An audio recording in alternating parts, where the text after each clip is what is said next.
me now.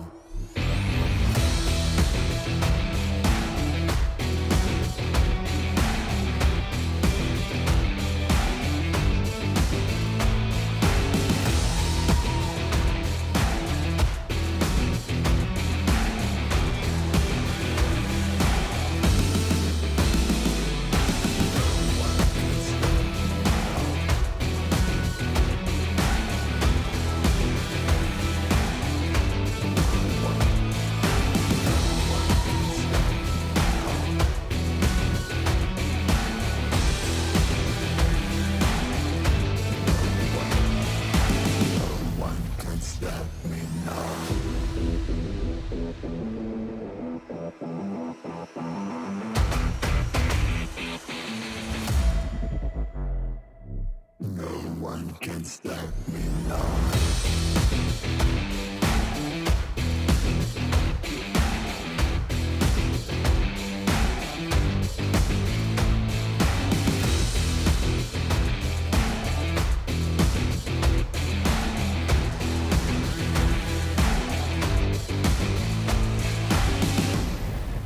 No one can stop me now.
Popularity Annual Gala event tutorial. Hey there, welcome to the 2023 Popularity Annual Gala.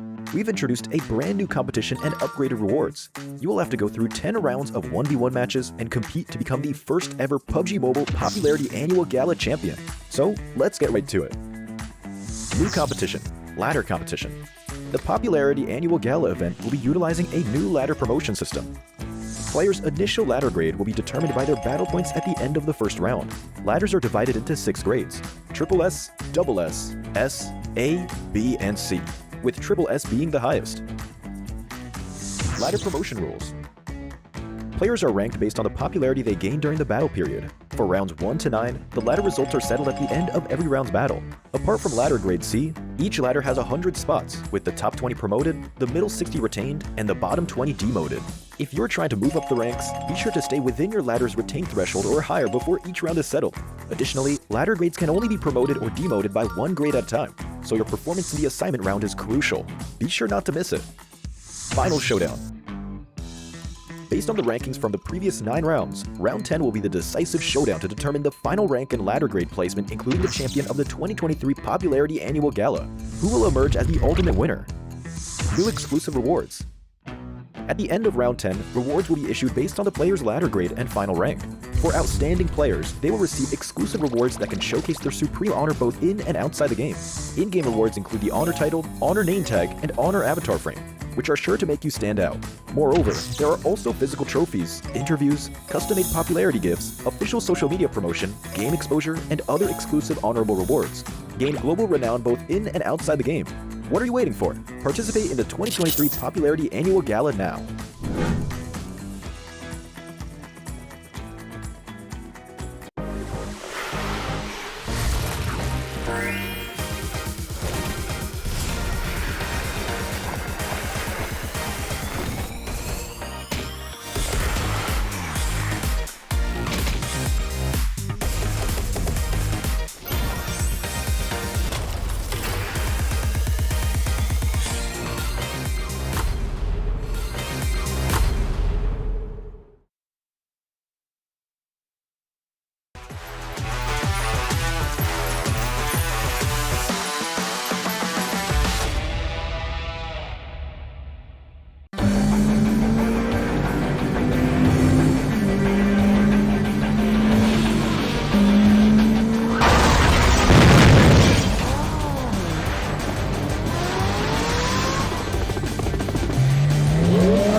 Greetings, PUBG Mobile players! The long-awaited Frost Festival is about to commence. In the new version 2.9, we'll be introducing battles filled with a frosty atmosphere. Snow Battle is coming to town. Furthermore, you'll also get to experience updates to World of Wonder and Classic Mode. So let's dive right into it.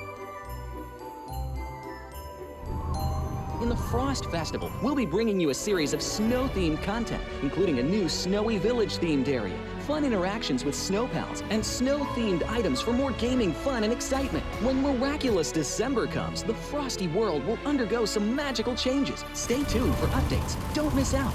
First, let's take a look at the new themed area, Snowy Village. The village covers a wide area of 280 by 150 and has loads of supplies. It's located near Stalber in Erengel, Iceborg in Livik, and Goroka in Vikendi. In addition to the buildings on the ground, the underground area of the Lucky Ice Tower is also worth exploring. Make use of the two-story layout to experience a completely new battle experience. Sound the bell in the Lucky Ice Tower, and you can even summon rewards. Additionally, the village also has a snow rail, which can help you quickly move around and gather supplies. It allows you to navigate flexibly between different areas of the village and also swiftly relocate to advantageous positions during battles for your team to counterattack more effectively.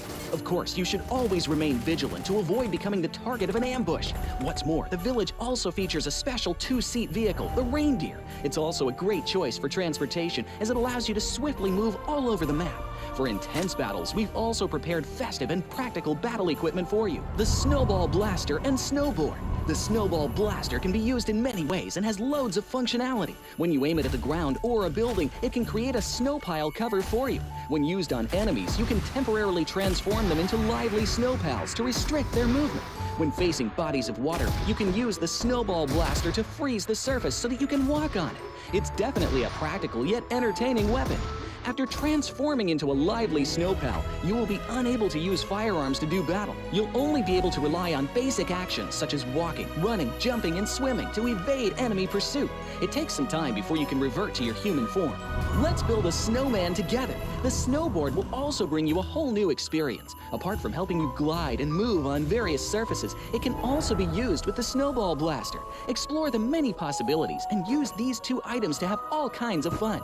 We've also designed various interactive mechanics, such as searching for snow toddlers, lucky ice, and the snow blast zone.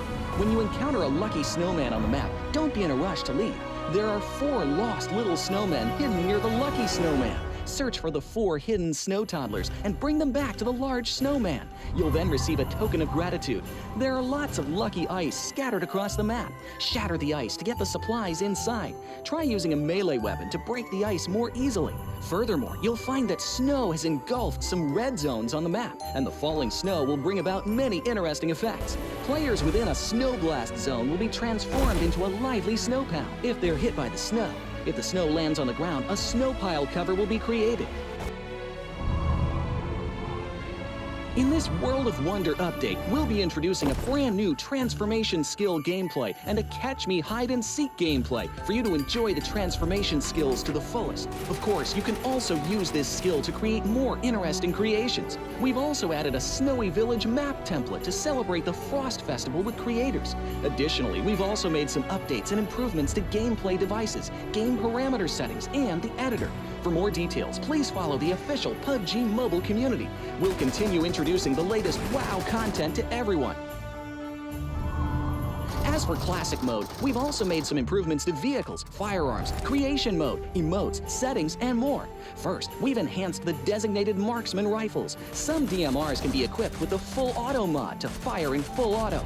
We've also improved the attributes and handling of some vehicles to enhance your driving experience. We've also added a new garage mechanic. From now on, you can choose your dream ride during matches. Meanwhile, we've also added a custom SFX adjustment feature. You can adjust the volume of some sound effects to whatever best suits you. As for creation mode, we'll be introducing some quick view features for watching the victory dance and fireworks displays and the new Frozen Kingdom themed performance in order to provide players with more possibilities for creative content. Furthermore, we've expanded the emote backpack. Now you can equip more emotes before entering the battleground. That's a wrap for the main content in this new version. In addition, new content will be added to the Popularity Battle event, Metro Royale, and Season Rewards. For more details, follow our official PUBG Mobile community. Snow Battle is coming to town.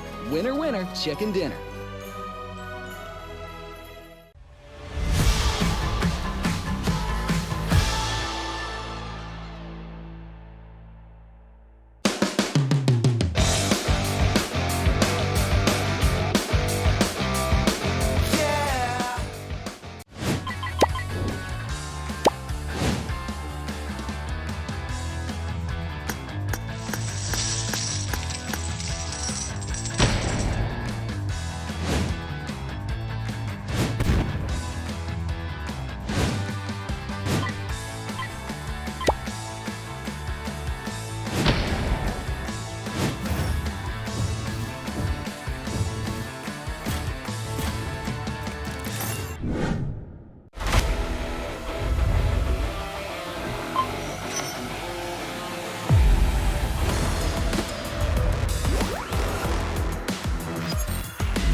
gold investigator. Join the investigator team and let's protect the game's fairness together.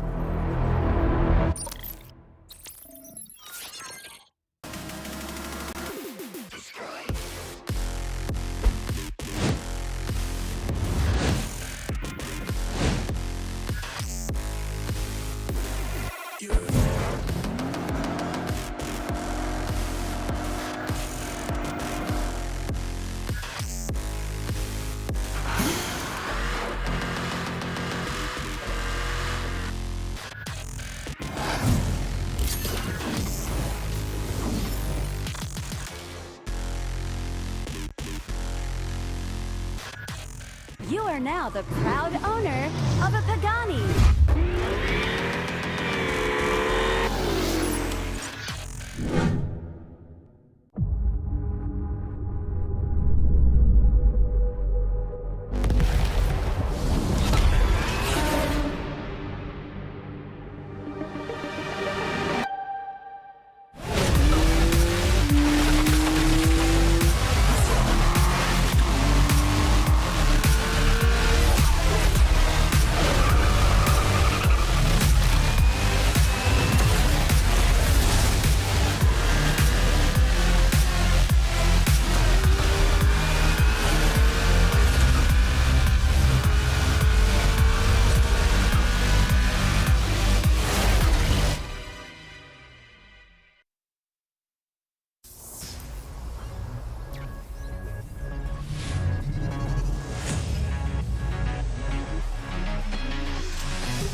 where they standing. Let's go. Coming at them, they ain't even see it coming. Survival of the fittest, be the hunter or the hunted. If you the one, show them you the one. Champions never back down and they never won. Coming at them, they ain't even see it coming. Survival of the fittest, be the hunter or the hunted. If you the one, show them you the one. Champions never back down and they never won. Hey, I said the hunt is on. Time to make it happen, time to get in the zone.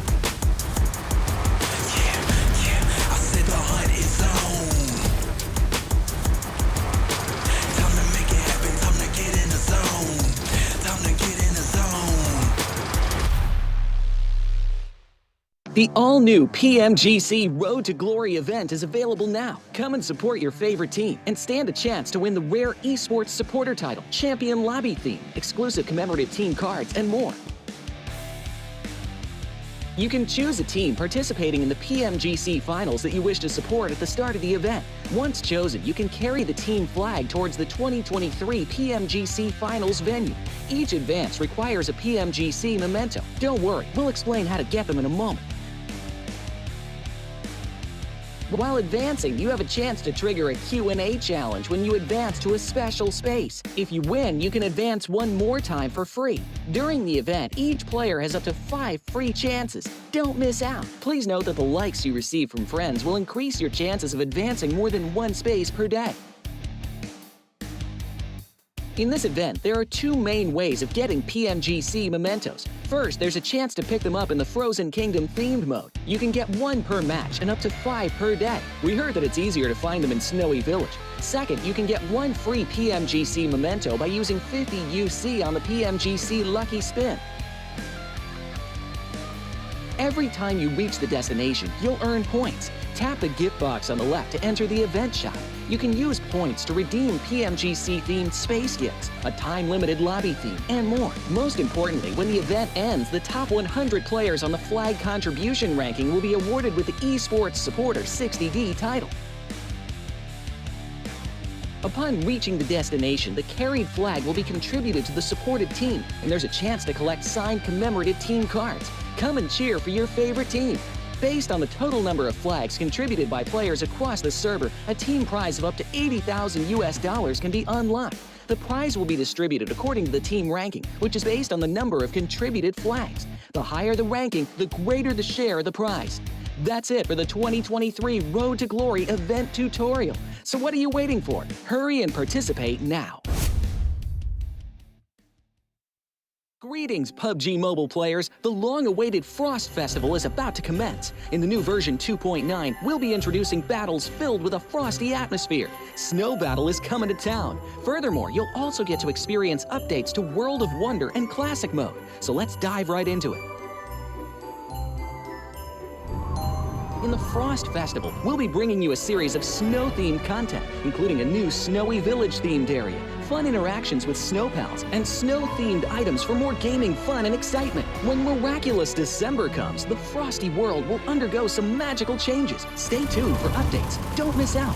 First, let's take a look at the new themed area, Snowy Village. The village covers a wide area of 280 by 150 and has loads of supplies. It's located near Stalber in Erringdale, Iceborg in Livik, and Goroka in Vikendi. In addition to the buildings on the ground, the underground area of the Lucky Ice Tower is also worth exploring. Make use of the 2-story layout to experience a completely new battle experience. Sound the bell in the Lucky Ice Tower, and you can even summon rewards. Additionally, the village also has a snow rail, which can help you quickly move around and gather supplies. It allows you to navigate flexibly between different areas of the village and also swiftly relocate to advantageous positions during battles for your team to counterattack more effectively. Of course, you should always remain vigilant to avoid becoming the target of an ambush. What's more, the village also features a special 2-seat vehicle, the Reindeer. It's also a great choice for transportation as it allows you to swiftly move all over the map. For intense battles, we've also prepared festive and practical battle equipment for you, the Snowball Blaster and Snowboard. The Snowball Blaster can be used in many ways and has loads of functionality. When you aim it at the ground or a building, it can create a snow pile cover for you. When used on enemies, you can temporarily transform them into lively snow pals to restrict their movement. When facing bodies of water, you can use the Snowball Blaster to freeze the surface so that you can walk on it. It's definitely a practical yet entertaining weapon. After transforming into a lively snow pal, you will be unable to use firearms to do battle. You'll only be able to rely on basic actions such as walking, running, jumping, and swimming to evade enemy pursuit. It takes some time before you can revert to your human form. Let's build a snowman together. The snowboard will also bring you a whole new experience. Apart from helping you glide and move on various surfaces, it can also be used with the Snowball Blaster. Explore the many possibilities and use these 2 items to have all kinds of fun. We've also designed various interactive mechanics, such as searching for snow toddlers, lucky ice, and the snow blast zone. When you encounter a lucky snowman on the map, don't be in a rush to leave. There are 4 lost little snowmen hidden near the lucky snowman. search for the 4 hidden snow toddlers and bring them back to the large snowman. You'll then receive a token of gratitude.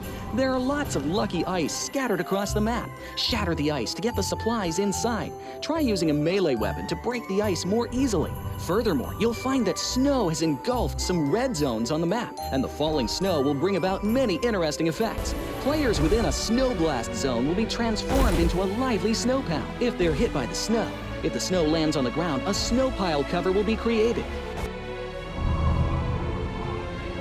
In this World of Wonder update, we'll be introducing a brand new transformation skill gameplay and a catch me hide and seek gameplay for you to enjoy the transformation skills to the fullest. Of course, you can also use this skill to create more interesting creations. We've also added a snowy village map template to celebrate the Frost Festival with creators. Additionally, we've also made some updates and improvements to gameplay devices, game parameter settings, and the editor. For more details, please follow the official PUBG Mobile community. We'll continue introducing the latest WoW content to everyone. As for Classic Mode, we've also made some improvements to vehicles, firearms, creation mode, emotes, settings, and more. First, we've enhanced the designated marksman rifles. Some DMRs can be equipped with the full auto mod to fire in full auto. We've also improved the attributes and handling of some vehicles to enhance your driving experience. We've also added a new garage mechanic. From now on, you can choose your dream ride during matches. Meanwhile, we've also added a custom SFX adjustment feature. You can adjust the volume of some sound effects to whatever best suits you. As for creation mode, we'll be introducing some quick view features for watching the victory dance and fireworks displays and the new Frozen Kingdom themed performance in order to provide players with more possibilities for creative content. Furthermore, we've expanded the emote backpack. Now you can equip more emotes before entering the battleground. That's a wrap for the main content in this new version. In addition, new content will be added to the Popularity Battle event, Metro Royale, and Season Rewards. For more details, follow our official PUBG Mobile community. Snow Battle is coming to town. Winner, winner, chicken dinner.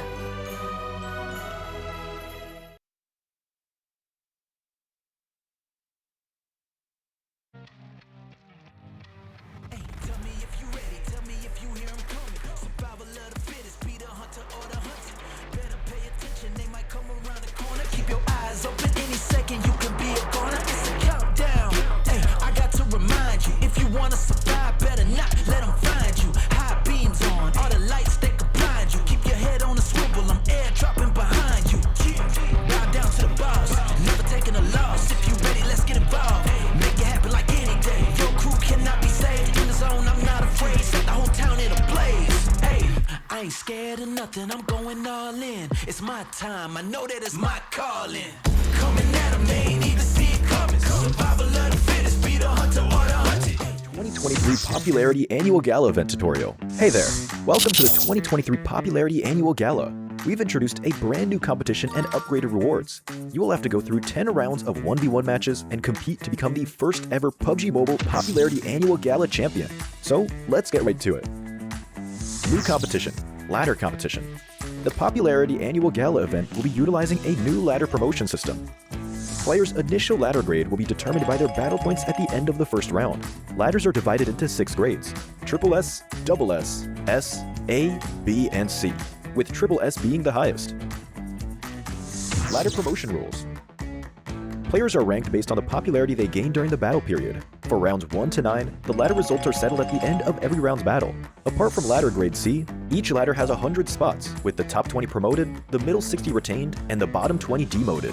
If you're trying to move up the ranks, be sure to stay within your ladder's retained threshold or higher before each round is settled. Additionally, ladder grades can only be promoted or demoted by 1 grade at a time, so your performance in the assignment round is crucial. Be sure not to miss it. Final showdown. Based on the rankings from the previous 9 rounds, round 10 will be the decisive showdown to determine the final rank and ladder grade placement, including the champion of the 2023 Popularity Annual Gala.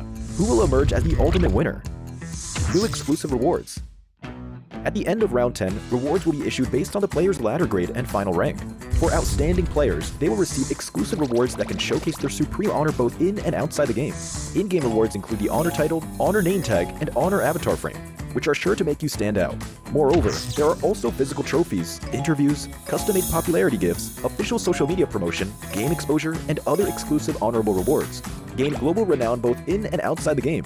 What are you waiting for? Participate in the 2023 Popularity Annual Gala now.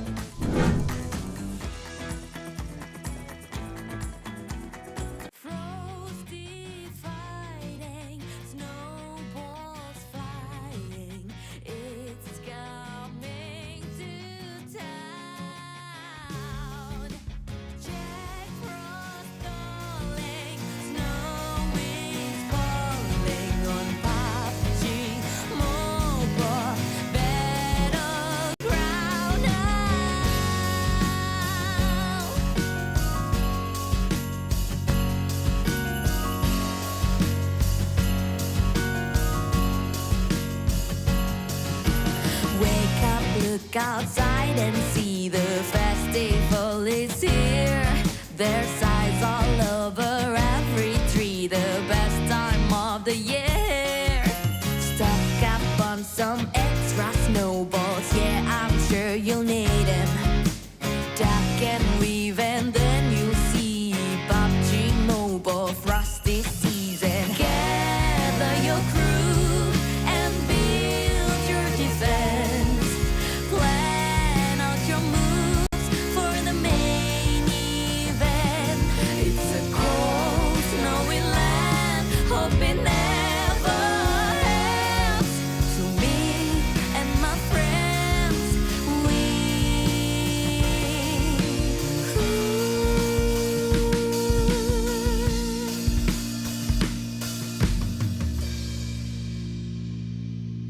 frosty fighting, snowballs flying.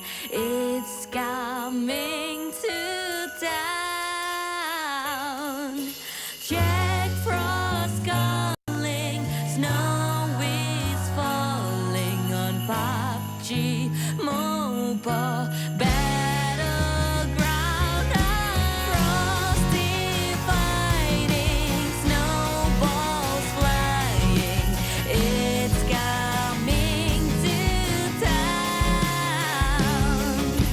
Jack Frost calling, snow is falling on PUBG Mobile battleground.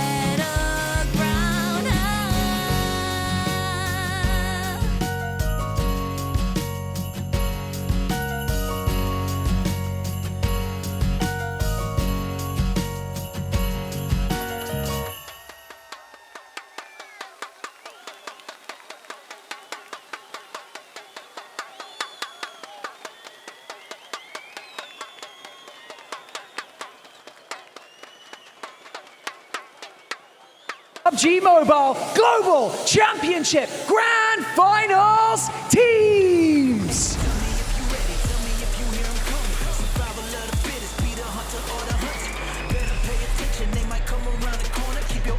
PUBG Mobile 2023 Dünya Şampiyonası'na hepiniz hoş geldiniz.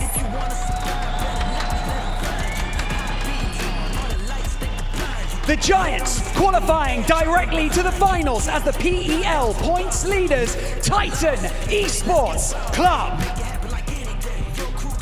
Per şampiyonu Titan geliyor.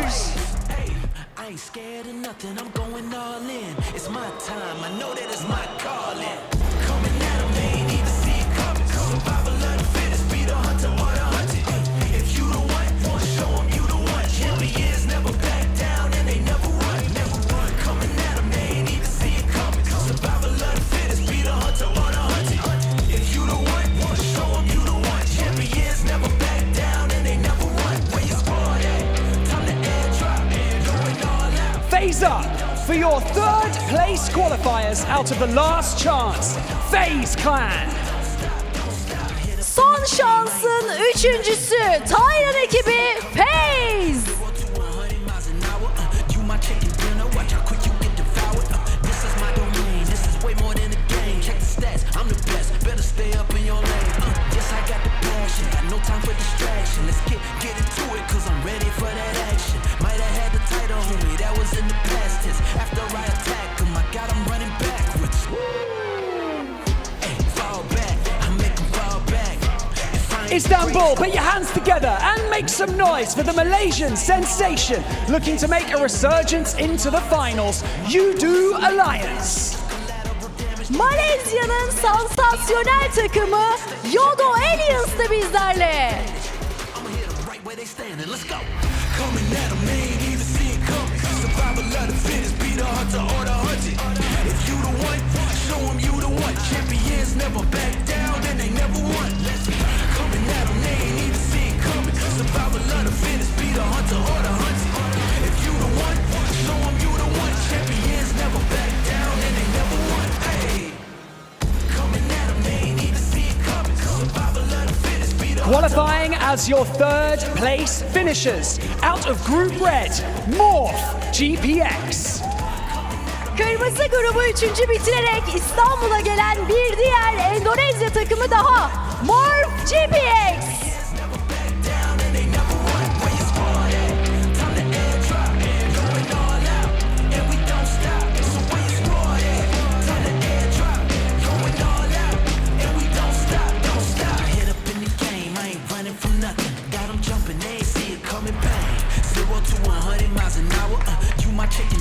The Mongolian Masters finishing third in Group Green, Stalwart Esports.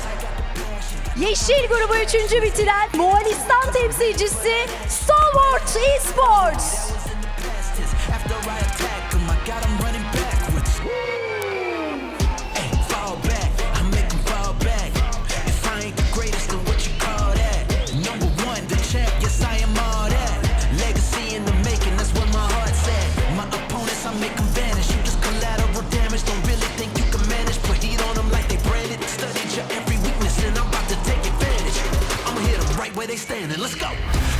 Qualifying thanks to an epic 13 elimination chicken dinner in the final moments of the last chance, IHC Esports.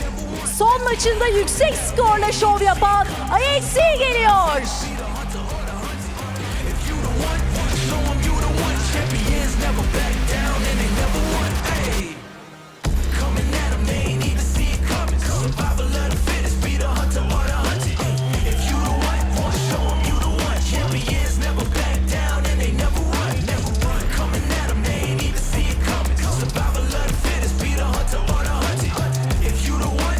Making their return to the PMGC Grand Finals, Istanbul. Make some noise for 6-8.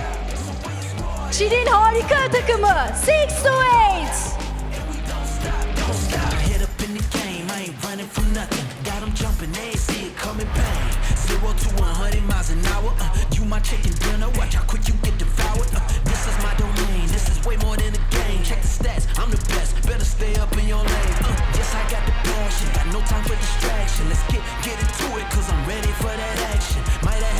Taking the top spot in a tight Group Yellow lobby and making their PMGC Grand Finals debut, Major Pride.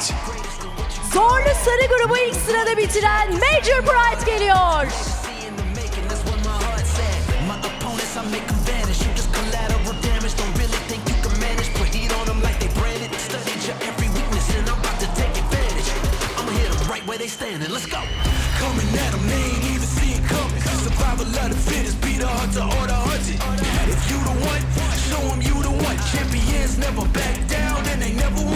Next up, your third place finishers after claiming 3 chicken dinners in Group Yellow, WBG.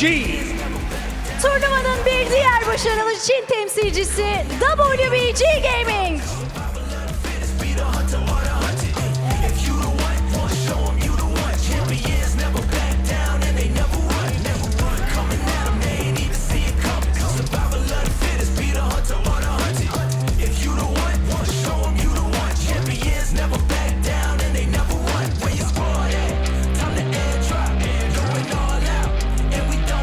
Coming in as the second place qualifier from the last chance, it's Persija Evos. Son şanslı ikinci olan bir diğer Endonezya temsilcisi Persija Evos.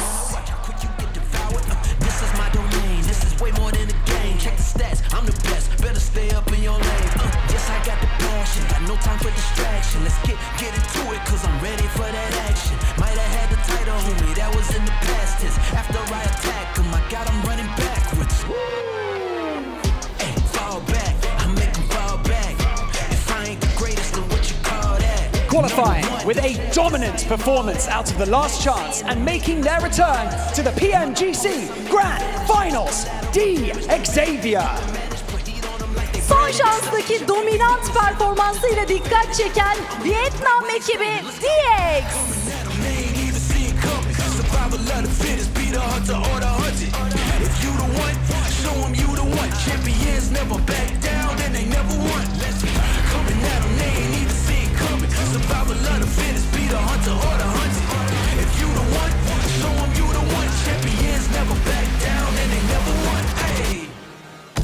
Your Group Red winners qualifying directly to the grand finals with over 200 points. Nongshim Red Force. Güney Kore'nin güçlü takımı Nongshim Red Force. If you the one, show 'em you the one. Champions never back down and they never won. Where you squad at? Time to airdrop, going all out, and we don't stop. So where you squad at? Time to airdrop, going all out, and we don't stop, don't stop. Hit up in the game, I ain't running from nothing. Got 'em jumping, they ain't see it coming, bang. 0 to 100 miles an hour. You my chicken dinner, watch how quick you The second place finishers out of Group Green, qualifying for their third straight PMGC Grand Finals Alpha 7 Esports. Dünya Şampiyonası'na üst üste 3. kez katılıyorlar. Brezilya'nın en sevilen ekiplerinden Alpha 7. If I ain't the greatest, then what you call that? Number one, the champ, yes I am all that. Legacy in the making, that's where my heart's at. My opponents, I make them vanish. You just collateral damage, don't really think you can manage. Put heat on them like they branded. Studied your every weakness and I'm about to take advantage. I'ma hit them right where they standing, let's go. Coming at them. The leader of Group Green, racking up 220 points to earn their grand final spot, Loops. Ve Loops geliyor, bir diğer Brezilya ekibi.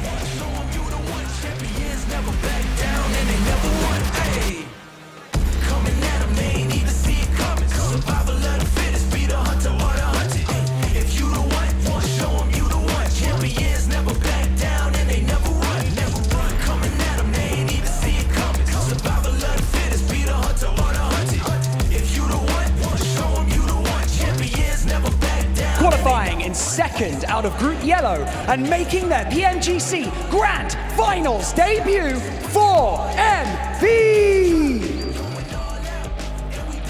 İlk kez Dünya Şampiyonası'na gelen bir diğer Moğolistan temsilcisi For Medical Vibes. You my chicken dinner, watch how quick you get devoured. This is my domain, this is way more than a game. Check the stats, I'm the best, better stay up in your lane. Yes, I got the passion, got no time for distraction. Let's get into it, cause I'm ready for that action. Might have had the title, homie, that was in the past tense. After I attack him, I got him running backwards. Hey, fall back, I make him fall back. And now, your hometown heroes and reigning 2022 PMGC Grand Champions S2G. Türk e-spor tarihine damga vuran, göğsümüzü uluslararası arenada kabartan, çıktı her maçta yüreğini ortaya koyan, son dünya şampiyonu geliyor. Kim geliyor? Kim geliyor? Kim geliyor?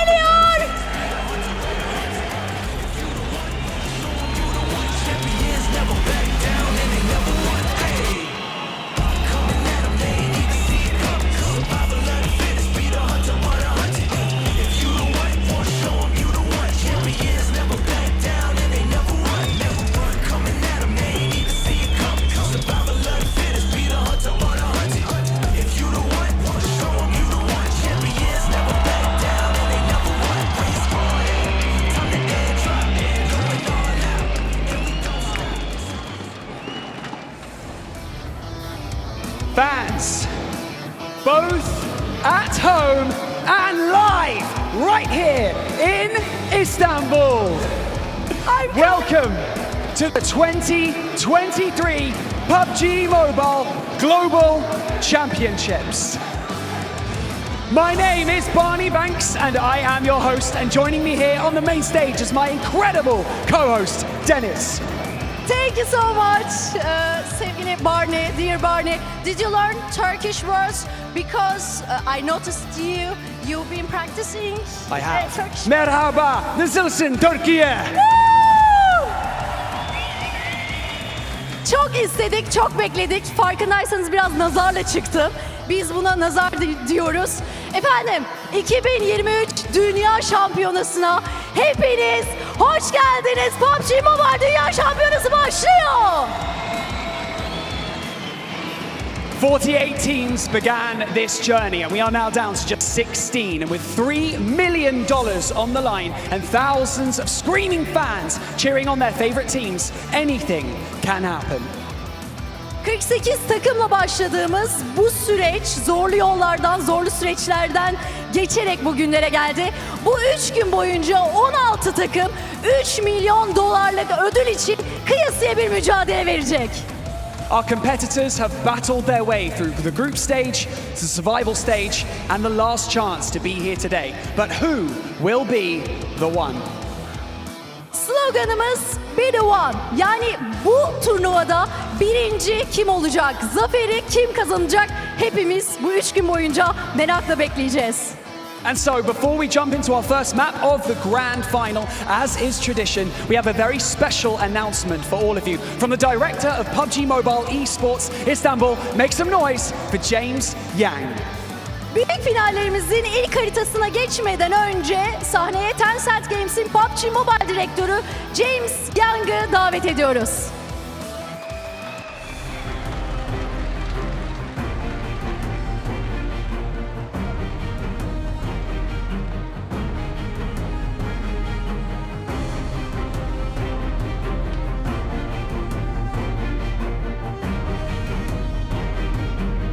Wow. Hello, PUBG Mobile fans in the world and in Turkey.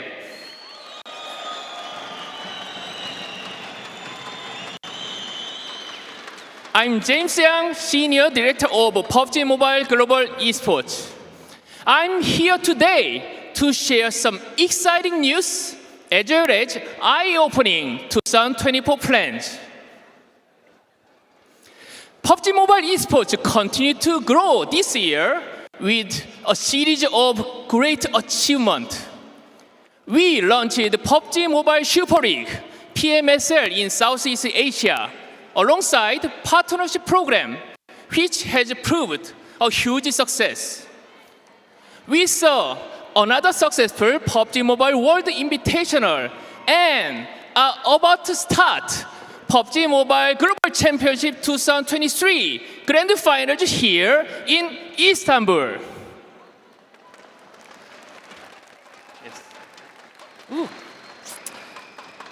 We are also incredibly honored to be nominated by the Game Awards, the first mobile game for Best Esports Game category. And we are so grateful for you. Without your support, we couldn't make it happen. Before we go further, I want to recap on how successful PMSL South Asia format was. This is an offline league and 4 partnership teams progressed to PMGC 2023 Grand Finals here this time. We also introduced the PMSL in-game outfits and voice packs for players. Through the PMSL Southeast Asia with 15 official partners teams, we could work closer than ever before to continue to keep the chance to improve our competitiveness for the regional level and beyond. Okay, in 2024, we made the changes in our esports ecosystem pyramid structure.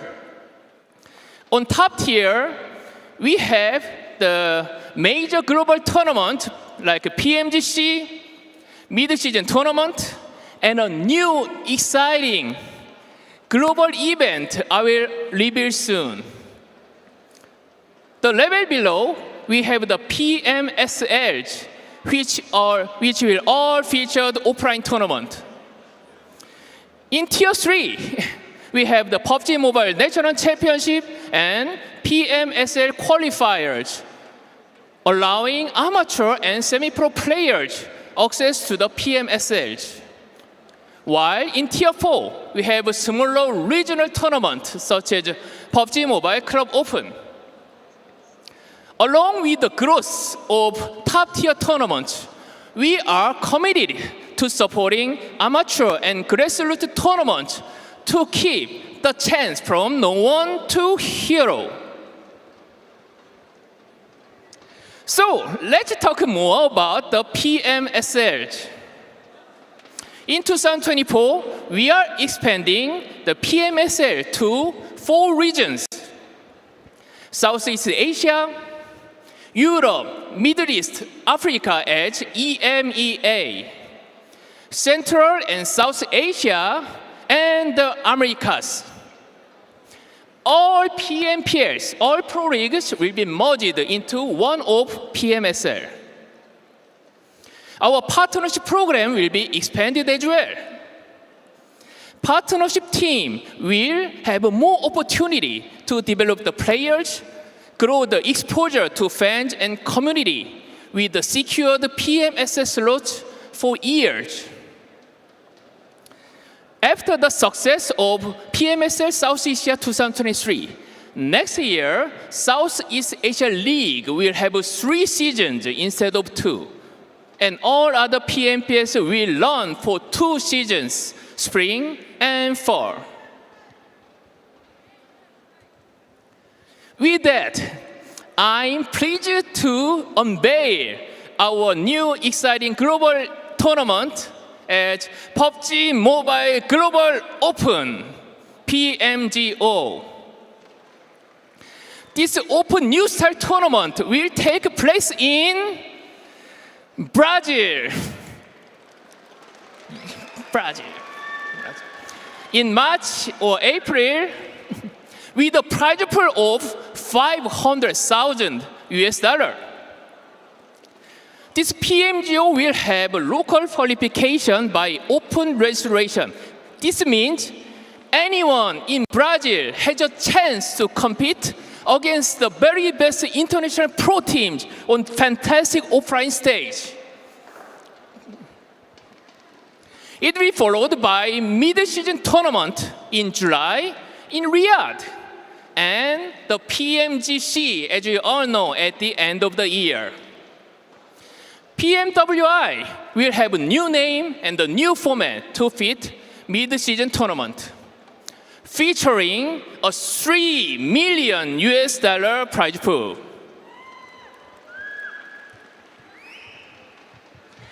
Yeah, the final news today.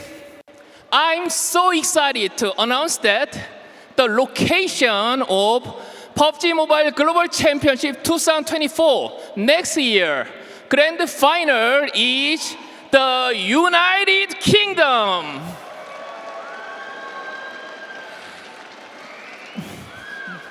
UK fans, get ready. PUBG Mobile Esports will coming to your doorstep next year. That's all I share today. Thanks to everyone here in Istanbul. And let's begin PMGC 2023 Grand Final for winner. Woo!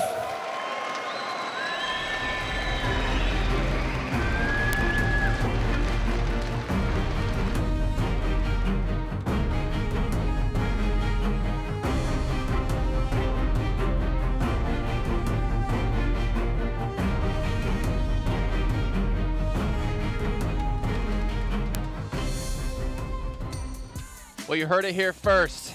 PMGC 2024 from the UK. All these teams obviously loving the opportunity to play there, but they need to get through this event coming their way right now. 16 teams, their most important esports event till this day, and they have to show up, especially teams like right behind us, S2G in front of their home crowd. I'm just Cap, I'm your host, joined by Maxman Several's Game, and in Max, it is heating up in here, and the pressure, you can see it mounting for some of these teams. We had a riveting league stage, and we had so many teams that could not qualify, such as Vampire. They didn't qualify, which means the level of competition in this lobby of 16 teams is going to be so high here, Seven. And we called it many times in the league stage. This is the best lobby in the world right now, so it's going to be tough to be the new world champion. It is, and if I'm STG right now, I'm like, oh, the pressure's going to be so on me. With all these fans looking at you too, you don't want them to turn on you, especially if they start off really slow. Well, you guys at home, make sure you're checking out TikTok, PMGC 2023 to see everything happening behind the scenes, everything happening here at the event as well. Honestly, I don't know if I'm going to be able to hear these two with the crowd like this. I'm already struggling as it is. look, when they get 16th place, we're like, oh, that was a really good game. It's fine, guys. We're only bringing up the positive, but you got so many teams that are going to be able to compete, right, for that position. We're talking about regions as a whole. I know you're going to be happy. No, Brazil, top 2 teams, so it's going to be looking pretty good, and they're looking like a region that clearly could bring the trophy home at the end of the year. I was hoping I would see more Brazilian teams because of how many were able to qualify through the league stage. Yeah. But I'm happy with the ones that actually are here with Alpha 7 and Loops. I think they are very, very strong. And with Alpha 7, this is going to be their 4th grand final too. They have been improving over and over again. Maybe this is a time where they're going to be able to get that first place. I'm assuming you said great stuff there, 7. I have no idea what you said. Good point. But I heard some Brazil stuff. Yes. And I think we're all going to agree Brazil have a very good chance of taking it home this year. Looking the strongest ever, almost having 3-4 teams qualified to the grand finals. Influence Rage falling short, unfortunately. But honestly, there's a lot of tough teams out there. I don't know who you want to start with in particular, Max, because honestly, we could probably spend a good hour discussing all we this. could have an hour pre-show here, Jason, but I don't think we're going to have that much time. But could happen. I'm looking at one team in particular here. I could talk about Star Wars. I'm not going to do that. I'm going to talk about you shook FaZe. their hands right before we started. Sorry, Star Wars fans. It's done. It's over. No, I'm looking at FaZe in particular. One of the biggest redemption arcs we have ever witnessed in a PMGC League stage. Going from qualifying in the last match of the survival stage and then just completely shredding it during the entirety of the last chance. Mela in particular, Jason, we saw was just such a standout player. So if we see that kind of prowess from FaZe in this tournament, I feel like they have the chance of being top 5 and who knows, maybe also take the trophy. And what's good for them is they were able to do that within 2 days, right? Whether it was survival stage and then being able to move on from there to last chance in 2 days as well. We have a 3-day tournament. All these teams that are able to usually perform really well within at least 2 to 3 days, they got to take advantage of this first couple of days. One of them that I'm going to be thinking about is going to be Noncham Red Force. I was super surprised of how this team was able to do in Group Red, and I feel like they might end up surprising a lot of people. I don't know if they have what it takes to get that first place, but I think they are definitely going to be in contention there for a top 3. If you're very silent, you can hear Kalash like, go Noncham Red Force. Yes. Yeah, he's still supporting them. I mean, let's be honest. Out of all the teams participating from South Korea in PMGC this year, we didn't think this would be the team to represent South Korea. I mean, D+, the amount of times they've been here to the finals, the amount of experience they have. Ducksan obviously having be an extremely strong team, but not able to be strong enough to get through our last chance. We can take a look here. What's coming up the next few days of play? Obviously, 6 matches a day across 3 different days. And of course, the map pool will be exactly the same what we had before. But that point system, honestly, I mean, we've had it for like 2-3 years now. This is proving to give some really exciting finals. Yeah, and you can have teams that can stand out all by getting a consistent amount of placement points every single match, right, 7? Or some teams that I know we got some big names here also that are very focused around those eliminations. Especially, don't give 2 MG3s to IHC, otherwise you're going to be in trouble. They're going to keep popping up like at the end of last chance. But yeah, this point system, of course, has been proven that you can stand out in many different ways. But if you can have the both amount of points coming your way, of course, 7, you're going to be standing out.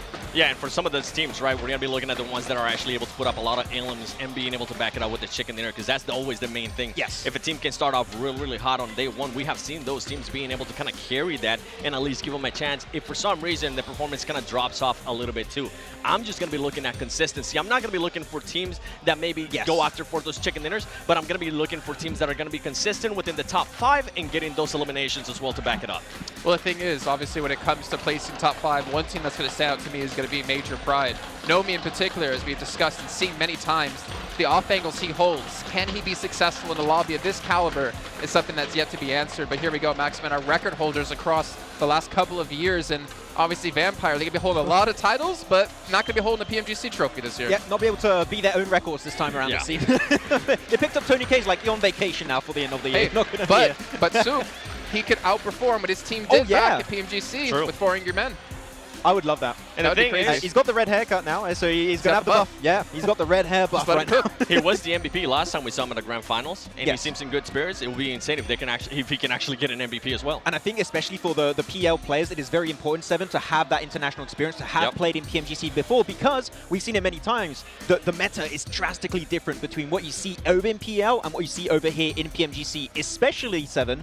The DBS is not played that heavily over in China, which means that that transition over to here in PMGC with that kind of weapon that is so relevant in these fights might make it a bit tough. And that's what it's going to come down. How quick can they adjust, right? How quick can they adjust to how the global teams usually play? Yeah, and that's why our eyes are going to be on Titan Esports Club, because they have not had this international experience here to the level that WBG's been able to have. But we're going to find out if they can obviously rise up to the ranks here. But as you saw there, the order, big fan, Sandhawk, Triple Erangel, double Miramar. I'm loving the back-to-back-to-back battlegrounds instead of switching every single time. It's been proven again to have some really crazy matches. I mean, we said this many times about the map rotation. If your first Erangel does not go well, you can instantly pivot, change your game plan if it's a drop, if it's your rotation, or your overall like kind of mentality going into those matches. So yeah, I think this is the best map rotation.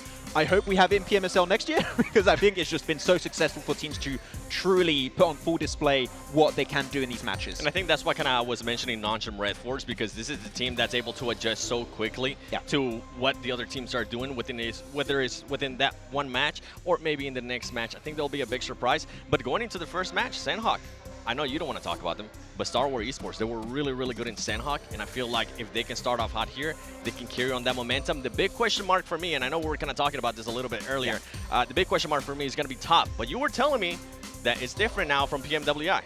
Nazed has been such a standout player. I think a lot of people at home had doubts about the pickup of IC and Nazed and how that's going to be kind of filling out the vacuum of Pika and Scry leaving the team, right? And I think that those kind of doubts have been answered very significantly in recent regional tournaments or PMWI, that Nazed is a standout player. He can frag out alongside the side of Top and Action both together. So I feel like Star Wars are going to be looking at like favorites. And with their drop, Reject are not in this tournament, which means Trifecta is open. So that is going to be a great opportunity to, from the get-go, if you can play Trifecta, you're going to have very easy Phase 1 into Phase 2 transitions. Well, we're obviously skipping probably one of the biggest teams that we need to discuss when it comes to PMGC Live from Istanbul. Right behind us, S2G. I mean, the amount of pressure that must be on them to perform here and go into that first match, for me, I think if they have a strong start, they're almost going to be unstoppable. Having the fans here as their like 5th player in the background, helping cheer them on, is going to make them such a strong team. But you don't want to go out first match, 16 plays, 0 eliminations. Yeah, and what I remember especially from last year's PMGC, right, Seven, is that they understand the position in the leaderboards and they are willing to take down threats that are above them. They are not scared to take fights. So they took down LGD last year to qualify into PMGC. They fought against some of the top teams in the last matches to make sure they were going to secure the trophy in the last game. So right now I feel like that kind of adaptability for this tournament, and they might have here, Seven, have the land buff event with your fans right in front of them. They might be popping off, so I agree. If they get a good start, they might just be the threat for the entirety of this year. And I don't even expect them to be getting a good start. There's a lot of stuff that I want to say about STG, but I don't want to get stuff thrown at me from the STG fans just yet, all right? Well, we'll have to wait and see what's going to happen with this team, but there is a lot of question marks. Are they going to be able to, because they did get special invite here. They didn't have to go through the league stage. They didn't have to go through that hassle. And if we look at their previous performances, they haven't really been able to perform that well. It's going to come down to the first 3 matches, I feel like, for this team. Even though last year, during the PMGC Grand Finals, they were quite a surprise of a team. I know when we were talking about them, we were like, okay, maybe not quite yet. And then on the last day, we're like, okay, SG actually has a chance at winning this if they continue to play like that. And they were able to continue to play like that. So it's going to come down to the first 3 matches for this. And if we obviously look at experience, right? Obviously, STG have the experience of winning a trophy. Probably one of the most experienced, well, some of the most experienced players coming in as the twins from Procedure, able to play here yet again. Obviously, beating out their old team BTR, not making it through, which we actually was honestly quite a surprise. I feel like this team has a lot of presence, has a lot of experience, but can they step up when we get into our matches, which we're going to do exactly right now. It's time to head into our first match of the day. It's going to be Sandhawk. It's going to be brought to you by none other than John Allen and Blake. The grand finals starts now, Blank. We are getting into our first Sandhawk of the tournament. It is incredible to be here in Istanbul. We've had a hell of a time getting ready for it. Hopefully you're ready for it as well. We're going to start off with Sandhawk. Dude, I'm very ready for it. Look, this is going to be the best PMGC we've ever had. I say this every time. It's correct every time. I never lie at the end of the day. But yeah, getting straight into this one, we've got 16 teams from around the world who are all absolutely flabbergastingly good. S2G, obviously, they have the crowd buff, right? The crowd buff is here for S2G. The question is that going to be a debuff or a buff? Is it going to put too much pressure on them? Are they going to falter under that? Because this year hasn't been too amazing for them, let's be honest. Coming off of the high heights of PMGC last year to this, it's not ideal, but on the other hand of things, everyone cheering for you in your country, that can take you a very, very long way. But again, a lot of teams here, John, that we're all expecting to do very, very well. Yeah, we're looking kind of at a similar set of teams. I think a lot of us have predicted the top spot coming out sort of somewhat similarly. I think Stalwart's obviously on everyone's minds. I put Alpha 7 on the top, because I feel like a Brazilian team, you know, it's just about time for this incredible development from the region to be shown right at the top, lifting the trophy. And I think this is maybe the season to do it. Yeah, maybe. I think for Brazil, there's been some massive standouts. You know, even Influence Rage didn't actually make it all the way here to PMGC. They were fantastically good over in their survival stage. You've also got players like teams like obviously Loops as well as Alpha 7, two really strong teams themselves. Loops really proved themselves to be a fantastic and phenomenal team, actually beating out versus Alpha 7 at the end of the day, which was insane to see. But Alpha 7 had a very long run to make in their group stage to get where they wanted to be versus Reject, and they overtook them in the end, as well as Stalwart as well. So this is kind of a big deal looking at both those teams, both Brazilian teams making it in together. Nice little bit of camaraderie there as well, you know, making room for each other at the top. But there's going to be no room for each other at the top here. You're going to be wanting to take home that first place prize and the pride of having that PMGC trophy under your belt. So I'm very curious to see exactly how this is going to pan out. Obviously, we're just waiting to get into game right now, guys. I'm sure we will be in shortly. You know, I want to watch the matches. I want to see Sandhawk. Obviously, my favorite map. Yeah, of course. It is well known that is your favorite map. We've covered this many times, but it is, as you say, going to be a really, really hard-fought battle. No quarter to be given, and I'm looking at Major Pride to try and keep up the pace that they were able to achieve in the group stages as well, because they kind of had a little bit of a dip over in the European Championships, I think it's fair to say, and back in EU as well. They have shown some stumbles here and there, but they have made it. They're a top group qualifier. They are right in the mix of it. I think for Major Pride, there's like a lot on the line from here at PMGC. I think they're one of the few new European teams to get back into PMGC again, even after their little reshuffle of the roster, with Dino coming in as well, who has proven himself this year to be a phenomenal addition to the team. Nomi, though, on the other hand, incredible player. Overall is Nomi, so well performing in his group stages over in PMPL 2. The unfortunate thing for Major Pride, and this is what I can see things going two ways, is that they'll either crash and burn quite quickly, or they'll give themselves a chance. I don't know if it's going to be enough chance to get into that first place position, but there's certainly a world here where that can happen.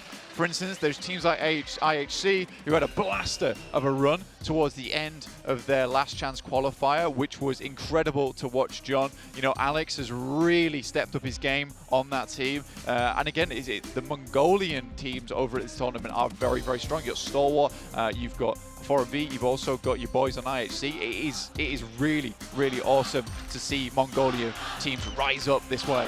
And a lot of them are quite streaky. I think as you highlighted, IHC certainly getting that push in from the last chance. You've also seen that back in their group stage as well, to make sure that they have that spot. It was the final day, and that sprint capability in a 3-day format, Blank, is really, really important. They've shown it. Can they bring it to the stage here in Türkiye? Yeah, it's even worse when you get to the last chance. You've got 2 days to make it happen, right? IHC make it happen there. Very, very difficult. Stalwart, on the other hand, another team that everyone's talking about. Max wanted to talk about them. He decided he won. He's already ranted about this team.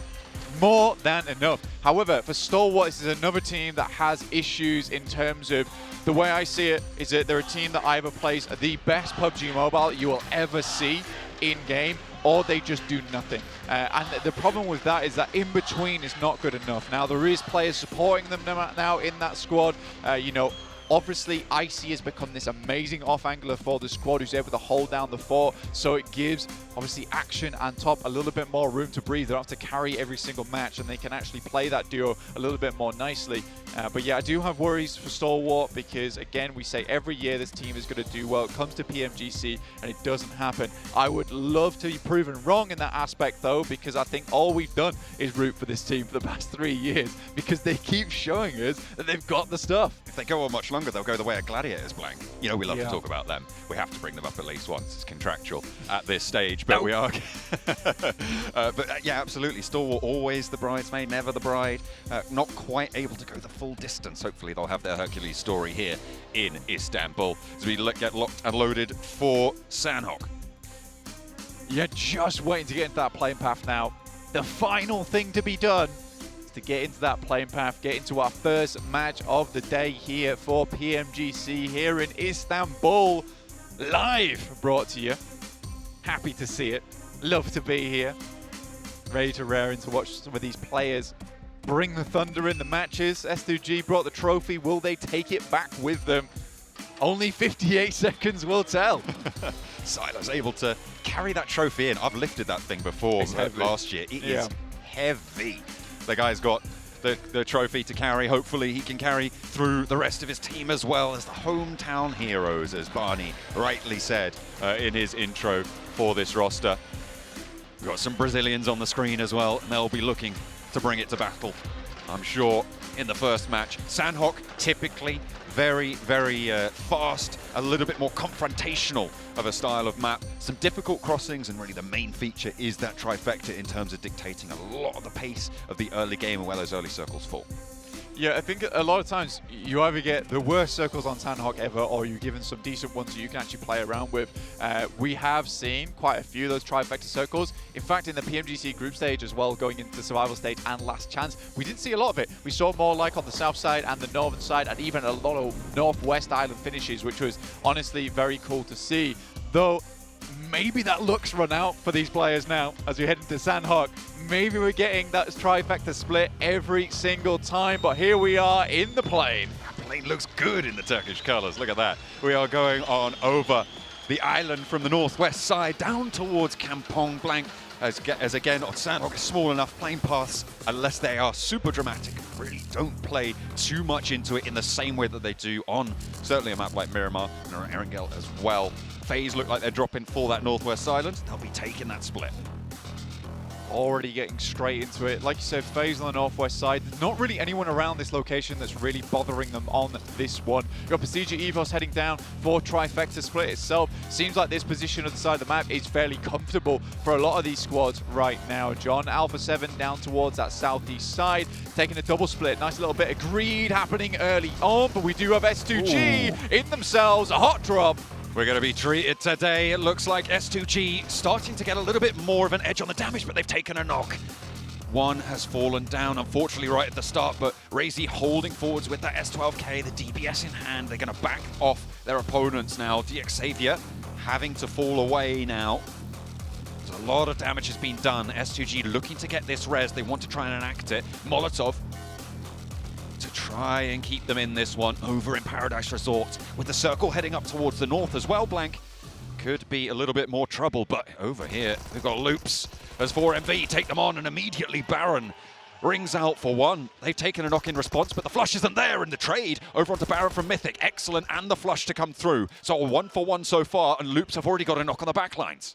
Yeah, for Miracle Vibes down this side, it's important to win out this fight, and we do get one from Doc with the S12K. We'll take down Isla. That guy was on fire during the group stage, and losing him out is not ideal. But it's two players here, Apex as well as Doc. East is currently down for 4MV. Get him back up on his feet, but you can't imagine that Mythic and Cardozin's going to do too much in this situation. QBZ and a Thompson, not ideal for close range, but for at least cleaning up East here, there's a possibility. But what a shot from the top side. It's Doc to take down Mythic. With Cardozin as well. On the opposite side of the river, there's very little chance that he gets across here against this roster, but look who's in the wings now. Prestige Evos, they've moved up from that trifecta position. They've heard this engagement in Painan, and it's time for a third party from the hills. It's a nice split here coming through from Prestige Evos, instantly hearing that gunfire. I mean, they're not horribly surrounded in this location. Stalwart is pretty easy breezy over in boot camp for quite some time. So for Prestige Evos, just stick their heads in. Notice that there's a fight that's ongoing, not quite fully cleaned out yet. You can see here they currently have the 4-man split right now, so they've got a lot of eyes on this one. And potentially 4MV's got a little bit careful in this situation, not opening up those sightlines to Prestige too early. Mythic very soon to go down fully here, but East actually steps back. I mean, to be fair, you could just wait out that timer. If Prestige Evos don't have angles, it might be a little bit tricky. Both sides of the river now covered off by Prestige Evos. In the meantime, over from Cow, it looks like Nongshim Red Force have moved down south to guard out the north edge of Paradise Resort. You can see S2G still holding strong, and they did manage to get all 4 of their players back and alive. So they'll be okay for now, but DXavier looking to try and make their way out are going to struggle with Nongshim moving all the way down. DXavier right now, I think things are okay. S2G are also able to get all players back up, but this was that initial engagement that we saw early on. Between the Turkish squad here and the Vietnamese massive on this side, looking to hopefully hold out S2G. They'll get a singular knock, that's about it. Chua, I don't know how many nades he had there, but this guy was absolutely killer with them during the group stage. But Kelsey pulls the pin on one, opts back out of it. He's only got the one in the pocket. Doesn't want to waste it without some sort of guaranteed return, whether it's information, whether he spots a play. He sees two breaking wide. Xavier still holding on this northwest building on Paradise Resort. You saw before as well, Nongshim Red Force in the background. Unlikely that there's much movement happening in that area for now because it's slap bang in the middle of the circle. So we'll have to come back to that one. Besiege Evos, they have been snaking around and Major Pride might just be bitten. Hopefully they got that anti-venom ready effect. Close to danger, perhaps closer than he knows, but Zuxi has the crossfire with Misery across the way. Yeah, Misery honestly has been fairly effective on this squad so far. More effective than I maybe thought he would be. That's Revo taking down one of Titans players, and Shadow will get flushed out. For Alpha 7, it's all about that first day for this team. If they're able to start things off strong, that's where they start biking it on down towards that trophy. They just gain momentum and cadence. These matches head out. Major Pride sends away Misery.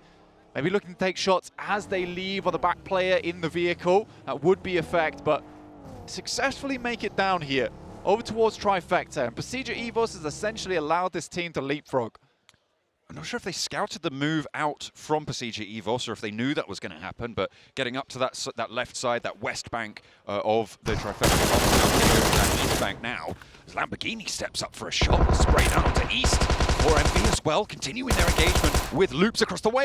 A trade, and it is going to be 4MV moving on in and taking down the majority of loops. Mythic is there, but there's the spray. Just a replay, unfortunately. Checking out what happened earlier in those games with Lamborghini being able to hit those shots over towards S2G. It was interesting that Lamborghini wasn't able to actually take him down there. Would have fought on the roof side. That was an easy flush, but I imagine the Lamborghini thought better of it. Likely less ideal. He gets knocked on the actual balcony than it is for Kelsey to get knocked on the rooftops because he drops straight back down again outside of line of sight. So Kelsey gets away with it, but by the skin of his teeth there. S2G happy to hold on to a few of their players. Going forward, it's IHC on your screens here, on all the way on the eastern side of things. You got Udo Alliance towards their north as well. That's up towards the east side of Tap Mock. So could run into each other shortly, but this position, this area of the map, fairly cut between. At the moment, there is just this traffic jam around Painan, though, that has been held down by 4MV, trying to keep that north edge of it clear. You've got Morph now starting to move in from this southwest edge, putting pressure on, and Procedure Evos regrouping together at the moment under the purview of Major Pride, who have leapfrogged and put a foot into boot camp as well, so they can get a little bit further north along that coastline that FaZe actually might try and push across from this northwest island position that they dropped on the split. Wasn't really that contested at all. No, not at all. I think right now a lot of teams get a little bit lucky, let's say. A little bit lucky, let's say, in terms of how they've been able to angle themselves around. Circle heads over towards S2G. Don't really have to do too much. We've got to remember Xavier's still here. Not by any means a weak team. And they're just going to be gathering that util. Sort of known for their nades as well, so clearing out those positions that S2G might be held in could be bad, but here comes Nongshim Red Force, takes down one at least, and that's Levi's knocked. Oh. He's brutal with it. Straight through the door, the DBS breach. Now, can Xavier piece anything back together? Because Tra's got one of his own. He's spraying, he's chunking through, but he's not landing the damage. Sporter pushes with the Thompson in hand, still has to go for the swap. The QBZ is there, breaks right, breaks left. It's all over the place, and Xavier still not able to get any value. There has been a retribution elimination, though, and Sporter still jumping across, trying to find the final player from Xavier, but he's just a little bit too elusive. S2G in the wings also hear this, and they'll be making their way on over. Could be able to clean up this engagement. It's Nongshim Red Force down to 3 players, 1 player knocked here. S2G decides not to get involved on this one. This could have been some 3 easy points coming their way off the back of it. I think this may have been a mistake. A little bit too cautious in a 3-day sprint, John. You've got to take these chances. 6-2-8, the third party Kings looking to move on in now from this northwest edge. moving from that bridge position over towards the west side currently. They have managed to push in a little bit closer, potential for them to try and crash on the compound, but they have turned around and thought a little bit better of it perhaps. S2G crawling ever closer though. And Nongshim Red Force, the Korean team, might struggle somewhat. I mean, for S2G, properly preoccupied with that building. They've been watching it for a long, long while. Seeing if it'll move, but fortunately, does not move an inch. Players inside you got to worry about. Zuxi, though, has brought himself back to a little bit of fame here, but it's his brother Luxi who's been hitting the majority of shots. Now Zuxi at a PMGC, he has been phenomenal before. Now he has to step up big for the rest of the team. Gets one knock, it's beautiful. Misery's there, he's catching the flanks. 4MV don't know what's hit him. Zuxi with the DBS goes down, and he's out in the blue, but Misery's right there to put the final nail in the coffin, and 4 Miracle Vibes will go down. Pasija Evos carry on. Really good stuff, and it's nice to see Zuxi perform, honestly, because it was Luxi putting in the majority of the heavy lifting during those group stages. However, we know Zuxi, he gets a little bit of that fire underneath him, a bit of that adrenaline flowing during the PMGC itself, and it's nice to see that that same kind of treat's working out for him here. You're looking over to the map now, though. We've got 628 still hovering towards the northwest side, and Tapmock just trying to claim space. There's a lot of the northern side which is still open. Circle could still head up there as well. S2G staying very comfortable in Paris Resort, not attempting to get too much done. But it is stalwart on that south side. It'd be a hell of a push to get through Paris Resort in that area. We'll see exactly what they can get done. WBG moving up the east coast right now, past Lakawi, up towards Camp Bravo. With Morph just behind them. Their traffic jam over near Painan had to go somewhere. That's where it spilled over towards. Morph have found the backlines here, and WBG, they lose Su on the backline. Su going down is pretty bad news. This was the lad that, honestly, a lot of people had high, high hopes for on the squad of WBG. And they are rolling up. Look at them. Morph squadding up in the car. This is, I mean, I always hate to see it. You know, I always hate to see 4 people in a vehicle, but Morph think better of cresting the ridgeline in such a fashion. They drop out a little bit early. They want to get this flush confirmed. It's just going to go down to the blue, though, and they can continue to push forwards. But they're starting to look a little bit unhealthy here with the amount of meds that they've got on board, the stims that they've got ticking. They'll be okay, but they have to get out of the blue soon. Yeah, honestly, for Morph right now, it's not a huge deal for them, but coming in on that southeast side, you got Alpha 7 hanging around this area top, Titans as well. WBG send the rest of their force inwards, and obviously they'll have a read that there's a team behind them. And around this spot, you know, there's a lot of areas where you can gatekeep quite easily, quite well. So for WBG, already having that information early, heading down towards this ditch could be working out well for them. It depends how quickly Morph's able to send their way in. But a lot of the eyes right now is up towards Paris Resort and the compounds off towards the east side of it, where we have currently IHC in one of the most central positions, holding a fair few compounds to boot. You can see Loops here, Cardozan has spotted at least one of them, but they're on very minimal players right now. And by minimal, I mean 1.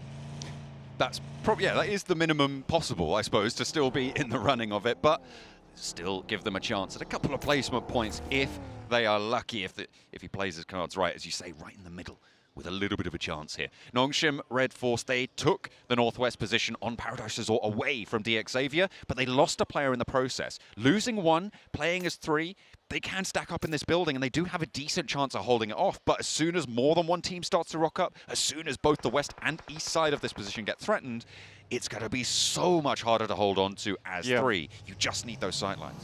You can sort of respect the play that S2G is going for, because essentially they've lined themselves up, understanding the circle's likely going to move away from Parasol eventually on the rocky edges, right? Where a lot of teams are going to have to get through. It's much easier for them to hold out in that position than it is for teams to push through there, especially with the fact that with having FaZe in this location on that northwest side, they're coming in from the back of the blue. You've already got 628 in, Stalwart, as well as Nongshim Red Force.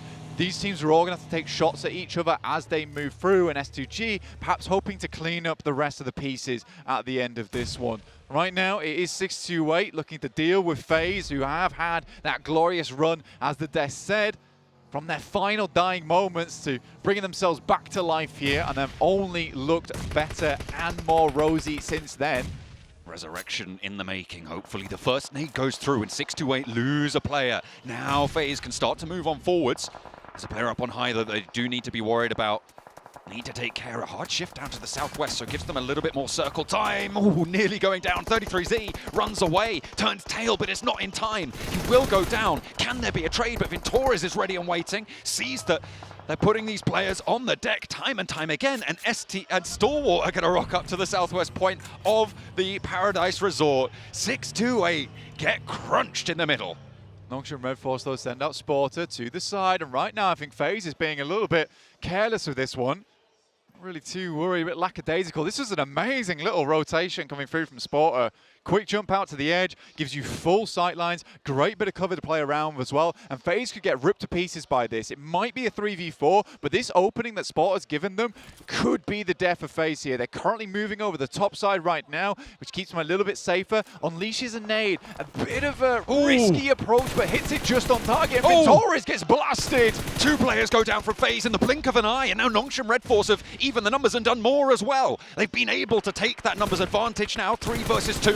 And S2G are here to play. Silas moves up, but he's immediately rebuffed. Holding their ground now. Nongshim continue with 3. Mela breaks wide out in the blue. The nade not going long enough, and Sporter stays alive behind the crags. Tizzy on the off angle, looking to try and keep up the pace, but XZY up on the high ground has gone down for them, so they're playing on us too. Can they keep it up against FaZe? For FaZe right now, Onzen's looking to get picked up, but more nades are flying through over towards their position. You can see Major Pride here taking the engagement down with Procedure Evos on the south side. Sporter will take down the last player of FaZe and shut down by an incredible reposition from Sporter at the start of that one. Certainly playing some sport of his own with a shot put on that grenade directly on target. Though curiously, is Silas to get silenced over towards the south side of this engagement. Does get picked up, though, and healed up nicely. Can they pick up these 2 points against Nongshim? Red Force, he is ready. He is waiting. Sporter with the DBS in close range against the UMP. Steps up, and Silas is ready. He takes the knock, takes the elimination, fades back with the rest of his team. Nongshim down to 1. A lot of time spent on this one, though, John. And S2G do need to start moving out. Stalwart with this. Circle look to be having a very good position on the side of the map. Nice shot from Kelsey, though. Will take down another, not before he gets refragged himself. Will drop off the side of the wall. Udo Alliance putting pressure on from the eastern edge. S2G will have to leave this position. The blue zone will push them out from it. They want this res, but the nade goes a little bit long. It's up on the roof, and the res can come through now. For S2G to keep them up as 4 has just been enacted, but the blue zone takes him straight back down. Kelsey falls once more, and S2G are going to struggle to get this one back on through. In the meantime, WBG have gone down on the east side. IHC, Morph, Alpha 7 engaged in that conflict. But Udo Alliance still guard out S2G. A little bit of a struggle in their future. A lot of engagements happening around the map at the moment. IHCU had a strong position for a long time. Need to move over towards that western side. Alpha 7 is just calmly breaching over towards the east. Only really Loops in a strong position right now, but they've only got 1 player. Cardozin sets himself up for success, but he got no teammates to make it happen. S2G here versus Stalwart. A big old fight here between these 2 teams. Currently, Stalwart sort of has the better positioning on this one, but S2G, 4 players, can they make it happen? That's the question here. Ooh, first through the breach, and Hamzy on the high ground backs him off the corner. Unfortunately, takes a little bit too much damage to continue that position against Icy. Nerzed as well, waiting for this push to come through from S2G. The stim's just ticking them back up, and top goes down. Silas has found the first shot and drawn first blood in the engagement. The duel rages on. IHC not quite close enough to engage because Udo Alliance are in the way. Silas continues to break forwards as Kelsey backs him up on the rooftop. Razy for the lower punch here. Nerzed right around the corner, biding his time, waiting on the door frame for anybody to step on through. It's dangerous, and Icy's there as well. Silas continues to move along the wall, and Razy steps in, and it's a 1-for-1. They keep it alive, but they find that they will lose Hamzy in the sidelines, and more start to fall as well. S2G keep it going, and Stalwart, a major contender, fall in the face of the hometown heroes. Realistically, that's a difficult push coming through from S2G to get down towards that south side. Stalwart held all the cards in that situation. Yet still S2G pushes on through with the support of their backers here in Istanbul. Alpha 7 in the center. A dominant team here on Sandhawk. Zuxi in the meantime, by the way, call him Levi Ackerman, he's just taken down most of the Titans. He is on the south side and he did go down in the end, but there's only one player now for Titan, and that's Major Pride to get a position now on the south side as they can move in and try and push towards Alpha 7. Major Pride, this is one of their best maps. It's sort of odd for a European team to be very, very good at Sandhawk, but Major Pride is one of the few teams in Europe that actually can play Sandhawk very, very well and pick up some big numbers off the back of it. Very likely of them to actually go for a central position. But this time around, they're playing a little bit further towards the edge. A little bit scared about this one, potentially just trying to slowly make their way in. They understand as well as any other team within this lobby that, honestly, the positions, the locations towards the center of this circle aren't really ideal. You're going to be playing edge for a long, long time. Tizzy still going, though. Trying to get further into this match. Going to be backstabbing over towards S2G. Has to hit another first aid kit, though. Kelsey getting roughed up by Major Pride as Naomi opens up onto him. Major Pride's attention drawn in that direction by the shots from Tizzy. They spot S2G and two of their players fall almost immediately. Alpha 7 looking to stop the final player from Titan to go on through, and Tizzy is still there. Razy go down. Titan do finally fall completely, and Kelsey's down as well. Just Silas remains for S2G. Gotta push further into this one. The placement points alone, very juicy towards the end here. Silas shimmying his way on the side. Good shots though. We'll take down one from Major Pride. That was instantaneous. Naomi, first of all, Alpha 7 have spotted Major Pride on the hilltop as well, and Effect goes down. Silas is still going for S2G, and he is a force to be reckoned with, carrying that trophy forwards, and it is Effect to get flushed away. Mafioso trying to hold out IHC. In the meantime, two players remaining for IHC as they push in from the east, but they're not in the next zone. Cut across with the crossfire from Udo Alliance in the meantime, and Ziol tries to keep going for IHC. Effect to Nomi down, and Silas is still there. He just doesn't die. Silas currently on a 1v3 angle right now, looking for the fourth at the moment. Revo desperately trying to remove the thorn in their side in IHC, but it's all eyes on Silas at the moment. Major Pride's run devastated by him on the south side as well, looking up the hill. Effect goes down to the play zone, and Silas still here. Revo is here as well, and Dino will go down. Alpha 7 sweep on through. They took a knock towards Major Pride's position, and Silas was there to pick up the pieces, but now Alpha 7, a dominant force. The Brazilian team, well, one of the two Brazilian teams, but this is the time that they will stand up for the performance, and Revo gives another challenge to Silas, who just about squeaks on through, gets up there into third place with a cheeky little run for S2G, but it's Alpha 7 now all the way. Udo Alliance, last player to stand, and it will not be long for it. Alpha 7, clean house on Sandhawk. Really, really good cleanup there from Alpha 7 at the end of it, taking themselves a chicken dinner. And I'm scared. I hear the boots are rumbling from this team. You start strong for Alpha 7, you start strong for Brazil, and the train don't stop.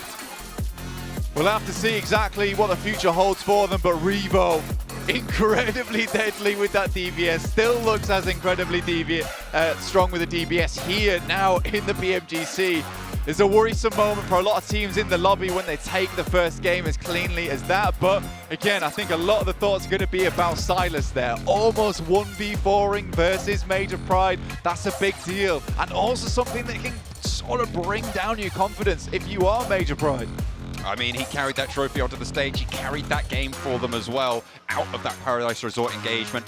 But to be fair, they took a straight-up head-to-head fight with Stalwart in the midst of it all. I mean, it's incredible because Stalwart are such a strong team in everybody's estimation, I think. So the fact that they're able to do that, brilliant. Revo, 5 eliminations for Alpha 7. As soon as they moved in from that southeast side, they just had so much pressure over that hill on the northwest. Yeah, honestly, for Alpha 7, it wasn't the easiest of pushes for them because they were coming in through the middle. It's probably the best position to be on that side of the map, but you've also got Udo Alliance on your north, you've got Morph as well, as I think it was IHC next to them. So they had to battle through for quite a lot of teams, which is why you see them at 12 eliminations at the end of things, but that's what they're very good at. They're not afraid to take fights to some other squads, to take great positions within the circle. And that's the important thing. That's what you sort of need on your team. You can just see from the damage numbers alone, it's all extremely high. Every single one of these players is extremely talented. But if you have a team in the lobby that is happy and willing to take fights with some of the best teams in the world back to back to back to claim strong position in the circle, it's very hard to battle them back. And Alpha 7 starting things off strong is sort of bad news for a lot of these other squads. You want to sort of keep Alpha 7 down in those early games, so they need to reset on the tomorrow. But going forward, it's just going to be 5 more matches of Alpha 7 feeling it. Goodness me, the t-shirt cannon's going off right in my ear behind me. Needs to be careful of that one. That startled me something awful. But that was absolutely an incredible game coming through from Soundhawk. Alpha 7 obviously taking that chicken dinner. You2 Alliance surviving up into second place, coming on through. I mean, fantastic performance coming through. Yep. Nongshim Red Force as well, taking a cheeky little scrap in Paradise Resort, seemingly another well-performing team. I was a little bit disappointed in Major Pride, though. That Southwest possession that they had, felt like they could have done a little bit more with it. Yeah, I think that they got absolutely trounced by Silas, to be quite honest with you. I don't think you can really be too disappointed. They got absolutely destroyed. For You2 Alliance, though, this is kind of an interesting one because I think that their MO during most of their games, even in the past, right, is just consistency at the end of the day. Getting a second place here bodes well for the Malaysian squad, and hopefully they can continue doing that. Well, we certainly hope so. Let's take a look at some highlights. Head back over to the desk to see what they thought of that one. Well, there's a lot honestly to say about that one. We'll start things off. Alpha 7, we always talk about every single event. They start so slow, and we said the same thing. They're slow starters, and they'll pick it up later on in the event. But 7, I have to go straight to you with this one. Yep. The amount of times we said, if Carrillo can play, and play well, then Alpha 7 can't be unstoppable. They can be this formidable force that really no team can take down, and we saw that happen finally in its very first match. Yeah, before I even go into Carrillo, and before we talk about what happened there at the end of the match, I feel like I have to give him some props too towards the beginning of the match because of how quick they were able to rotate into the circle. Yes, they were close to that circle, but it's how quickly they were able to do it. Usually this is a team that likes to play edge and likes to be very, very slow in their rotations. To see that quickness out of them, I'm really surprised. And now going back to what you were saying in regards to Carrillo, for him to be able to put up 4 eliminations with 521 damage, that's good to see too. And the other one too is Rebel. Rebel was able to put up 5 elims. So it might be a little bit too early, but I feel like I have to say it. Do Brazil getting their first win.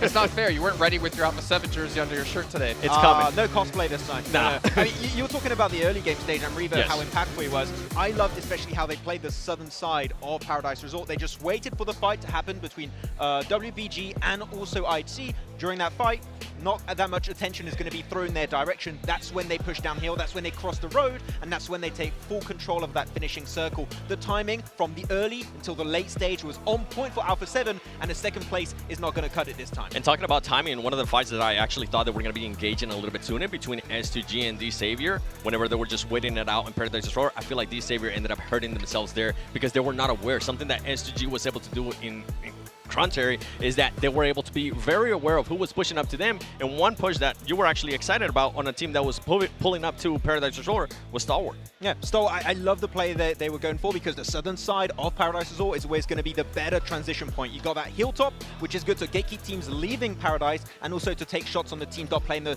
really trashy terrain south of Paradise. But man, S2G, just looking at Silas in particular, what a push here onto Stalwart Esport. I was a bit like, I thought Stalwart were going to win that game, Jason, but I mean, if you were going to say it, I was going to say it. Yeah, I really thought that was going to be a Stalwart win through and through, but that push, that breach from S2G, it's so hard to pull off, and yet they just dominate because they played as a 4-man team. Like, you can't beat a push like that. Well, it was really well executed. The thing with S2G off the bat was we were literally saying before this match began that if they can start hot, this could be enough to carry them through. And we saw them fighting D-Xavier early. We got a little bit scared, like maybe you need to chill, maybe you need to relax a little bit. Now you want to come out the gates blasting. But surviving is the important part, and they survived, and they were allowed to take out Nongshim Red Force as well, which is a team we're going to have to touch on. But they put up so many limbs, and also Silas at the end. surviving for so long, for every little bit of points for placements, the eliminations. Max, I think you were calling out, he was just decimating Major Pride. Yeah, I'm looking at this tournament. For me, I have two teams that are very streaky, very momentum-based. It is going to be these two teams that we saw, Alpha 7 and also S2G. So the fact that they start first and second place respectively on this first Game 7 sets a scary precedent for the rest of the lobby, I'd say. It does, and I'm happy that one of the teams that I was talking about kind of showed up in a way, especially with Illims, and that's going to be non-Shim Red Force, the way they were able to find on these Savior. And not only that, the way that they were able to take on the fight with FaZe Clan as well. Yeah, they did end up losing one player to the SGG. I feel like they got a little bit surprised there, but it's just their awareness and being able to take down fights and close range fights too with the DBS and all that stuff. So good start here out of non-Shim Red Force. Yeah, and Tizzy actually surviving as a solo, able to get a little bit of a backstab onto S2G. If Tizzy's not there, maybe we would be looking at an S2G win, but unfortunately at Sanhok, you're always going to have like some solo snakes just lingering in the shadows and sometimes just rendering your chances of a win to zero pretty quickly. And for these Saviors, it's kind of a bit of a letdown too, because they were there for such a long time. They were just waiting patiently, and for them to allow non-Shim Red Force to pull up, I wasn't actually able to get a chance to see how that happened, but it happened so quick that non-Shim Red Force took care of them very, very fast. Yeah, I think it's just very prone to being naded and mollied because it's wooden floor, so they were just kind of locked in very small areas of that building, and you just can't escape because non-Shim Red Force, as you stated, covering their group, they're so aggressive and so proficient on those breaches that, I mean, a South Korean team is not going to give you any breathing space when they are breaching you. They weren't expecting it. Xavier couldn't do anything. Well, let's roll it back to another team that you were talking so heavily about when it came to survival stage and last chance, FaZe Clan. Now, you're obviously saying when we look at this match, they're rotating really slow. They're playing the edge. You cannot really rotate the way they currently play, or play on the edge the way they currently play in a lobby like this. But I have to give them credit. The way they took down 628 with the roll-up, left hand, you roll up to the ridge of the hill, was really damn well done. And it probably could have been even more successful with S2G not peeking from the side. Okay, so I agree it was well executed, though I would go on a caveat here and say there was a better option. If we see with how the circle shifted, northeast is typically very open. There was only Udo Alliance up there. I think if you like to rotate late, you need to be very efficient at finding the path of least resistance to enter the circle. In this case, if you are FaZe, I believe, just wide wrap next to the northern side, tap knock, and enter up northeast. I think if you do that, maybe you fight Udo Alliance, but there's only one team that's a really major threat, and I think FaZe can then play a stronger position, maybe not win because Alpha 7 are just that good of a match, but I think they at least get close to a top 5. But especially in Sanhok, it's so hard for a team to be able to rotate very late. I mean, we saw what happened with Persija as well, right? Persija was trying to gatekeep for a very long time, and he ended up hurting them whenever they actually tried to push into the circle. We saw Soxy scouting, which was really nice, and we saw them being able to clutch up some good fights. I want to see more out of them. I want to be able to see a little bit more faster rotating, and I think that's kind of why I was giving props to Alpha 7 on how quick they were able to rotate. Completely different than what I'm used to seeing out of them. Well, we're talking about the highs of Brazil. Oh, no. Oh, no. We got to talk about the lows of Brazil. Max, your favorite player from Brazil, Ayala, and team, got in a fight with 4Miracle. Didn't work out. I didn't shake his hand, so not my fault. Hot drops, don't do it. We're going to head on to Erangel. They can fix it, but Sanhok, you only got one a day. It's the map where you want to avoid doing that as much as possible, especially in Pinap. Well, it is time to head over to our casters here, I believe I just heard. So we're going to throw it on over to Blink and John Allen to take us into our first match on Erangel. Hopefully we're getting in pretty soon. I think we've got 5.5 minutes on the clock. I don't know what's going on there, but yeah, we're over to us. We're going to have a good time, I guess. Over to Erangel. Yeah, so I am the desk now. So we'll just cover it. So yeah, no worries. So we're heading over to Erangel soonish. It's an interesting one that we're looking at right now because, like the boys say, you've got the Brazilian squad in Alpha 7 that you sort of see start slow a lot of times, and in the tournaments they do amazing in. Usually that's a case of where they do really good at the start and then just blast through towards the end. But it never happens in PMGC, and we're always sad that it never happens, yet here we go. So again, it's that case of what I was talking about earlier. There's a lot of teams here that I think could do absolutely fantastically well into the future, or do horribly badly as well. There's a real mixture of teams that can go to the highest heights and to the lowest lows, which is making this one of the the biggest nail biters in terms of PMGCs that we've seen in a very, very long time here. It's curious, though, a lot of these teams that we're seeing so far, because I think the fights that we've already witnessed already are really promising in terms of what we'll see into the future, John. That's true. And I mean, a lot of the teams that I think we're going to be seeing towards the top when it comes to the end of these 3 days are the high variance teams. Because, I mean, you're rolling it with maybe, I would say, 5 or 6 high variance teams in this lobby, it's quite likely that at least 1 or 2 of them continue to have a hot streak, right? If Alpha 7 can keep up that mantle, great, but you've got a lot of other teams that are going to be looking to do so as well. You have Nongshim Red Force going in pretty deep into that game, getting a lot of points. They stayed consistent during their group stage, and that's what topped them out there. Yeah, I think for Nongshim Red Force, that was actually really fun to watch overall. I think for Nongshim Red Force, it's the type of thing that you wanted to see from the Korean team. You want to see them take it to the top with some of these really incredible squads that we have here behind us over on the stage itself. And I think personally, just looking at Nongshim Red Force, they did seem to fall off just a little bit a few times. Luckily, made it through to the end of the match, which is amazing for them, and hopefully that is something that they can continue doing as they qualified into PMGC. I'm just thinking that realistically, Stalwart kind of should have had that fight versus S2G at the end of the day. They sort of fumbled the bag somewhat over in Paradise Resort. I mean, to be fair, S2G, maybe they're a little bit more familiar with, actually, take that back, Stalwart going to be equally familiar with the entirety of all of these maps. So, yeah, it just felt like they had that choke point to hold against S2G, but a couple of rooftop positions, a couple of cats amongst the pigeons on that engagement, and it didn't quite go their way. Erangel up next, though, so a little bit maybe slower than Sanhok. We'll have to wait and see if Alpha 7 can continue that pace, because that is what the Brazilian fans want to see. I mean, I had Alpha 7 as my winners, as my champions coming into this, is my prediction, and I'll keep saying that until they lose that first place spot, at which point we'll not talk about it at all. It's been one game. Come on. They're winning. Let's stop the tournament right now. It's good. I like that. You win. I win. Yeah, I think for S2G fans all over the world, and especially here in Istanbul, I think they've been very, very pleased with how that first initial match went, right? That is incredible news for a team like S2G, where there's been a lot of doubts about this squad, right? Whether they can actually bring things back or not. Yet here they are, really proving everyone wrong at the moment. That's the thing that has to continue, though. It can't be a one-and-done game. I mean, they can't show up for this first Sanhok and be like, that's it, boys. We proved everyone that we can play the game. We're going to go back to our old antics now. But no, this does feel more like a team that has won the PMGC in the past. Not won S2G. You just claim the team at the end they of did this just won tournament. S2G, didn't they? They did. It's 1-0. They did. So 1-0. They came third, I think. S2G. Yeah. Yeah. Third. Udo Alliance managed to get a player into second place with 2 eliminations. I am pleased with Udo Alliance. I think that's the one thing that worries me, though, is the elimination points overall. I think for Udo Alliance, great consistency on that squad. A little bit afraid to take fights, though. I think in terms of rotations, they are very, very good at it. And it was kind of like a little bit of a red herring for us in the group stage when we actually looked at them, because some of their rotations were very much from their side of the map, very much from their side of the circle. So it was fairly easy for them to come downwards into that spot. However, going into the future, going into the games that actually qualified them into PMGC, and even here on Sanhok we can identify it a little bit, their rotations are just very smart and very strong. Yes, they avoid fights, but they can avoid fights because they're masterfully working their way through a lot of these dead zones where not a lot of teams are playing, which is not easy to do. That requires you to have really good game knowledge, really good knowledge of what's going on around the map as well. Certainly need to keep your wits about you. It looks like they are getting locked and loaded, with only a minute left till the plane takes over the grassy pastures of Erangel. Of course, we'll be heading there once more for a triple bill of our favourite map. Well, my favourite map, I think it's safe to say. You're a Sanhok man, but I'm going to stick with the grassy pastures. We've got Miramar, though, as a treat later on. A little bit of dessert for us. Yeah, double Miramar. Bit of a Miramar dusting, let's say. A desert dessert. Yeah, a desert dessert. That's why they paid me. Dessert.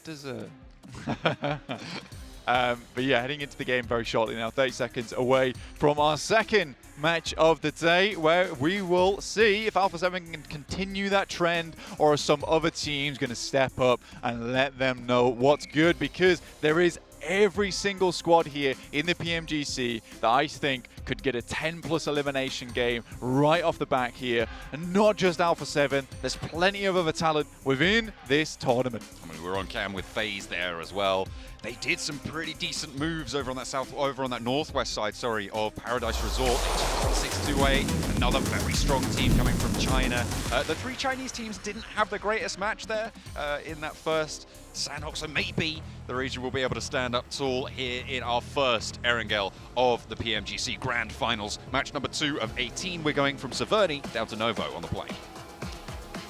Got ourselves a plane path, and we got ourselves some players in the plane as we head in from shooting range, like you said, down towards Novorepnoye on the south side of the map. Pretty disgusting plane path, to say the least. Makes things a little bit hard for the teams that want to drop over towards the western side of the island itself. But again, you do have to work with the downslopes as much as you work with those inclines. And right now, for some of these squads on the western side, a bit of a mountainous climb to get over towards that area of the map, specifically Primos, maybe Quarry. We'll wait for the circle to pop here, John. See where that first time around takes us. With the Alpha 7 squad out early. That's where they'll be playing for. S2G, I spotted them blank. They're right in the middle. We're going to be seeing where Silas and co land. You do Alliance out a little bit later, looking to take down on that southeast side with 4MV potentially stretching all the way out to Novo if they keep their drop going. But Stalwart are there as well. See if that Milter drop comes through from 4MV. A little bit of a hot drop, maybe some trouble here for Silas. I think that is for S2G, but he gets on the bike and he gets away. IHC will not be able to claim that one. Not just yet, but S2G are still split around this drop, and what a way to kick things off. The circle goes hard south. Most likely a Sosnovka finish as well. An exciting one to say at least, because this is looking like more of an eastern side Sosnovka finish coming over towards military base. Excited to see what could happen here. With Stalwart over towards Novorepnoye to start things off.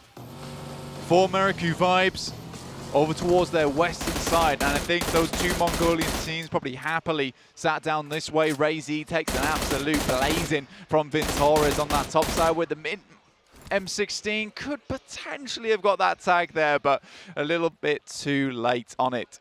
I mean, you stay exposed like that for too long, taking those shots, you know that S2G is going to turn someone around, come on a flank, and you're going to have a really tough time of it. So I think that was pretty heads up to fade away there, even if you can get for that one. Maybe a little bit too greedy. And they've certainly claimed their position anyway. They know that S2G doesn't want to stick around, so they'll allow them to get away with it this time. 4MV, Stalwart on the military island already. Stalwart over in Novo, we've just hopped on board with them. 4MV a little bit over towards the military base, a little bit more.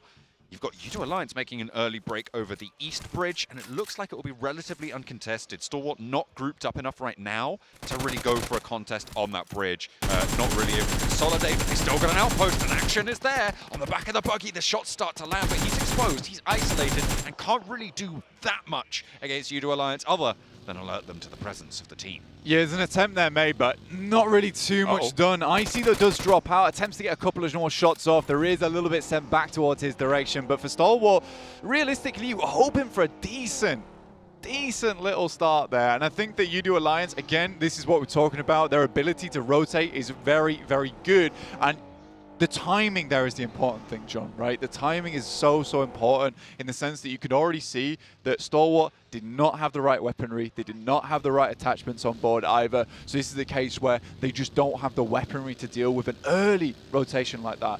I'm pretty sure U2 Alliance was rotating across there as quick as possible with little equipment and nothing, but they get themselves into a strong position. At this point in time, teams are starting to build up some of that caliber, right? Some of that weaponry in the back pocket and be able to hold out these teams who are moving across towards the South Island. S2G's made a quick approach of it. Already have two players down towards that south side, just waiting for one more of their players to make it across, but sort of locked between here with Nongshim Red Force in the wings. Seeing Silas already across. I think, yeah, the rest of S2G just trying to divert Nongshim Red Force, getting across that western bridge, but Major Pride, Alpha 7, circling around now over on the western side. You can see that outpost on the minimap for S2G. Ray-Z, taken very low, obviously, by that spray from Vintorres of FaZe earlier on. Hasn't actually been able to find the meds until now to be able to get back nice and healthy, but Major Pride, they've left a player in the same compound as him. He'll be aware that there's an opponent in the area, but will Naomi know?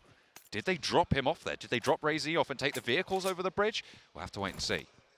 Yeah, I think for Ray-Z sort of left behind with a vehicle of his own. Or you'd hope. If he's able to pop Naomi out, though, it's a big deal. Able to take the US, regroup potentially. I think Naomi has no idea here. He's going up to the upper floor. He's not got a weapon out. He's not checking his angles at all. He's just scouring through for a little bit of loot. There is that buggy at the front, though, and that's what's going to give the game away. If he steps out and sees it through the window. I don't think he did. Yeah, you're Ray-Z pulling out the Val. find too much success off the back of it. I think that fight was a difficult one for Razy to take anyway, only half HP. You got DXavier as well, rotating close in between. Not a bad moment to go for the push here for Major Pride alongside with DXavier, but they're going to go straight up towards the Lighthouse. Major Pride's going to rotate back across, interestingly enough. And I mean, this is not the ideal position to be staking a hold over towards this western side. The circle's likely going to head over towards the east. It could even head over towards Shelterway if players are unlucky here. So it's a curious arrangement that we've got set up here between DXavier as well as Major Pride. It's a case where you're potentially just looking for some results in terms of eliminations, but we will see. Taking that top spot. I mean, you are at the back of the traffic jam, so maybe try and get a pick on the team sat across the bridge with the angle that Lamborghini has. You can see he has full broadside on the walkways across that bridge as well. So just controlling the ground for now. They are in the next zone, but as you say, difficult maneuvers ahead, I am sure. In the meantime, Udo Alliance have made their way all the way to the south of the military island Blank. They are right on that coastline. No one really that close by to them. I'm looking at 628 making a crossing from Mill to Power in the boat as well. They've already put Sunan on dry land towards Novo, so they have got an outpost already making that crossing. Razy getting his swim on as well. The trunk's a little bit wet, but S2G going to be happy to get across nonetheless. You've got a curious position over towards that northwest side in Zaki, right? Interesting enough that they would be sat up there on that edge of the map. Still not moving in the blue zone currently. Just that north side waiting, biding their time. Now the rest of 628 have moved on in, but Sunan's been scouting in the meantime to give them a little bit of an opening on to the south point of Novo. Gotten through to the hills there as well. Razy swimming underneath, gets spotted. S2G potentially down a player here, as I think Razy will really struggle to swim all the way across with that health bar ticking down. Having to get through as well on a broadside. This is what DXavier were looking for. This is what they wanted to find. Find a player on the team sat across the bridge from them, and they've been able to do that. To take Razy out of the mix is going to allow them a much easier crossing when they want to go for it. Yeah, I think for Razy getting taken down here, a bit of a difficult scenario overall for him. But again, that's what happens when you get left behind like that, right? And S2G has been so split up for so long, but it's WBG currently. Saddling up against IHC. Demo should definitely go down there. The spray was forgiving towards the end, but the start, brutal. WBG decides that not too worth it. Godless should be able to pick up its teammate there in Demo behind a rock as well. The rest of WBG just send away. Decide to get out. They're turning around. He's out. Ming dropped off in the process. Su as well. Going to roll on in, see if they go for a reposition. That is another hard south shift, and we are going certainly to the east side of Military Island. But IHC and WBG on that northern side of this angle. Godless moving up, looking for this res. We're stage 2, so these reses can happen in the blue zone, despite it enveloping the fight. It'll start to put some pressure on. Gap already down and flushed. Means WBG lost a player completely. IHC, if they can pull their player back up, they're up at 4 again. Yeah, I mean, for IHC, definitely a possibility to get back into this game quite easily. That is one hell of a hard shift on the circle, John. Ton of water involved as well. Stalwart, realistically, should have a good game off this one. They currently own Observatory, right? The question is whether Icy and Action is going to get up there shortly, because we do have the Piranhas swirling around that position on the mountain. Procedure Evos, Titans, as well as Udo Alliance on that south side, not to mention 628. And I think for Icy and Action, it looks like they are getting back into vehicles now. Lamborghini spots a couple of players. Out come the smokes, out come the stun grenades, but not quite enough here. At least one player has swung wide, and Lamborghini's not watching. It doesn't matter. Levi's has the angle. Razy now low HP by that pillar, has been knocked twice, but is still going. Hamzy up on the high ground, spotted by Lamborghini, not able to tag the spray. Silas under the bridge, lone really in his pursuits, but steps up for the fight, and Lamborghini takes half HP. Now trying to get back into it. Molotov forwards, pushes Lamborghini up to the high ground, doesn't find the knock, but that's an excellent reposition. The flush goes over to Razy, and now Lamborghini forced to go for this med kit. Chua on the back lines with that nade, tries to go long with it, but might tag onto Lamborghini if he's not careful. Good comms there to stop his teammate pushing. Hamzy in for the pickup now as S2G play on with 2. Xavier currently have been fairly successful. It's Silas as well as Hamzy G, like you said. Silas, incredible last game, but that nade might just be on point there. Drops directly next to him, half HP. One more should do the trick, and Parajin's always been very successful with these nades. The smokes pop just a little bit too late as Parajin does get the lineup. Desperately trying to get some meds on board. Has a first aid kit, opts to go for the bandages here. I think he understands he needs to get a little bit more HP, especially in stage 3 at this point. Before he hits it. Over the bridge, they're rolling on through. Could be disaster for DXavier as S2G might have been thrown a lifeline. Hamzy G gets away with it. DXavier trying to hold through. First player goes down for Major Pride, second as well. And they crumble on the crossing. Major Pride gonna have a real tough time. And DXavier, they bided their time in that lighthouse position. They gave S2G some rope. They snatched it back. Took 3 players there, and now Major Pride are finding a similar result. Yeah, honestly, this Vietnamese squad has been extremely impressive, and I think the reshuffle they've made on the players has brought them a lot of momentum overall. I mean, Parajin, Lamborghini, really, really strong players. I mean, Lamborghini's been with the squad for a very long time, but now is supported by the correct players, I would say. They do need to get gone at some point, though, right? Because they can't stay here forever. WBG currently fighting off versus IHC in the meantime. There's plenty of players looking for this bridge. DXavier playing the far side. IHC and Major Pride stand in the middle. WBG try and get across, but they all jump in the same vehicle, and Godless lights it up. Something awful. Zeol does go down in response, but that is the end of this match for WBG. Another bad performance for a Chinese team. Unfortunately, it's going to be 6-8, looking to try and keep up the pace now. 4 players alive for them. They've also got Titan, but it's going to be tough for everyone involved. Effect. Attempting to salvage this game, but unlikely. No meds on board anymore. FaZe looking across. I think this is the 5th, 6th team trying to get across this west bridge blank, and it is not going well for anybody except for DXavier. They're long gone in the meantime. IHC trying to reverse it up, back it up, and the spray onto a vehicle. Demo for 1, 2, and 3. FaZe fall. The hell is going on with IHC at the moment? These triple vehicle pop-outs. This is unreal. Ayala from Loops right now taking down Morph. You got Titans, Bamboo, trying to bite at the steel beams here, but unable to get past them. It's Cleon. Looks to take down a little bit more here.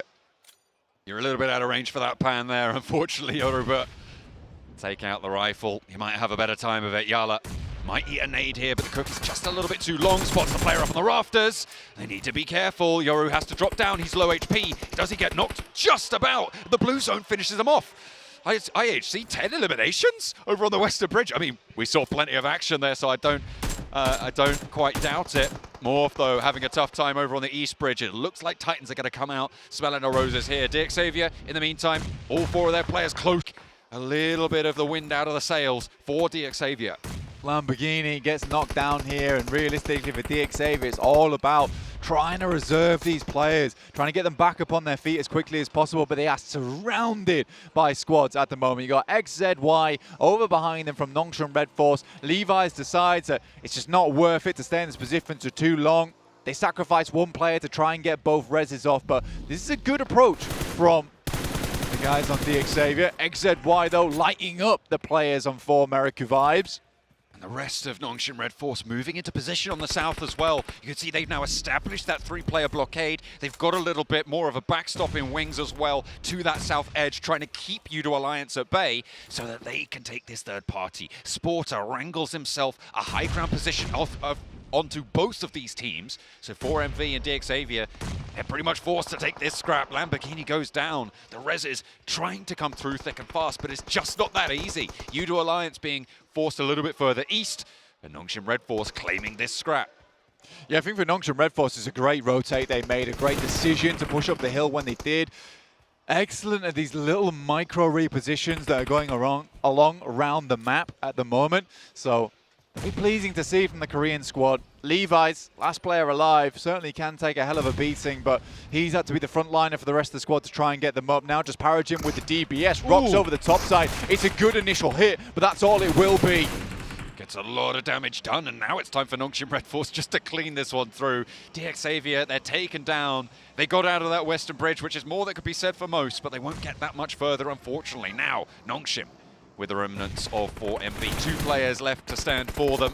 And Tizzy's there to find Apex now, just the one to go. U2 Alliance, they have been denied access from the south side of this fight for so long, and they get a little bit too antsy. They move up, and Sporter goes down.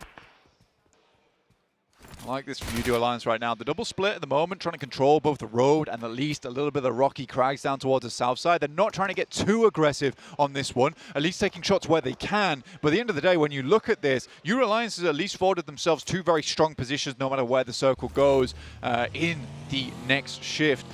You look at this circle, though, I've never seen it before. I don't think you've ever seen this circle before, to be quite honest with you, John. This is in one of the wildest spots inside of Sosnovka to see a circle end. There's a lot of strange terrain around this spot. The major talking point, though, is definitely going to be Stalwart, right? It's how are they going to control this north side edge? Because Procedure Evos as well as Loops are coming in, 2 really good teams. IHC go down, but those 10 eliminations will be more than worth their while. And it was a great approach on that western side, essentially living as the lone survivors other than them and DXavier.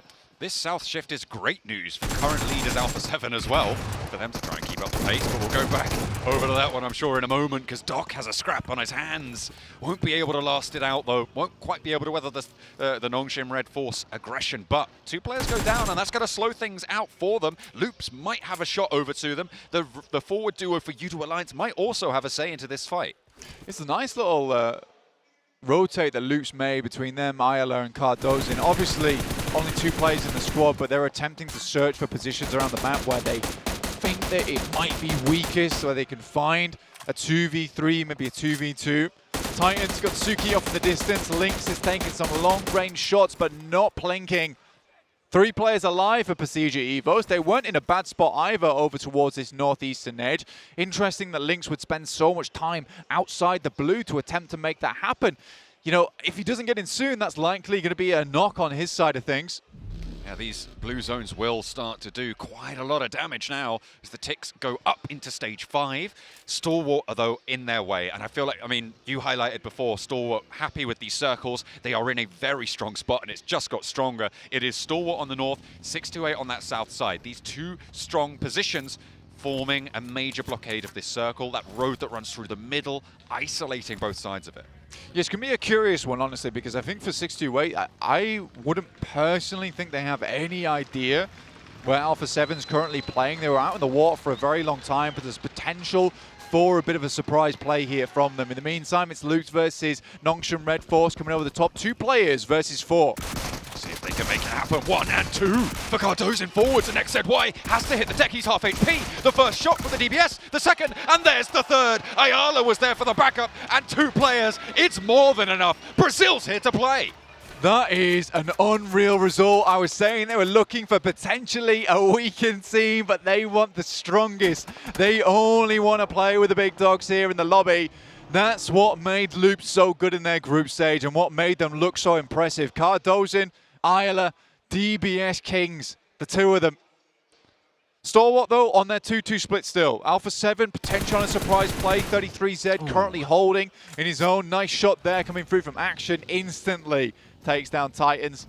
Final player. Alpha 7 on the south side. I think that is going to be the major scrap of the next few moments. You've got Xing and 33Z on that south side, currently on a split 6-8, looking to try and regroup on this south side. Alpha 7, see how long they can remain unknown. The blue zone was taking them down as we get a cheeky little replay. This is IHC's bloodbath over on the west bridge. Godless spraying them down with a backup of Demo and Ziol. And I mean, what can you do here? Loops on this hillside, though, similarly impressive on that performance with only 2 players. Yeah, I mean, we're already farming clips. Let's put it that way. We are really farming clips at this point in time. Alpha 7 just about make their move upwards over towards 6-2-8. Could potentially be starting to take their engagement between them. There is 4 players versus the 3. We just saw Brazil absolutely trounce when they were down on players. So potentially it can be done again. But 6-2-8, one of the more aggressive Chinese teams, has some strong firepower on this squad as well. Mafioso, though, has the nade in hand. It's a good arc on it. Ooh, looks pretty sweet, but it's going up to the top of that cliff, unfortunately. Sunan avoids that damage. Stalwart have spotted Loop, so they're going to be a little bit too much to ask there. I think Cardozen, most likely left as a solo, gets into a shack. He's kind of in the middle. And Stalwart's probably the only team that's going to be looking to push there. But the question is, when do they want to take this spot? Yeah, second time in a row right now for Cardozen getting into a shack nice and early in the game to try and get a stronger position in terms of placements. I mean, he made it very, very far into that last match. Potentially another top 5 available for him, which would be great in terms of point scoring on top of the eliminations they already found. But seems like he has been spotted here by top. Likely going to be a lot of smokes dropping through, a lot of Molotovs coming through also. You ain't going anywhere, Cardozen. You're staying right where we put you. And go into our points total if we can help it. There it goes. The burn is on, and Action picks up the point. Clear. Stalwart able to take control of the shack, and now Action can move up to it. That's what Stalwart wanted to do, take position, and that is exactly what's going to pay off with this circle shift. This has overall been quite a strong game for Stalwart in terms of taking a lot of space away from other squads. Been very confident to dominate this northeastern side. It's come back in a very good way for them now. They hold both the south and the northern edge of it, so they could just clean through, hold these teams into a bit of a chokehold between one another over with 628, Alpha 7 and U2 Alliance. There's a big chance here for Stalwart to take this game away, but there are still some big players in this match. 628, U2 Alliance, Alpha 7 though, I say they're kind of in their dying throes at the moment. A little bit, it would seem that way. Senab, the last player to stand for them, and I think they know he's down the hill. They've really struggled to move in on the south side. They tried to push up, but 628 were ready for them. They were playing as 3 from this position as well, which makes it even harder. 33 said, oh, he knows. The nade is in hand. It's underarm. Drops it down. Is that going to be the final nail in the Alpha 7 coffin? No. Senab sidesteps. Still got some moves left in the back pocket. He's still bringing them out. Hey, Shing taking damage though. This is U2 Alliance. With Cluck actually taking some shots from afar there. Iftar joining in, but that's given a lot of knowledge over towards Stalwart. They just needed a couple of shots, identify the location. They send 3 players over towards that north side. Nurzed claims and hangs on to the compound over towards the eastern side. Just in case another hard shift comes through, you want to secure all the chances you can get. Iftar goes down. That might have been some shots coming through from 628 there. Alpha 7 finally fall to the top spot. Eliminated from this one. Stalwart trying to sweep around, but U2 Alliance giving a good fight here. On the western edge, Sunan moves on up for 628. Looks for the flush, can't quite get it. He's backed off the angle.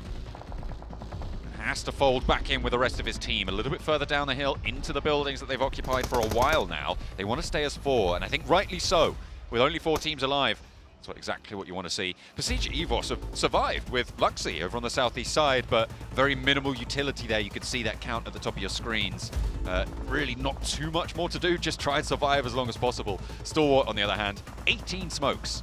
They are going to be able to get wherever they want to go. This is a nice position. Currently Nurzed's holding over towards the eastern edge right. Has the high ground. There's going to be a lot of open terrain in front of him.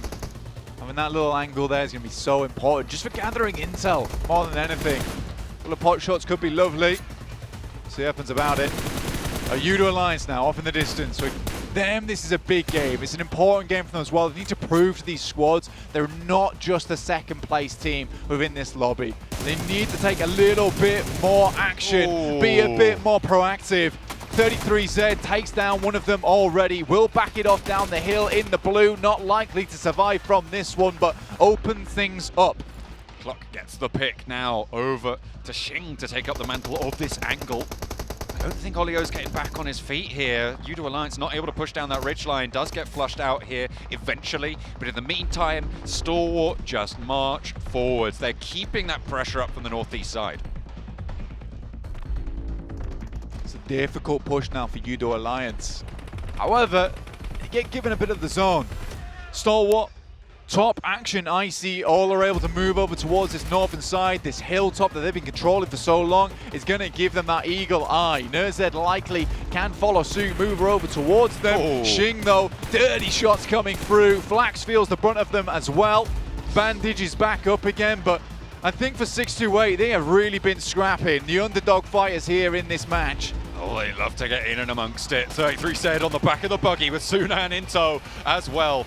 It is going to be top though to find the angle and actually take down Flax. Stalwart want a piece of the pie. 3 teams remain as Luxy survives on the southeast, but it's 6-2-8 versus Stalwart into the scrap for the final circles. Information provided now, given across. You got 6-2-8 underneath. Looking to push upwards over towards Stalwart's side of things. Luxy from Persija Evos. This is great news for Persija or Evos either way for the Indonesian team. Just getting in towards these top spots, just getting in towards even a top 5 at the end of PMGC would be an achievement and a half. And almost a return to form and glory for Luxy and Zuxi, but not only them. You've also got Redface and Misery who've really made a big step onto the scene here. Makes it to the crate, has to break out wide, and you saw Stalwart weren't paying attention to this angle. Maybe not enough, but there he is on the swivel. Nurzed handles business. 2 teams now remain. A lot of damage done to Stalwart though, and can 6-8 capitalize? A high ground position for Stalwart still being enacted by Icy. Can the off angle come in and come through clutch for the roster? A first pick for 33 Zid. And it is going to be 6-8 to take first blood on this angle. Icy has back up on the high ground. Stalwart's had control for so long here, Joe.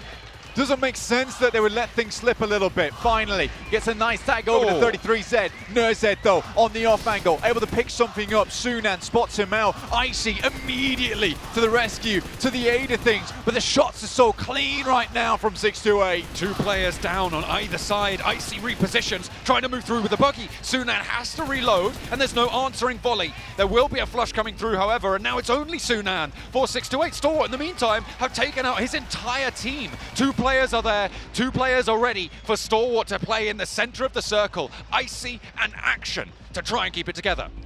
Pushing over towards the top side, they've got eyes on, they know the location. Nade goes down, but Icy's getting closer. 3 nades in hand, Molotovs abound. Information passed back across. Even more util used over towards this spot from the top side. Lovely nade! We'll take down Sunan, but Stalwart's had to fight for this one. 33Z is still in it, don't count him out. Icy with the challenge, and it's good. Stalwart take map number 2. Erangel goes the way of Mongolia. And a win that they needed. They need to bring things back, bring things up to speed, because honestly for Stalwart, PMGC has not been kind to them. Let's be honest. But finally, they're getting that confidence. They're getting where they need to be in these matches. They look much better, and I think with the position they held in that map, it was one that I talked about earlier, is that Stalwart should have a good game on this one. But the actual key factor in that sentence is should, right? And a lot of times I say this about Stalwart, they have a great position, this should be their game. This time around they proved that positioning for them, they will make it matter at the end of the day. They'll push forward from that position, they'll make it count, because again, 3 days is all you get. Every single game where you get a little bit of a benefit, a little bit of an advantage, you have to take advantage of. We're starting off in excellent fashion here at the Grand Finals, Blank. Alpha 7, they open the bidding over on Sandhawk, another tournament favorite. Over at that top side, and Stalwart answer raucously with a strong positional game there. A really well played answer to the aggression from Alpha 7, who go down, fair enough, on a difficult coastline ascent. Yeah, I think for Alpha 7 in the position they were in, like getting down towards the water side, playing in the water for a long time, it was one of their few options. It's a good attempt at a breach up towards 628's compound, but 33Z certainly was an excellent scout during that game, John, making sure he knew exactly where he needed to be at all times to make sure that they weren't going to get backstabbed from the water. It's something that not a lot of teams would be doing, is they'd rather have their full force up in front, but I like that they sacrificed one of their best players in terms of aiming skill over towards the backside. You know, you want someone reliable that you can absolutely lean on to be able to hold out your weakest position on the map, which was that water entrance. So really good stuff. Does prevent Alpha 7 from getting too much further into that game, but I think they still got some good placement points off the back of that one, as did Persija Evos. I do want to see a bit of a stronger game in terms of the team fights from Persija Evos, but so far, it's not looked that bad at all for them. And a team that's just popped up on the screen, I was just going to shout them out, is IHC, that Western Bridge bloodbath. really, really helpful for their points totals. They managed to get, I think it was 10 eliminations at the end of that match in about phase 4. So really, really well done for them to be able to pick that one up. But that West Bridge engagement highlights the importance on military circles of getting across early. Yeah, I think for even U2 Alliance, they got so far in that game, right? Very, very far. Just didn't have things to back it up. They made it down there. They got themselves a strong position jump. But in the meantime, we're going to send this one back over to the desk. Well, I know there's one really happy person here on the desk. He called it maybe one game too early. Maxman. I'll Stalwart, take it. Take the It's the victory. Stalwart win.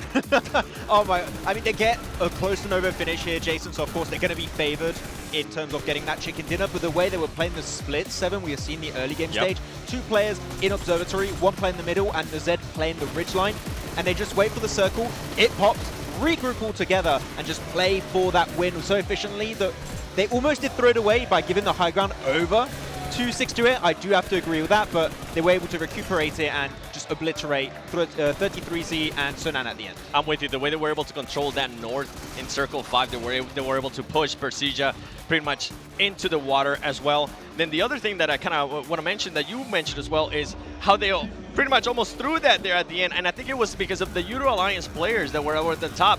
They kind of got a little bit worried about it. They decided to back off.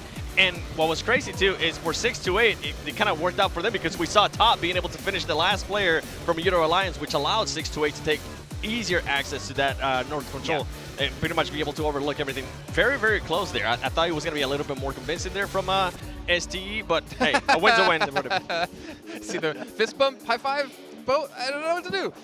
They got the win. That's why they're my favorite team. It's not going to be, yeah, it's their favorite team right there. It's not going to be the worst handshake ever in esports history, thinking back to certain Bird. But moving on here, we can see Stalwart taking themselves the 10 eliminations, 20 points in total.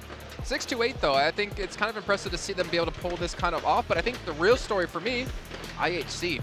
We talked about them in the group stage. They've been a team that is just very elimination heavy. They can have these pop-off games. 10 eliminations is huge, but that's not going to get you a Grand Finals trophy. Yeah, that's the thing about IHC, right? They're all about eliminations. Placement points, unless it's the last game of last chance, maybe they'll start popping off and going for the win. But at the end of the day, strong on eliminations here for IHC. Really good bridge play, but when you have the bridge, here's 7 that keeps moving away. Southern eastern side for the circle, you're going to get gatekept. It's not going to work out. Though, another team that was gatekeeping the southern side here, it was the entirety of 628 that against Alpha 7. I know it hurts, okay? But what an execution. It was, and you know what, we're talking about great rotations, we're talking about great early rotations. The boat rotation from 628 ended up working out wonders for them because they were a melted power. They were able to do that boat rotation all the way to the south. And like you were mentioning too, they ended up having to gatekeep Alpha 7. For me, for Alpha 7 to even be able to get points in this match, it was actually a bit impressive. It was only 3 placement points, but we saw them, we're like, okay, there's no way they're going to be able to even survive any longer. They were able to survive longer and longer, so it's good to see that out of Alpha 7 for them not to end up with a 0-point match. Well, another Brazilian team, Cardozen and the DBS versus Nongshim Red Force. That's just that makes me want to take DBS out of the game sometimes. Some of these long shots he's pulling off here, but he pretty much gets the 1v3, obviously with the help of Ayala, but he was the last player remaining for the team yet again. DBS, the new M4. Pretty much. DBS, the new AWM. Oh, pretty much. Just snipe with it, mid-range with it. It's going to work out at the end of the day, but he's able to survive and keep it up. I want to see a game here, 7, where Loops have more than 1 player live at the end. I want to see that too. Is that possible? We'll have to wait and see. I mean, we're not going to have to worry about Sandhawk at least until tomorrow. By the way, top 3 here, Nongshim Red Force, a team, the way they've been able to time their third party into the way they've been able to tie in their rotations, because this team was playing outer circle, especially towards the south of military. They were able to time it perfectly. I think it was when who was it actually? D Savior and 4MB. They were actually fighting against each other. They were able to time that perfectly and push into that fight, being able to get those eliminations as well. Ultimately, Cardozen with the DBZ was a little bit too much for him. Yeah, okay. Any team can win these fights, except if you're going up against a DBS, and that you're maybe going to encounter a bit of a tough transition later on. But yeah, Nongshim Red Force being consistent without win, being podium finish right now. South Korea, we expected D+ Kia to qualify, be the big team from South Korea. Nongshim Red Force giving a run for their money for these other squads. Not surprised. Yeah. Not surprised. No. I think highly of Nongshim Red Force. I think they're going to be continuing. I expected them to be in a top 3 situation, but if they actually continue to play like this, I might end up changing my mind and think more of a first place finish for them. Oh, wow. So you'll see them walking into the UK with a PMGC trophy to put it up. I wouldn't mind that. You wouldn't mind that? Okay, yeah. I mean, to be fair, it is amazing to see South Korea we've been talking about for years, thinking back to what, Archer days. in like 2019, 2020, and see how they've been able to improve here. Also going on currently within the game at the moment between the 4th and the 10th, you got the Road to Glory where you can win exclusive rewards such as that esports supporter title, which I already have, just saying. I got that from PMWI. Always flexing that. It's like the only thing you flex. What's your rank, James? Let's not talk about that. Let's talk about the PUBG where you can upgrade to the VIP ticket online as well. Obviously the 8th through the 10th, so that is the 3 days where we have the grand finals happening. Max, let's talk about John Allen's rank. Oh, okay. Good thing you can't hear me over there.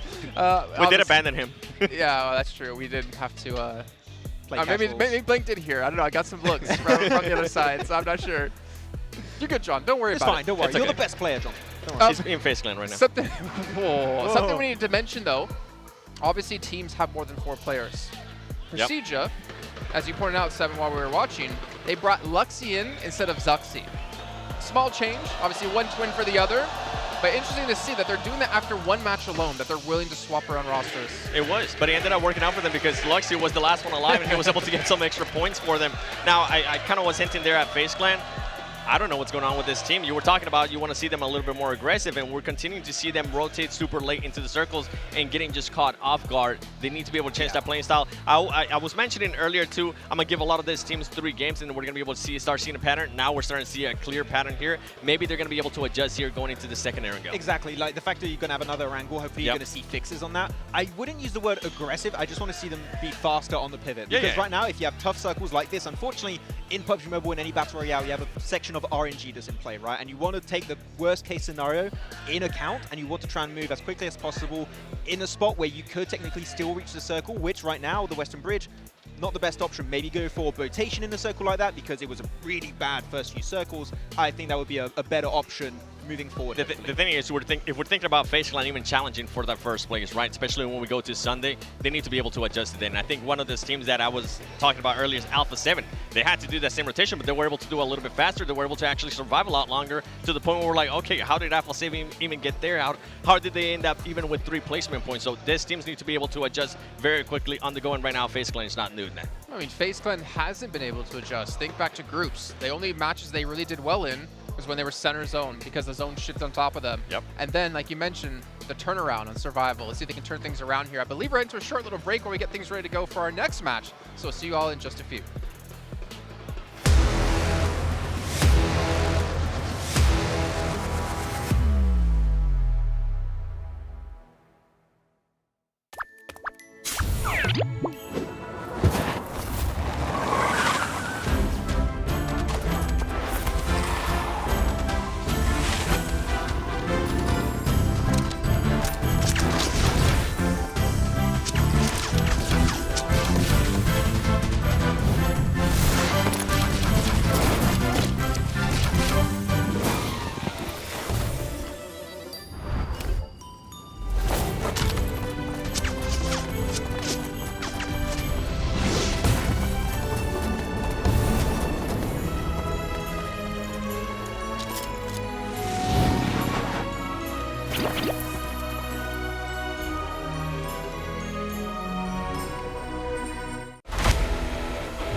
I'm Gold Investigator. Join the Investigator team and let's protect the game's fairness together.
We've already had an interesting first couple of matches here. Alpha 7 starting off the gate strong, S2G starting off strong and then not being so strong. Unfortunately, I don't know, I'm kind of getting some weird little enjoyment out of seeing them perform badly in front of their home crowd, which obviously is very odd, to be honest. I think it's a testament to my character. We're in throwing range right now. We are in throwing range. They can't hear us, so you're fine. We're not in-house. That's the upside. John's got stuff he can throw at us. But obviously, it's only been 2 matches, right? It's not the end of the day. It's not the end of the tournament for you if you've had 2 first bad games. Things can turn around. But the question comes into the next Erangel.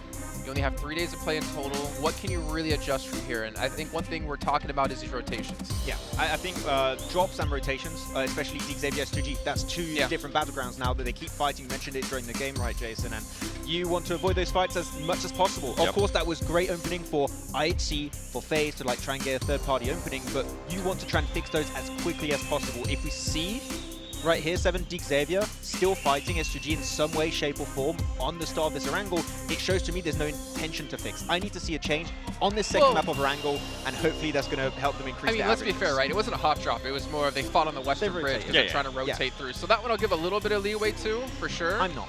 No, you're not. He's but not. I'm not either, because Xavier is taking a little bit too long with this fights, and they're allowing other teams to pull up on them, and they're not being really aware of what's going on with their surroundings. That's 2 matches in a row that we've seen that. And then I'm really, even though they're currently not in first place, I'm really surprised and happy to see Nonchalant Red Force do that. I want to talk about them a little bit more because we're talking. Not yet, maybe. Where's the jersey? Open up a shirt. Maybe in United Kingdom. We'll have to wait and see. But a year from now, okay. Sure. Yeah. Give me some time to think about it. But the thing is that we're talking about rotations.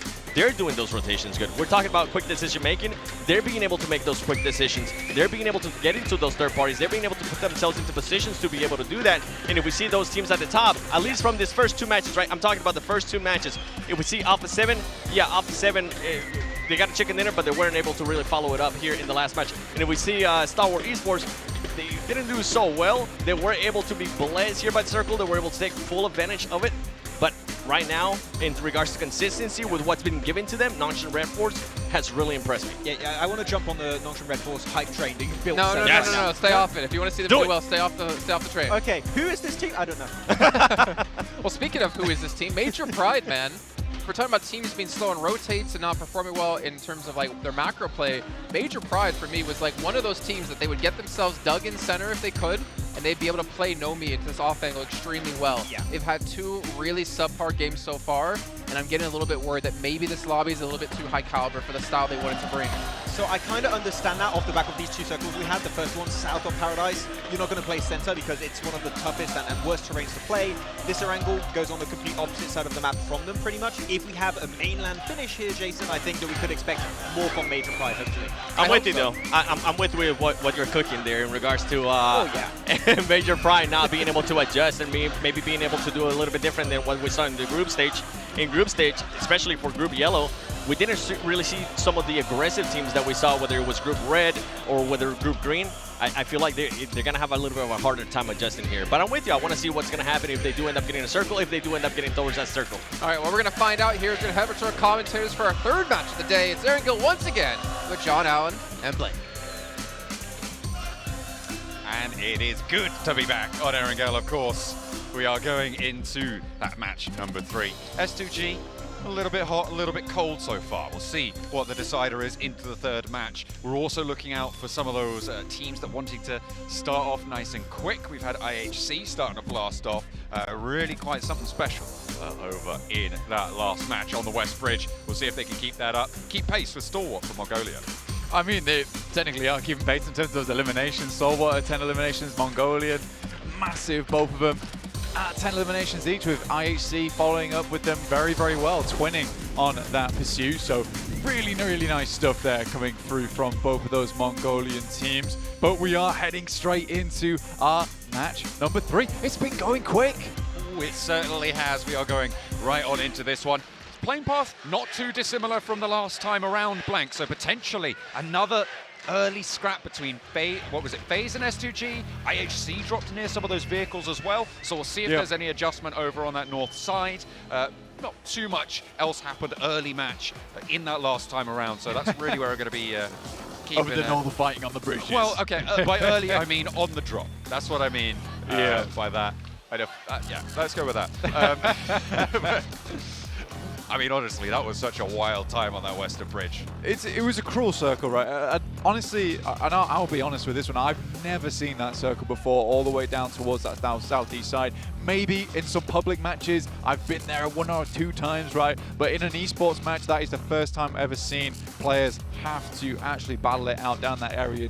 Realistically, Stalwart knew exactly what they need to do. They sort of have somewhat of an advantage because they rotate through this area a lot, playing from Novo Repnoya as one of their original positions. So they knew exactly what they needed to do, which was hold that northern side and the compound down towards the south, which was certainly interesting. But we keep getting sent over towards the eastern side, and a little hot drop on our screens between FaZe and IHC. Immediately shotgun in hand, though. Oh, and that's a Bison, sorry, going pretty wild around the side of the crates. A lot of ammo and very valuable early game, but it's taken out of their hands, and FaZe lose the first player. IHC still going on with 4. Zol with the pump action, looking to reload those cartridges on in, grab some more loot, but Venturas might line them up with the close range engagement. It's the drop shot, but it's 1 for 1. Alex on the high ground has their back. Onzen's waiting in the wings, not in a position to get the trade, and Demo looking to stay alive for IHC, but a second knock goes over towards Alex. It's Revo from Alpha 7.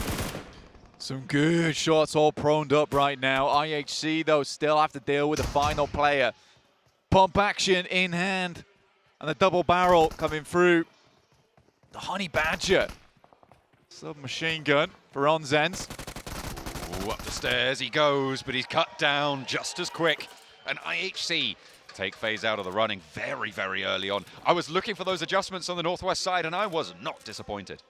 I mean, say less of an adjustment here, realistically. And IHC have done this during their last chance as well, where they would specifically target weaker teams. And for them, they were constantly dropping on squads that they thought that they could take out fairly easily. And they made it happen over in last chance and survival stage. And they're doing it here because they seem to have identified a weakness in FaZe, you know, not doing so hot, not being able to get out of a lot of these fights. And IHC happy to pick up some free points off the back of it. Currently 15 points total with not the eliminations added on top yet. So I think for IHC, this is an incredible thing to be doing, even into PMGC, which is just taking the fight to anyone, anywhere, anytime. It gives you more space to play around with. Not only that, IHC dropping in South George alongside with Alpha 7 in North George.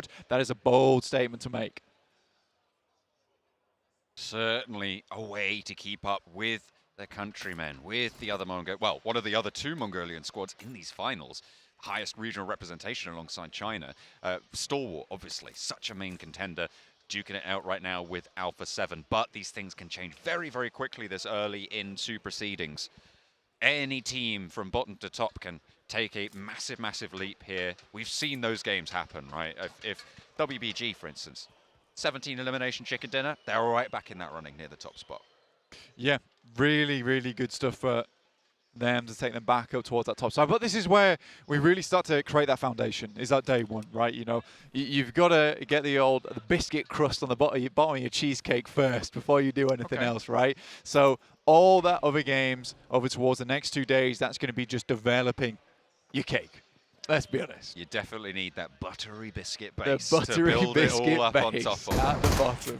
Exactly. But yeah, IHC really good on these hot drops. And they were practicing them all the time over in the PMGC League stage. Doing it here again. I can't believe it's happening over in the finals, which is fantastic to see. So I'm super pleased with how this is going overall so far. I rated them going into last chance as well.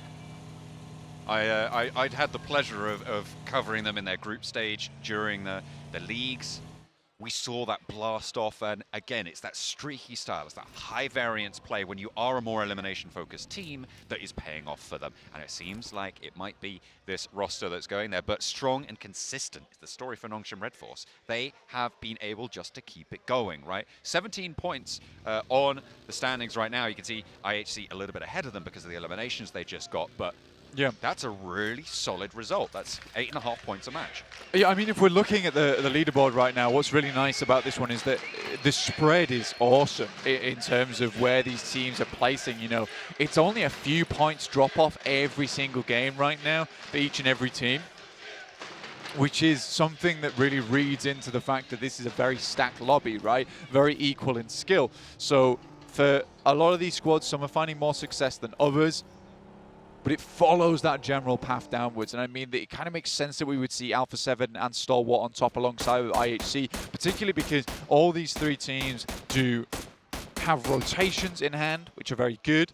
They can take team fights as well, and they're very, very good at holding multiple positions on the map. So for Alpha 7 STE, or Stalwart and IHC, this is something that makes sense for them to be here. Same with Nongshim Red Force, S2G. Udo Alliance are further down the list in 6th place because I don't think that they have that team fight down yet. That team fight aspect is just not there yet. So it all makes sense. And I'm curious to see if playing versus these top squads in the world will change out how some of these teams do end up playing. But in the meantime, let's take a quick look at the map, John. A circle heading over towards that western side. Alpha 7 still have Revo. A couple of other players up towards that northern edge. They've got to split downwards, though. In the meantime, it's Sue versus Mythic. We'll take down one. Much needed elimination there for WBG as well, considering down in 16th place. Only the 2 points. They certainly need them. But I said, any team can make it happen this early on, right? And we've seen WBG have a lot of strength in the past. Hopefully they'll be able to continue that pressure into this match. Alpha 7, a team that's certainly shown that pressure in match number 1. Not quite as lucky in match number 2, but wow, they're fighting for the top of Everest. So are IHC and so are S2G right now. They are once again into a little bit of a scrap. Senna wants the nade over towards the back lines. Silas dodges out of the way of that one. Mafioso fairly low here, but shouldn't be too much to worry about.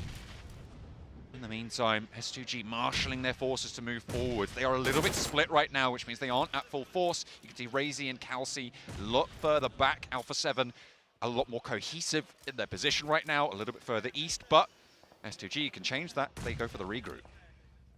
I think for Alpha 7, there's a lot of talk about how this team's going to be the new Grand Champion of PMGC. They've yet to make it happen yet. But taking this fight between them and the previous Grand Champion is a step in the right direction, right? You know, if they can prove versus S2G that they're better the team, you know, that story becomes a whole lot more believable going into the future. Either way, looking at that shot coming through from Silas over towards Demo, kind of godlike, to be quite honest with you. The lock-on from the DP, sort of disgusting the way he tracked him in the air as well. Tell this guy's been playing for years now at this point in PUBG Mobile. And S2G, I mean, if you can take a player from IHC down, you take that opportunity. Perfect capitalization. Try and take the wind out of the sails for the players of IHC. Try and keep them in the corner. It's going to be a hard task, but you've got to start somewhere, and that's the way to do it. Major Pride, a little bit disappointing so far in their games that we've seen from them. The first match, it looked like they could have done more. Second, didn't really see anything. That west bridge was their Achilles heel. This time around, they're not going to have to cross, but we'll see if they can play a little bit more central, as they have got the spot here on the map for the center of this next shift. Loops have got a shot over to DX Xavier, but they won't be able to find it.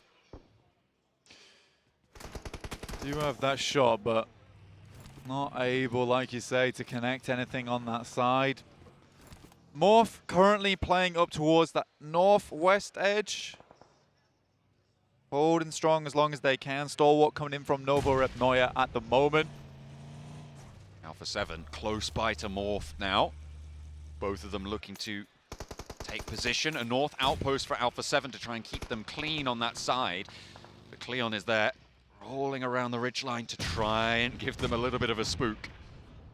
Unfortunately, not finding an angle on them just yet. Nade sent towards Rocky. Slow down the backstop. Mafioso's there.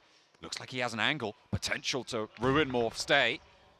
As he has that DP, a lot of ammo in the back pocket. Steps up for one and will find the first. An excellent knock, and there's the rest of his team moving on through with the DBS. A nade in hand now for Yoro on the back lines to maybe take care of him. It's straight towards him, but Mafioso ducks left, steps back behind the rock. Stays safe for the time being, has a nade of his own, and Yoru has more pressing matters to deal with. Sent back by Alpha 7. The top spot will not go that quietly. Yeah, I said that the boys were holding on the northwest side, but not for much longer, like you said. And Alpha 7 will get all players back on their feet. 6 eliminations added to their tally once again, John. And this is what we were talking about. The boys from Alpha 7 running away with things. Oh.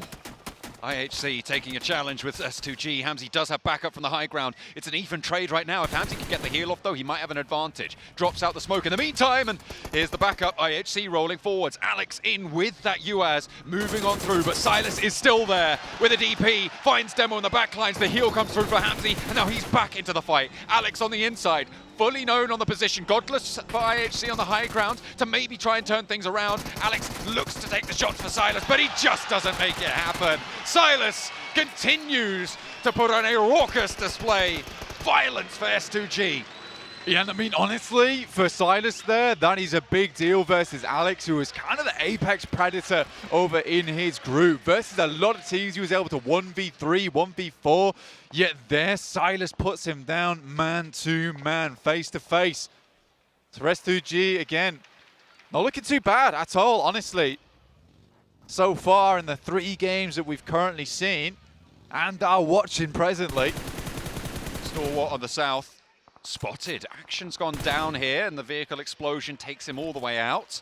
Stalwart playing as 3. Split. A bit far away from each other. I see a Vanguard right now, trying to swing around to that western side, move in on the south edges of Gatka, past Titan, past 4MV, but it's a little bit easier said than done there. Yeah, honestly, for some of these squads, there is some difficult rotations to be made going forward now. For S2G, for instance, getting across this field to regroup, to link back up with Ray Z, that's going to be a difficulty for some of the boys on the northwest side because they do have to move now. Udo Alliance on the northeast edge around school will have to push through both 628 as well as WBG. Not the biggest deal, but we have already mentioned that team fight factor coming through from Udo Alliance. Do they have it now? Can they break through the barricade that is going to be set up in front of them? That's a real question here for Udo Alliance because they can't just keep putting their guns away and putting their Nikes on. It's not all about the movement, John. You got to have a little bit more in the back pocket. Have the fanciest feet in the world. Won't do your job good if you take a bullet to the brain. Unless you keep your brain in your feet, then it might help. Not sure how many people do that. It would also explain why you've had an operation on your foot. That's true. Yes, I did need brain surgery. Yeah, to, you know. You do. Oh, no. Why is he so right? You did what? You limped into that one. That is true. At full waddle. We all need to have sympathy votes for John right now. For context, walk. I've had an operation on my feet, and I'm using a walking stick right now. He's an old man. I'm absolutely fine, but I am walking. He's waving his stick around. Oh, these young'uns. I was there back in Berlin. You were? Yeah, PMCO. 100 years ago. God, sorry. Crazy. Major Pride over in the centre of the circle. Right now. Honestly, this is a chance for Major Pride to actually get some points on board. Not looking too hopeful for this team at the moment. I did actually want to touch on Procedure Evos earlier on, and I liked what Jason brought up on the desk there about, you know, switching the players in and out. It's something they were able to do during the group stage as well, because they were comfortable with switching Zuxi and Luxi in, having Zuxi and Luxi in at the same time, just so they could really mess with my pronunciation on the regular. But I do think that for Procedure Evos, being able to have players in and out who are all comfortable playing with each other gives you that chance to reset, to go again almost at the end of the day. So for Procedure Evos here, maybe another game where they can get a good result, not only in just placement points, but also their elims. And coming in from Ruins on this north side, there is an opening. But going versus Major Pride and Alpha 7, it's a difficult push to be made, that's for sure. For me, this is the proving ground for Major Pride, right? In this position, can they keep it together? Because it is, as you said, a strong position, an opportunity for Procedure Evos, of course, but also similarly, that same opportunity afforded to Major Pride on that north side. Can they keep it through? Because if they can't, I'm sort of going to start to pay attention to other teams in this standings right now. 12th place on the cards. They had an opportunity match 1. We'll see if they can take it this time. Yeah, I definitely think for the time being we can count them out. I don't think they've done anything too spectacular so far. There was some good rotations on Sandhawk, but so far I would say that's really about it for them at the moment. Ooh. But you're right, this game is one where they have a position they can maybe do something from.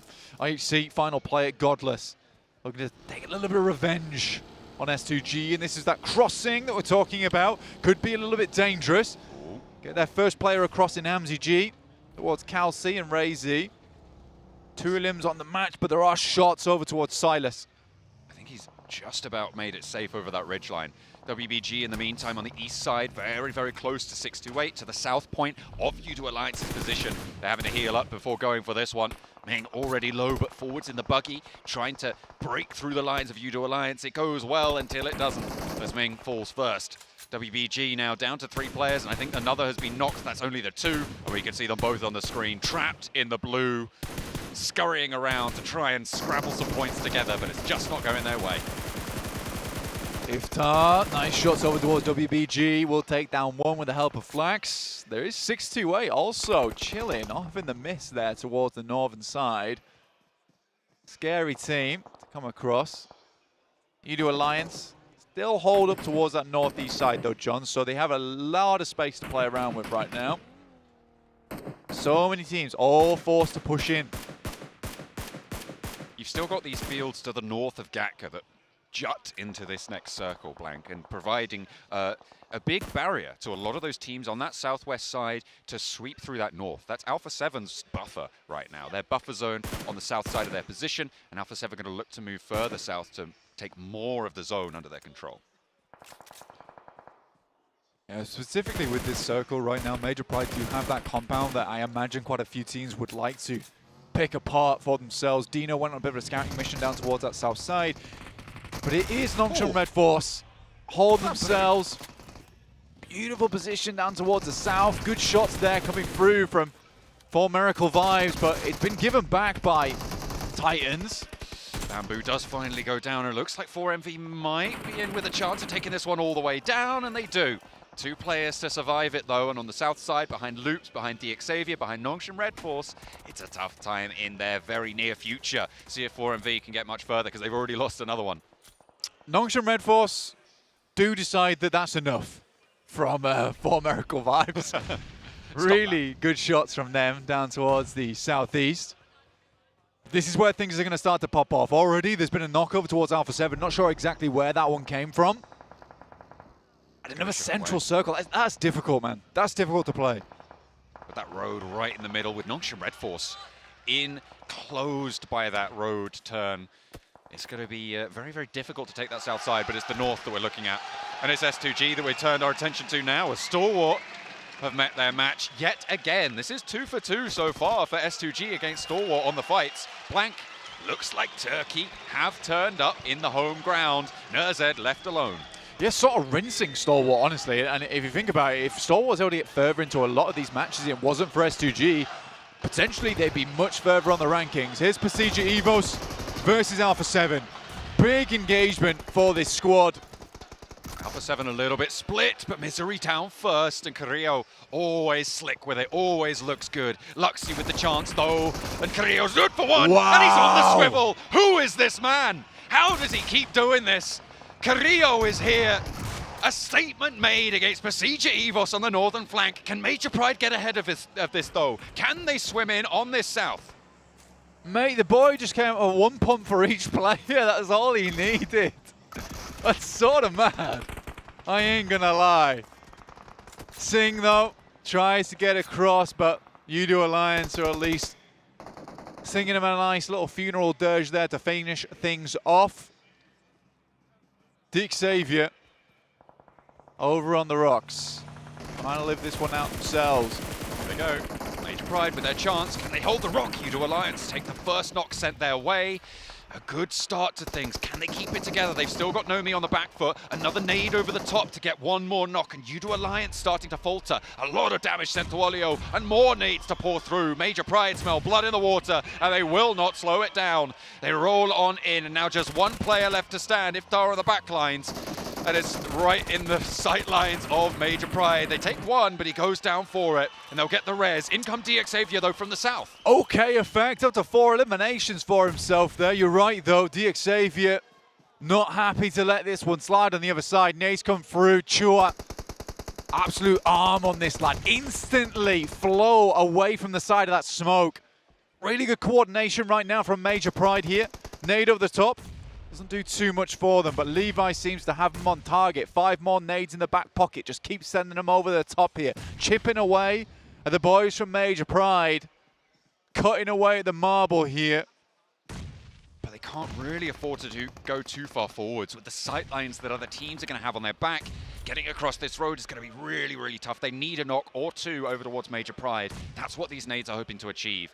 And Major Pride can answer with relative impunity at this stage. Unless Alpha 7 start to get involved from this western edge, they've got more pressing ideas, looking to move more central. They don't want to flank out this way just yet. They might change their mind, but for now, Major Pride kind of have the advantage in this trade. Interesting position, and one that I would kind of look out for here is right next to the blue. A lot of players go for this, but they've fallen for it easily as well. Nade over the top will do more damage. Incredibly low now. One of their players is in effect on life support in the backside there. They're going to pop the heal immediately, and that was what they were looking for, that knock and go. Over towards Major Pride. Jump up into those vehicles, but they're being slowed, they're being harried by loops behind them, by East, the last player from 4MV as well. Naomi with a challenge, and tries to move forwards. He's through, he's across, but he's taken half his HP. Levi's tries to make that dash as well, but is being handled. In the meantime, Effect on the back lines does not get taken down by Levi's. Unfortunately for DXavier, they cannot find that hole in the armor, but Dino steps straight into the sightlines of Levi's, and Major Pride once more will crumble. Effect the last to stand for them. Can he make it work? Because DXavier have picked them apart. So unfortunate with Dino that you can tell the information has been passed across from this player that he's just on the edge of the smoke. Dino reads into the call, immediately tries to spray for him, just doesn't quite hit the shots. Now Effect has to hit some more, but will go down with only 4 eliminations in pocket after that one. 6 teams remain. Alpha 7, DXavier, Loops, 4 Miracle Vibes, Nongshim Red Force, and S2G still in it to win it on that western edge. They took some pot shots over towards Alpha 7. It's really only Nongshim Red Force that's managed to find some big damage. That is until the Vietnamese squad set foot onto the scene. Starting to extend their influence now. High ground found for DXavier. 8 eliminations. The smoke blooms around Alpha 7 to try and keep them safe. Alpha 7, the main arbiters of S2G's position. They go down, S2G have a much better time of getting across this open field that sits in front of them. Certainly right now, DXavier's got one of the strongest positions in the lobby. You know, playing over towards that roadside where currently Loops is would be nice to play, but again, this is where you can completely rinse the guys on Alpha 7, and Levi's opens things up. Doesn't wait, doesn't hesitate, he's in. He's rolling on forwards, keeping those sightlines under control. Alpha 7 should be able to find this res, but they take 2 sightlines out of the mix, Lamborghini and Levi's. A duo move forwards for DXavier. They want to keep these points rolling on into their bank.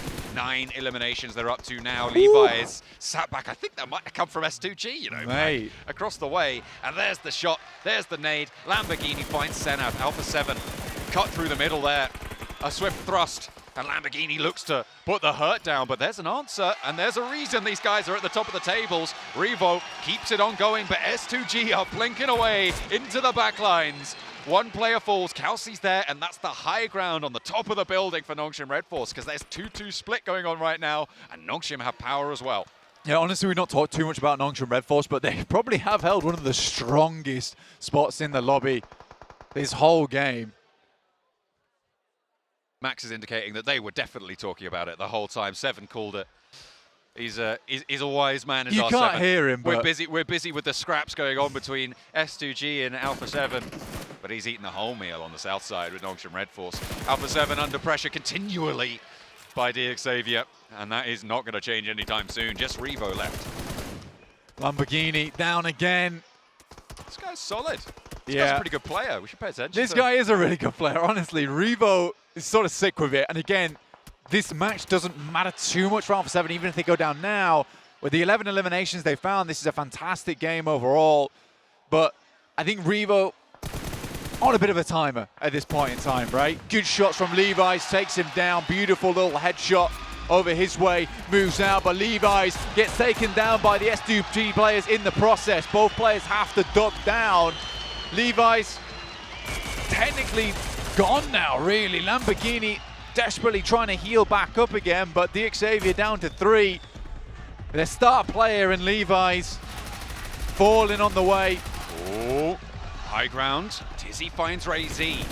Nongshim really the main force in this lobby. S2G have done well to survive on this western edge, but that open field was always going to be tough. Hello? Exed Hello? spotted by Loops. Chua's here, right over the top with the DBS for 1 and 2, and Loops are cut to size. Chua is answered towards though, and there's the shots coming through from Nongshim Red Force. They will not go down. Another shot, another knock over towards S2G, and Lamborghini's lighting them up. Lamborghini coming through with maybe the 1v4. One more on the cards here for him. Keeps spraying. 15, 13 bullets left in the mag. Looks to go for the shots on the side. Hardly any HP left. Silas getting pushed by the blue. Just about keeps them in. Gets to the tree, gets to the cover behind Nongshim Red Force as well. They know exactly where he is though, and I don't think Silas is going to be able to get much further. XZY opens the mag and will take it down. It's Tizzy to take the honor though. And Cardozin for Loops. Ladders up into second place. It is Nongshim Red Force, consistent, always there, always in the conversation.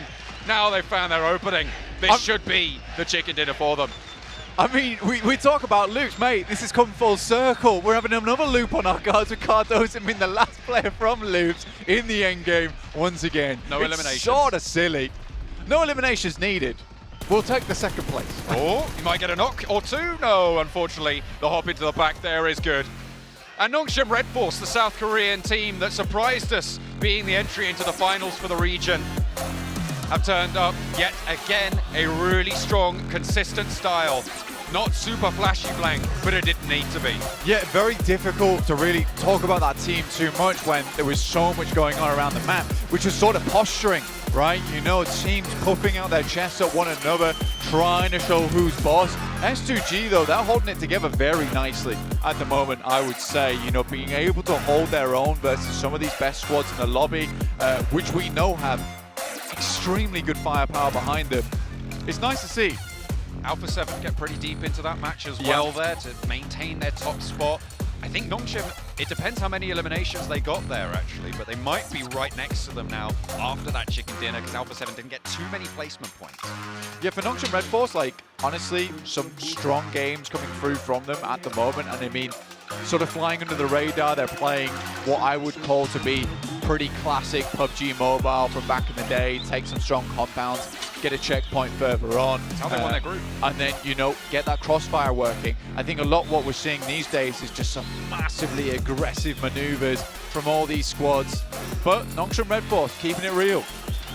MVP was only 2 eliminations coming on through Tizzy on Nongshim Red Force, so it was a very controlling game for them, as we've kind of highlighted there. You can see across the board total.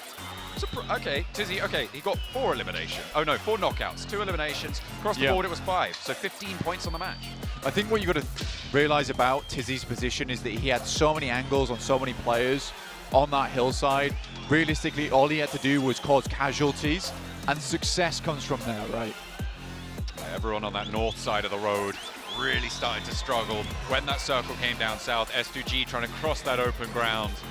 In the meantime, just denied, but and what a light up from Lamborghini as well. I mean, he was roaring on all of those cylinders, making so much noise for DXavier.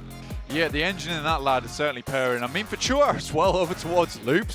What was that play from him? I don't think Loops even expected Chua to just run down the hill like that, DBS in hand. Sort of silly when we saw it come through. Exactly, who does that? That's what Loops probably were asking themselves in that situation. But DXavier pull out some crazy moves time and time again.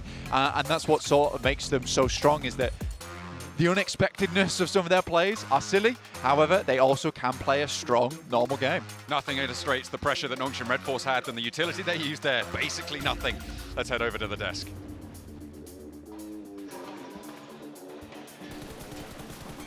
Well, like Kalaris out there, I for one welcome our new South Korean overlords here in PUBG Mobile. Nongshim Red Force, man. There hasn't really been a single bad match out of this team as they have been putting up the work, especially when accounts are closing things out. And, well, we got an STUE win, Max. We got a Nongshim Red Force win 7. Does that mean I get to choose who wins next? You might get a chance. But I mean, this is why I'm so hype on this team. We wanted to see what would happen if they actually got a circle and they didn't really have to rotate. They were able to showcase that perfectly. At one point, we were talking about what are they going to be able to do here? Are they going to try to push towards S2G? Are they going to be trying to gatekeep them? Yeah. And they ended up gatekeeping them as well as being able to push. The 2-2 split that they did there towards the end worked out wonders. And you said it, especially during that game, right, Seven? One of the biggest points as to why you like this team so much is they don't call the shots too early. They are very good when it comes to timing. They just wait, okay, S2G on the western side, we're still in circle, we can go for this 2-2 split, play center while also playing edge, and just overwhelming the rest of the teams that are rotating late, because outside of their 2 positions, there was nothing to play with. They knew they had the game in the pocket as long as you don't do any mistakes, which Nongshim Red Force in circles like this do not do. They're not over-aggressive, which is nice to see as well. They have that switch. We saw it earlier in the earlier match whenever they third-party to fight towards the South Military with D. Xavier and another team. And then here, we're being able to see the patience out of them with not being able to push it towards STG, waiting for the right moment. Well, they don't even end up with the most points, but as you're saying, not too aggressive sometimes. They still get the win nonetheless, but D. Xavier, 16 eliminations, 4 placement points for a total of 20. They put in the work, but so did Alpha 7, to be fair, with 11 elims. Wait, we didn't drop or rotate into S2G? Yeah, pretty much. I mean, they were playing so well, even at solos, right, Seven? We saw Chua have some great clutch moments. We saw Levi's at some point have 6 eliminations, and Lamborghini just clutching it up, almost able to overwhelm the entirety of S2G in what I think was one of the worst circle rotations for them. Like, they had such a tough time playing the eastern side, but they were just making it work out, and the DBS of Chua was enough to get rid of loops too. Like, there were so many points of this game that D. Xavier, I think, were going to fumble, but they just keep surviving thanks to their raw gunplay. Even earlier in their match, we were a little bit worried about that 2-2, the big 2-2 split that they were doing right, but I think the way that they were able to rotate faster, being able to regroup in that split second, that actually impressed me. I thought they were going to be able to hold it a little bit long, and I thought it was going to backfire. And then talking about Carrillo, I mean, that 1v3 that he was able to get with the DBS against Precision, that was absolutely beautiful. We'll be talking about, we wanted to see Carrillo from loops when he was able to just absolutely destroy everybody in the game and out of the game. And then right now, he's being able to just do it in the game as well with the DBS. And that's the thing. We've been saying for years now, if Carrillo can perform with Alpha 7, this is going to be an unstoppable team, and we see him able to put up the 5 eliminations. Like, this is a deadly squad, and I don't know what's happened from regionals till now, Seven, but this Carrillo has just massively stepped up. Earlier in the match as well, when they were looting, they ended up third-partying the fight between FaZe Clan and IC. No, they didn't decide to push that fight, but they were being able to just take some shots onto the teams. They were able to eliminate one player from FaZe Clan, and then towards the end, if I do have to nitpick a little bit what this team did, I feel like they got a little bit too passive there at the end. I feel like they should have continued on with their aggressiveness and try to push a little bit more towards D. Xavier. They put themselves in such a position that a lot of teams were going to be looking at them. And once again, that's just me nitpicking right there of what they could have improved. I think that you have to play passive in a situation like that because you only have, Rocks and Trees to work with. In a situation like that, you have S2G in the open fields over to the western side. You have D. Xavier just shredding out everyone apparently over to the eastern edge. I think you have to play passive, play around smokes. If you do have some early information, maybe go for an elimination here or there. But I think that's a situation where you can't be overly aggressive, only when you're 100% confident you're going to hit that shot, get the knock or the flush. So I'm looking at Loops here in 8th place. 8 placement points, 8 eliminations. I can almost guarantee you those 8 placement points came from Cardozo alone. Yeah. 100%. Yeah. 100%. He keeps surviving. Yeah. It's insane. What's that? 3 matches in a row now. He's the last one alive for his team every single time. Yeah, and just snaking it up. Like, if they can, I feel like when you see how good they are as individual players, I want to see Ayala in particular. I've hyped up Ayala quite a bit. I would like to see him survive a bit more in the later stage.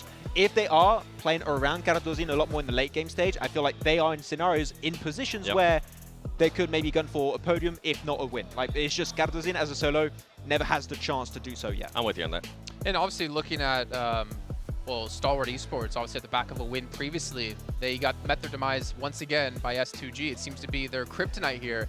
I don't know what it is about this in particular, but something's not really working out too well for them. And that's what I was wondering too. We were talking about this in between matches. What I wanted to see out of Stalwart Esports is what would happen with this team whenever they didn't get a circle. Whenever they didn't be able to control what they were going to be doing. They had to push. They actually ended up pushing a little bit late for my liking. If we're kind of talking about teams being able to rotate a little bit faster, that team did not rotate fast enough, and it ended up hurting them in the long run. I would like to see an improvement on the information game for Stalwart in particular, because they went on to, who was it, 4MV, 4 Miracle Vibes, I think very close to them, lose a player, because there's a lack of scouting on that late rotation. I want them to try and gather more information, and if you do so, late rotations are going to be rewarded a bit more because you can know if an entry point is viable as an option, or if they scouted before onto 4MV, they could wide rotate to the west as a 4-man team, maybe crash onto the side of also Nongshim Red Force or maybe S2G, but it's just that trial and error that sometimes is going to lose you players. Something that you mentioned too is that this team is great whenever they are able to kind of set themselves. They don't really have to rotate as much.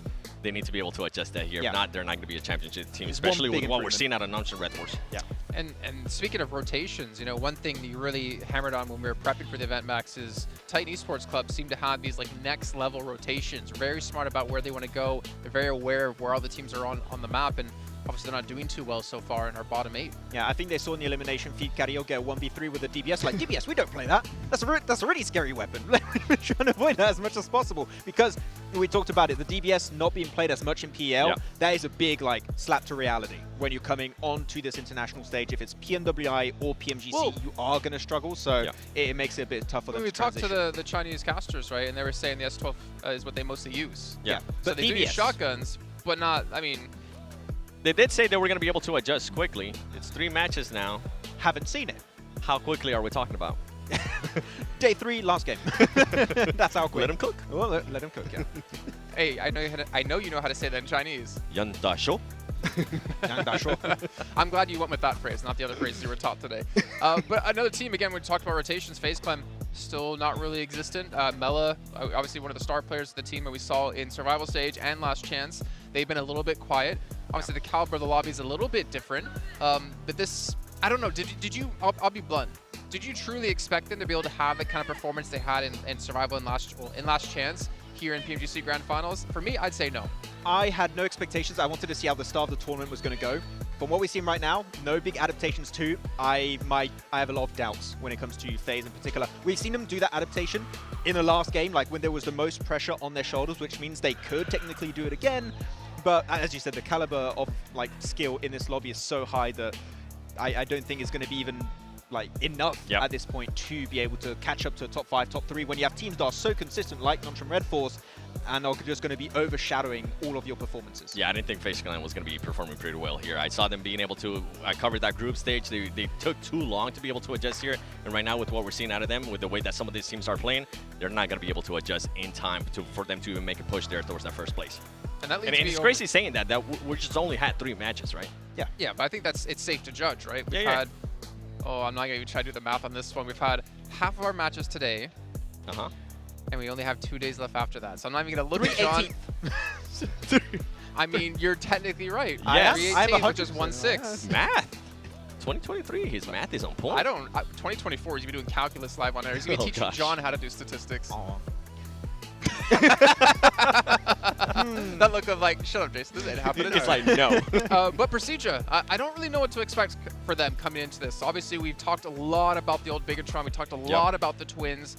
Misery has always been like a focal point of this team and the performance they've been able to put up. But also Redface has been kind of non-existent. For me, he was also one of the big players when it came to the group stages. Yeah, I want to see from the entirety of Procedure Evos, they've been sticking a bit closer, which is nice. It's just they allowed Alpha 7 in particular to get way too close on that position. When they breach, especially that 2 building compound, it's very nadeable around the walls. You need to set up that utility super early on, but they just allow the Fox in the hen house, and then you have pretty much just Cario with a DBS, and he's just going to obliterate the entirety of Procedure Evos. So right now, getting good positions, they can do that really efficiently. I just want to hold them defended down like a 4, and if they can do so, I'd say we could expect more from Procedure Evos, but it's been a bit of a slow start for sure. Yeah, slow start indeed. And I mean, we kind of see them, when we're talking about some of the other teams, the little things that they can fix, whether it's defending or whether it's being a little bit too aggressive. Right now, we have seen them being a little bit aggressive, and it has backfired. We have seen them being defensive here, and it kind of backfired against Alpha 7 as well.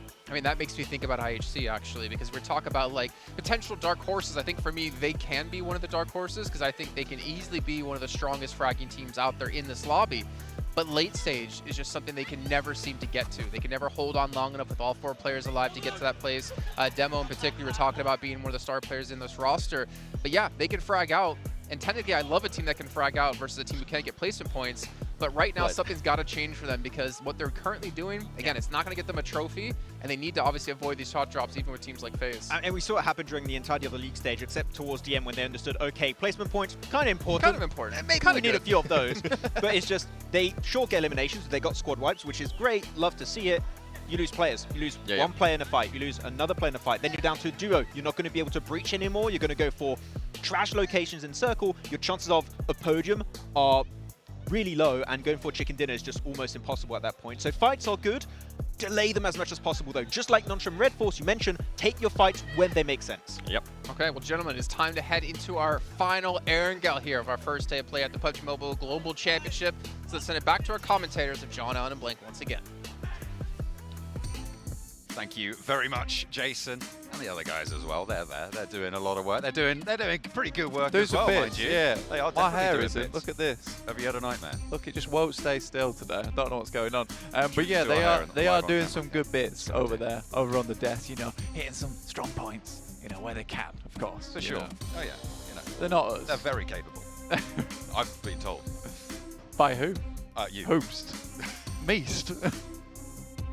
Yoomst. What about East from 4B? Oh my goodness, like mate. that? Yeah. No, I didn't. Actually, Haha. I didn't. Let's take a look at the chicken dinner winners here right now. Alpha 7, Stalwart, Nongshim Red Force. I feel like this is an excellent story. to Major start Pride telling. fan. Hey, look at There's that. no There's one. way. I've spotted him. There's no way there's He's a Major here. Pride fan here. He's That's here. crazy. He's on my side. I had them in my top Are you three. going to cheer for them now? Yeah. With all the turkey fans I'd given up front? on them a little bit, but that banner has given me some major pride. Has it? Yeah, I think so. I'm major proud of that guy. The whole I wonder if he's the manager. By the end of the day, probably going to be major cried though, because it's a pretty sad state of affairs. for him. Yeah, major. Oh, you guys. Gotcha. You've been paparazzi. You could try. They'll try to take selfies. Yeah. We gave big selfie. Yeah. Yeah. Big You still complain. I don't think that's how that works. But Yeah, absolutely is. Anyway, fair enough. 10 seconds over towards our fourth angle, and then obviously our little dusty dessert on the Ooh. desert of Yes. Miramar. Desert dessert Yeah. of the day.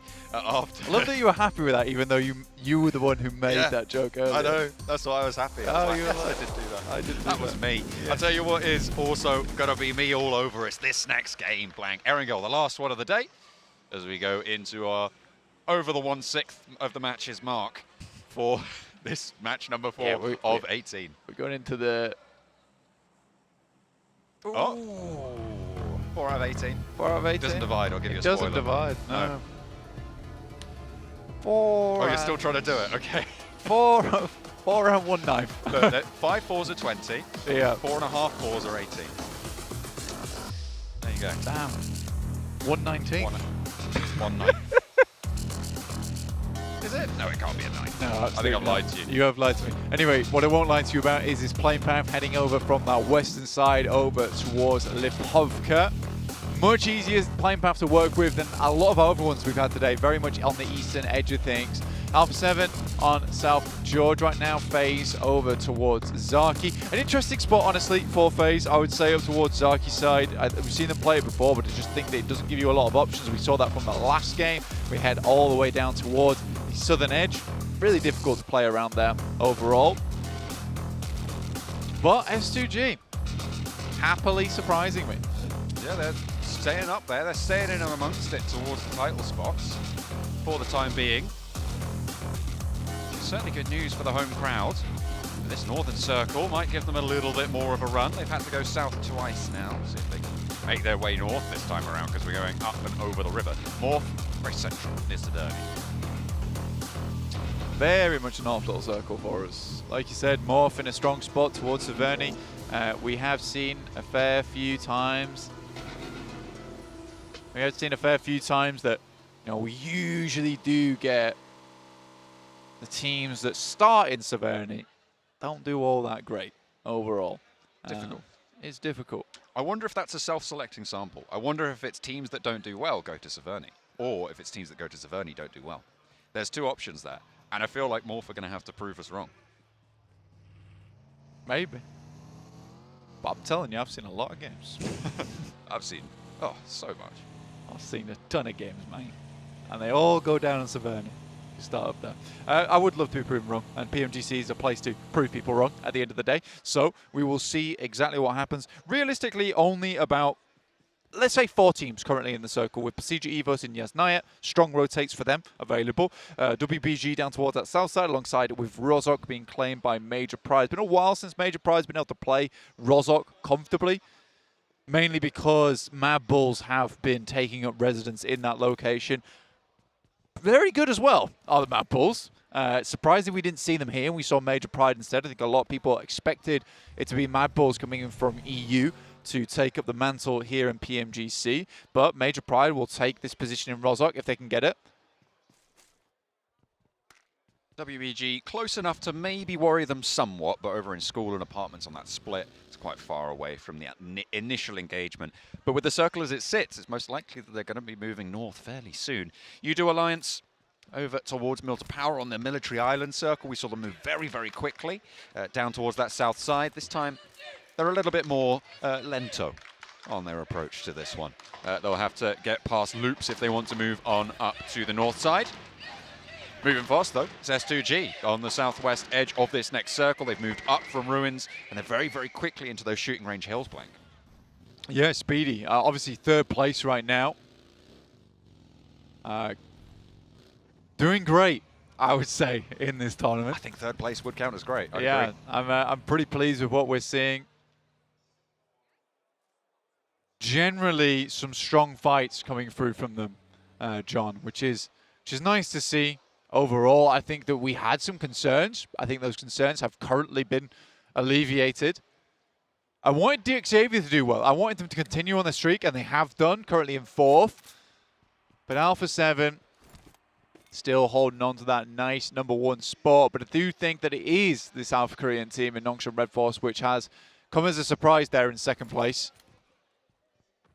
Just staying consistent. I mean, that's the value of getting those middle points games, right? I mean, to be fair, it was 8.5 points a match that they got in the first 2. They didn't really surprise us a lot in that last time around, in the first 2 matches, but they were still earning those points, Blank, which gives them that platform to get a 15-point chicken dinner, right? It's not the most elaborate, it's not the most showy of chicken dinners, sure, but because of the work that they've put in, because of that consistency, that's given them that platform to shine when the time comes.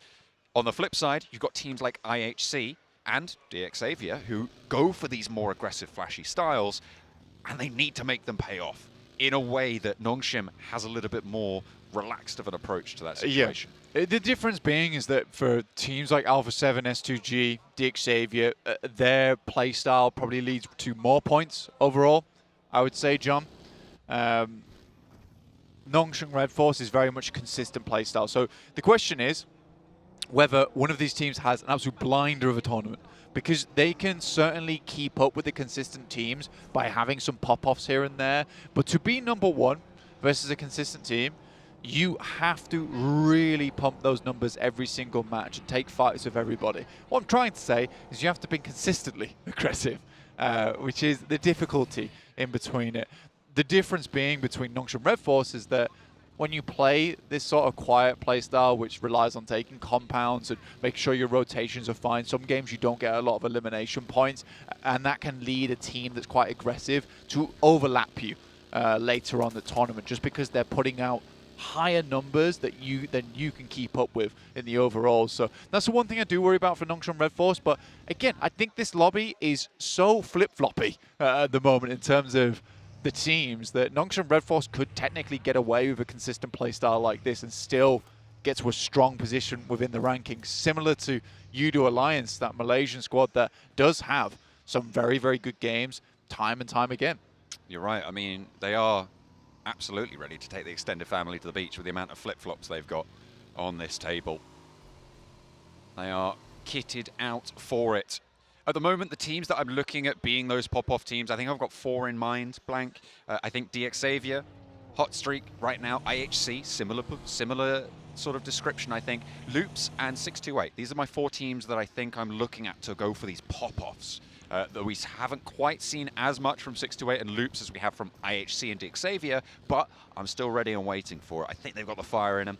I'll be keeping an eye out to see if they can catch up and maybe overtake that Nongshim Red Force situation. Yeah, potentially. There's definitely potential there for them. Again, I do really want to see Precision Evos do well in this tourney.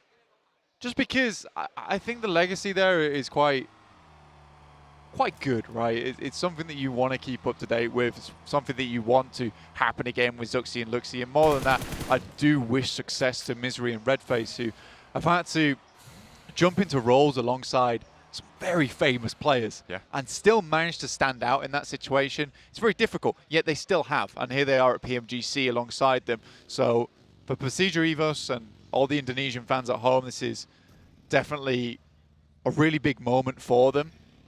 And I don't really want to see Procedure Evos go down in sub-11th place, honestly. I'd like to see higher for them. And I know they can do it, but right now it's fending off some of these absolute behemoths of teams. I think they fielded Luxi of the Twins this time around, and they get the circle shift up to the northeast side, Blank, into the Stalba foothills, to the east side of Severny, and into the shooting range hills. S2G went very early. They will be paid out for their troubles, and Blank, you'll never guess who's just lost a player to them again. It's Stalwart. S2G seem to be their kryptonite. Yeah, there's definitely some targeting going on. Let's put it that way. Because Stalwart just cannot make these rotations alongside them. And it's interesting because they're making a rotate at pretty much the exact same time, considering the fact that S2G is about, let's say, 2 kilometers, a kilometer and a half away from this position. And then you have the boys on Stalwart in Nova Rep Neuer. It's weird to me that that rotation is coming through at such similar times on a map where they differ in position so much. There's a question to be had there, but I don't think I'll ask it till tomorrow. Ooh, okay. I'll look forward to that one. Lamborghini, saw him roaring on the engine there last match. A strong performance, nearly taking down S2G in a 1v4, but pipped to the post by current, I think, damage leader, Silas, for S2G, who has had such a strong showing in the first 3 matches. Really sidling himself with the pressure from the rest of the team. FaZe turning Stalwart's forward position with the buggy a little bit off course there, but both teams divert, get away from one another. Still maybe some danger in the wings waiting for top for Stalwart as FaZe divert to the gas station. First game in a while that FaZe has been able to play for the first few minutes of the game, at least. Get into this one. Stage 2 currently. FaZe head all the way towards that northern edge. It's one of the few times where, you know, a Zaki drop can work out. I know I've been proven wrong here, but I still stick with my guns. I don't think Zaki's the most competitive of drop spots. Let's put it that way. It's true, it's fair. The Severny drop, though, for Morph, they've managed to get out of it. It was cursed all along. Well, they've got away, so it's Alpha 7 now in Severny. Yeah. Are Alpha 7 going to be able to break the code? Yeah. We'll have to wait and see. Titan taking a little bit of a scrap back and forth with DX Xavier. Can the hot streak continue, or can Titan bring it to a close? Char with a nade. Seems to be that it's just not going to happen. Lamborghini to the back lines, and Titan are just not having a good day today. Honestly, the nades coming through from DX are probably the big things that stand out from this team. They are very good at getting that heavy ordnance over the side towards Titans. Been blasted back slightly. Ooh. Nice DBS shot there coming through from Lamborghini. The help is on the way, but not before Lamborghini does eventually hit the floor, hit the deck. It's flushed out as well. Char on the top of the rock. Has to step forwards towards Suki. The nades are coming through from the back line, and now they can start to move forwards. Bamboo over on the higher ground, not going to do anything. And DX Xavier play on with 3, but losing Lamborghini, you're right, it's a major blow to them. I mean, Levi's is technically their main man, right? But Lamborghini was fantastically good on that last match. Looked really quite potent. But I do think that it's still possible. Maybe wait for the guys over on DX Xavier. They'll be happy with how that one went down. You know, 3 players, more than enough. You get 4 eliminations off the back of it. Technically, you've already had a decent game. You're going out in essentially 5th place with 4 elims. It depends where you want to end up, though, because at the moment, DX Xavier, well, at the start of the match, certainly, they were at 13 points behind Alpha 7.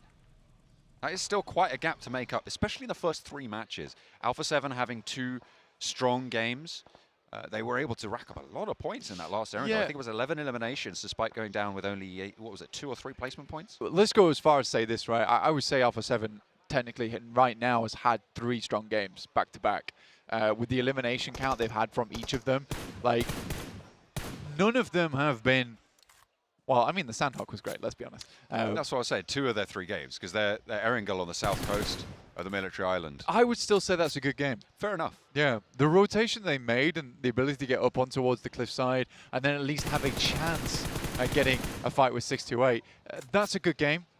And the points they earn, fairly decent in terms of placement points. It wasn't like they just laid down and died from North George, right? Getting to that position is not easy from their original drop spot. So I do think that for currently Alpha 7 has only had what I would see as pretty strong matches and pretty good decision making within those matches. And that is a difficult thing to catch up to. Again, this is now a chance for Nongshim Red Force to carry that momentum forward. Keep up that consistency. South side at a 2-2 split right now for Nongshim Red Force. They're not really being pressured by anyone. No one's sat outside the circle completely. So they can bide their time a little bit. Loops leading a train to the middle. Have to draw short at a shack. Try and survive the onslaught of bullets being laid down their way by Major Pride. The other team's probably going to be spotting them out too as well. Morph mounting the hilltop behind them. Into the warehouse they go. Central positions being taken up by Morph, by Loops. By Major Pride, they're a little bit more towards the edge, but WBG have a slice on the northeast side as well. Yeah, honestly, this is it's been an interesting one in terms of, like, it feels like these teams are starting to get used to one another, let's say, in terms of the rotations they want to make. Maybe not Stalwart and S2G, those two hate each other right now. But I do think some of these teams have been able to slip through the gaps a little bit. Procedure Evos, in fact, just giving a bit more room towards Udo Alliance, understanding where Udo Alliance plays from a lot of their time they spent during the group stages to get here for Procedure Evos, having to play out the entirety of that league stage all the way to the last chance to get in. So I do believe that what we're looking at right now is just teams giving others room, and it's not likely until stage 5 we start to see so many big fights popping off. But some great shots though coming through from Loops. Effect goes down, Loops with that spray, nearly take down Nomi as well. Ayala wants to finish the job, but he's put back in the shack by Morph's high ground position behind them. They can't really peek out too far. However, a lot of damage done to Major Pride. Losing that player, losing effect. It's not great. They're trying to get into that central area with FaZe to their north. Still to their west as well. CG Evos have a crack at it as well, but Nomi still somehow weathering the storm. Another reload comes through from Luxy and not going to be able to get knock over to Nomi. Playing with fire, that boy. It's Nomi. Felt like he should have gone down a few times there in the process. Procedure Evos, though, do spot, not able to hit the shots in the distance. FaZe up towards the northern edge. You can hear these lads shouting behind me, in fact. That's a spotted something. Revo, first nade and a second to follow it up. Look at this. Alpha 7 holding the north side of Severny against the remaining duo from 628. Only Sunan left remaining now as Revo close by. First to go for the fight, pushes forwards. Nade's being put back by Sunan, but they just want to go to confirm this flush first. Staying as 4 here for Alpha 7. All important at this stage. They're going to have to leave Severny, and when they do, they're going to want to have all the cards in their hand that they have available. Yeah, the lucky thing about this for at least Alpha 7 is playing as a 4 here makes a lot of sense, considering that you don't get a huge amount of sightlines looking onto where Alpha 7 is playing if you're on the eastern side until they breach over towards the eastern wall of Severny. So, rotating together, stay together, gives you some good chances to move this one through. However, we do have S2G down towards that south side playing with some nasty high ground. Could spell a bit of doom there for Alpha 7. They get too close. Nongshim out. First game so far, Blank. A chance for S2G, for Xavier, for Stalwart to try and ladder on up. See what they can do here, because Loops are going to take Xavier to task. I said this was a team I was looking for a pop-off game. Maybe this is their chance, Blank. Maybe they can do something from the middle. They led that train, but they're right on the south side at this stage. WBG takes down Nomi from Major Pride. Naomi's out next. FaZe pushing through those numbers. Major Pride out in 14th place. Yeah, FaZe trying to earn points on this game, that's for sure. They get some nice shots over towards United Alliance. Actually, we're able to take down one of their players on that northeast side as you push in. Interesting bit of terrain, though, going forward.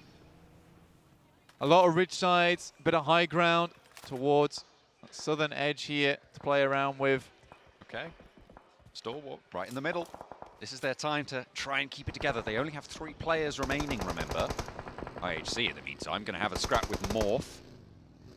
As they roll in from the western side, only the Vanguard demo is into the scrap right now, but seemingly more than enough to batter down the doors of the back of the Morph warehouse. Dropping the smokes, dropping the nades, and here's the backup now. Demo has done enough to open the way for the rest of the roster to roll on through. Spots an elbow, but steps back in. WBG across in the buildings that they have sat down there are something to be worried about, but IHC not going to let that slow them down. Straight on through, Demo clearing corners, the rest of the team on the crossfire. Loops are going to roll up to try and third party, but Morph have almost entirely been taken down here into the vehicle. They spot him, and that is going to be a nade from Alex to keep Morph going, but Loops have taken up the mantle of the fight around the side. Mythic wants the challenge, but it might just be a little bit more than he could choose, because WBG have sightlines here. IHC, did they just get swept aside? I'm not entirely sure on the south side. They're still active, but that might have just been a knock on the south. Godless gets knocked as well. 4 Miracle Vibes. Taking a lot of damage. Seems that 4 Miracle Vibes gets about 5 limbs every game and then dies. That seems to be their prerogative. It would check out with the 15 limbs that they currently have. Or the 15 points, sorry. He's done the math. He's racked up the numbers. And he's right. I just double checked. Did you? Took me a while. Yeah, it took me a while. IHC nades on through the doors, continuing their scrap with Loops. They didn't go down fully. Godless did get flushed, however, and Demo's out of it. Another nade goes low, and it sweeps Mythic's feet. Now around the side, they're trying to reposition. Chief with a chance here, but hits the deck, wants the heal instead. 2 players on the inside to handle. Alex close by, and there's an off shot coming on through. Cardozen still there, close by. Zjol gets the trade. 1v1 now on this angle. Cardozen's not going to be in a position to get this res, but IHC could potentially get back all the way to 3 players. Mate, the fact that he didn't spot out, and then the second player in the building, a little bit silly. Cardozen makes a crawl across, and that's a smart move from Zjol. Get back into the wall, wait for Alex to regain some HP. 1 essential nade there from Cardozen, sends it in, blocks them off, but they happily walk back towards the entrance, hopefully, or at least hoping to get that 1 elimination. Cardozen again in the end game. What is this? It's just what it is, you know. 5 eliminations so far for Loops as well, so they've had a decent run so far. Trying to keep it together, trying to keep up those averages. Besieger Evos, though, 3 players trying to encroach. And WBG this whole time have been such a thorn in the side of this position. There's now been 4 teams on this spot trying to take the fight. WBG's seen all of it unfold. FaZe are taking a scrap with Udo Alliance in the meantime on the north side. It looks like they're coming out on top, but IHC now fending off as Lynx goes down, steps into the sightlines. Misery has to fall back behind the corner, but steps out wide, and yet again it's IHC. 12 eliminations on this match, Blank. An incredible pop-off yet again, as it is going to be Luke's Cardoza to try and step up. This time around it's 4MV to take the shot. Mate, IHC is having a blinder in that warehouse. I do really enjoy Cardoza's gameplay, which is sort of a lot of things were heating up, so I got out of there. In the meantime, Alpha 7, they want to get back into the mix, where things are getting very fiery, but it's FaZe, who've had a very bad tournament so far. Going head-to-head with our current #1 team. Nasty nade will take down 2. Carrillo hopes to defend. Good nade around the side, could catch Ventores into the vehicle and evades the damage. Ventores staying alive for the time being. Another nade to the backlines. Mellor's launching it in response. Hello? And Ventores delivered on a silver platter. Bounced out from the vehicle there. And there's shots coming through across the way. Can Sedov get back for Alpha 7 to stay alive on the top? Carrillo dropping a Molotov at the door, preventing anyone from getting through. At least he can hold out on the backside. Mellor, the mastermind behind the team, or at least with a DBS. Nade in hand, looking to finish this one off between them and Alpha 7. Angling this nade can be very difficult. Gets it through the window. A lot of damage on Carrillo, but not a knock.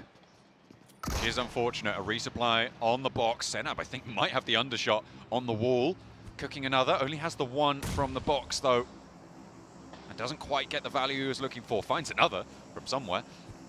As he sends that one in, and this time it's good. Curio down and on the outside as well. Mela strikes. Impeccably timed there, and now Senef has a 1 versus 1 for Alpha 7 to try and take down FaZe to keep them in check. 8 eliminations for FaZe so far, and they want to put that number 9 up on the board. Mela reloading the DBS, has the window under control, keeping those shells, those cartridges loaded up and into the chamber, but there's a roll up from WBG. Mela wins out the trade. Alpha 7 go down, and now WBG close down proceedings. 4 eliminations for them, and they're looking to start climbing on the east side. Blank, this is a good chance for WBG to come back. Yeah, it's a good time for WBG to bring things back, but Mela, man, got that DBS special going for him. I've been pretty pleased with Mela, honestly. Max is also very pleased with Mela overall, and I think that it's essential that you do have a player like that on your team, right? That has that clutch power behind them. And Mela certainly has that for them. 9 elims though, good stuff. IHC, on the other hand, 12 eliminations. Looking for some more. 2 players remaining here. Could pick up some more points for themselves, but Alex has already taken a mean beating. Hole as well into a challenge that maybe is too much for him to bear. Alex going down and IHC full, but they've already done a lot of work this match. A lot of elimination focused situations that they've been able to capitalize on, and they've done beautifully to keep themselves up towards the top of those tables. Blank, they are in the challenge spots. They will be in and amongst it. Stalwart as well, looking to try and keep their record up. They've seen Alpha 7 be so strong. They've seen an opening window now with Alpha 7 going down a little bit earlier. Can they keep this one and convert it? But WBG extending influence, they want to try and shut this down as well. For Stalwart, realistically would like to pick up a lot of these last eliminations, right? It's what's important to them. WBG, the Lynx AMR, damn, in the head as well on Nerzed. Puts him to sleep there for Sue. For a while, at least. He is gonna be get back up there. The Rez does have the cover from the Lynx AMR. 4MV up into 3rd place. I think they know that Apex is there. He's gonna have to move. The zone will push him in soon enough. A roll around the side from Sue. For WBG, 4 players alive. They have got all the advantage that they could ask for in this situation, but you're facing off against Stalwart, and that is frightening in itself. Mao off in the distance. WBG taking a pretty big split at the moment. Apex and keep things going for 4 Miracle vibes. Last player alive for them. Action looks to see if he can put him down, or at least spot him out. Information passed back now, I'm pretty sure. Oh, they know. Nerzed's ready. He's got the angle, and Top's there as well. Oh, he's jumping. This is dangerous. Apex is baiting, playing with fire right now.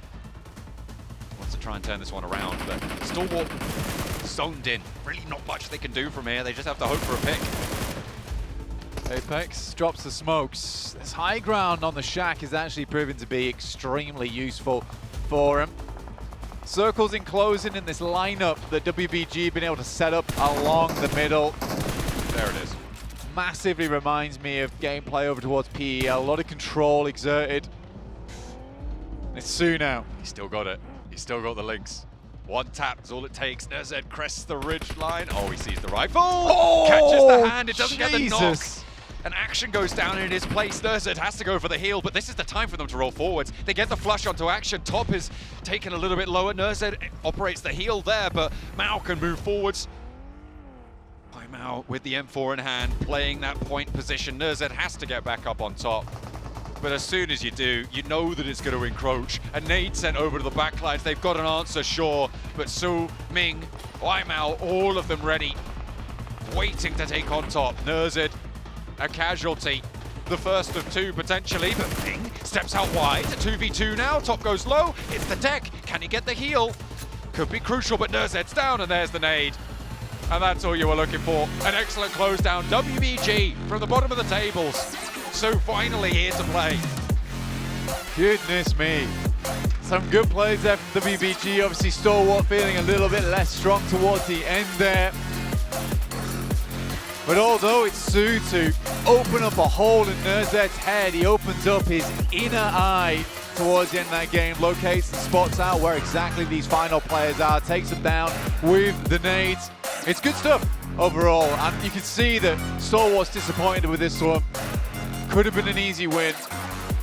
Could have picked up some more points. Top was looking a little bit nasty towards the end. Had some good shots, had those opportunities, but it was just pressure. It was that Nongshim Red Bull style that WBG displayed there. I mean, I'm sure it's the WBG style as well, but they are looking good in that match. A lot of control. They swept through from that northeast side, and they moved in when they needed to. Looking for those third-party, not engagements, but gains of ground. Yeah, and I think that is sort of the important thing to be looking at the end of the day for them. A lot of cheering going on, which is nice to see in the crowd for these players and teams. S2G, again, still not doing too badly so far, which is nice. I think that although this wasn't a game where they took it all the way to the end, still decent point scoring, decent numbers from them. 4 eliminations for the MVP Wideout for WBG. Again, not super flashy, not super hardcore, but very calculated, calm and collected. Made the damage. And look at that damage. Kinda good. Very even. 4 eliminations for Gaff as well. Yeah, I mean, Wideout, 871 damage, 704 for Suk. But again, 704, probably that's half between the two shots from the links, right? That's Surely. 500 damage just from the hair color alone. Yeah, that's fire, man. That is fire. But again, it's really nice to see. At WBG, they needed a game now. They like literally right now. Yes. So at least being slightly dominant here on our angle, on our final angle before we head over towards Miramar is a really important aspect for them. I'm looking at what IHC were going to be able to do with the eliminations they got that match to jump up. Stalwart, how far did they climb against Alpha 7, who didn't get as many points as maybe they would have liked this time around? We'll have to wait and see. Yet again, FaZe also starting to step up in that match. I think they managed to get 8 or 9 eliminations, maybe a placement point or 2, so good news for them. They really wanted to try and start to keep that pace together, and as you said, for WBG, it does need to be now. It is such a short form for what these teams are used to, only those 18 match sets. Yeah, IHC as well, on top of that. Massive amount of eliminations. They're really, really resilient. Feels like not only Stalwart's the Mongolian team, but all Mongolians. How about that?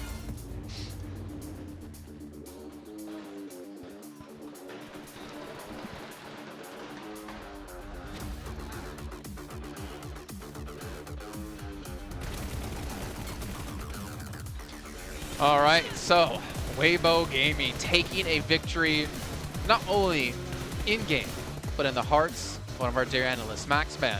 Oh yeah. Your favorite player. It's Zook. No. With the Lynx AMR too at the end. I mean, Shanzuk. you got the pronunciation on point 7. I cannot pronounce it properly. But WBG this entire match 7, what I loved is that they were not overly aggressive. They saw situations and they just waited.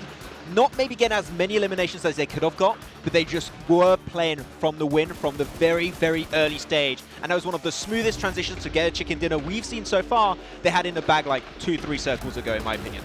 Yeah, and for some of the other teams that we've been looking for them to be able to adjust, FaZe Clan, we saw a little bit of an adjustment there out of them, especially after the the fight that happened in the second Erigo, right? They actually decided to land in Sarki and then rotate very quickly towards the Verni, which I thought ended up working out for them in a very, very big way. And then ISC, once again, being super dominant when it comes to those eliminations and getting those placement points too, which we've been wondering with them. Are we going to start seeing more of those placement points? I still want to see them be in a top 3 situation with all the players alive, and for them to showcase that aggressiveness, for them to showcase that gun skill that we're seeing out of them. Yeah, if we ever get a world where IHC get more placement points than eliminations, it's the end of the world. We're done. We're doomed. This is not going to happen here.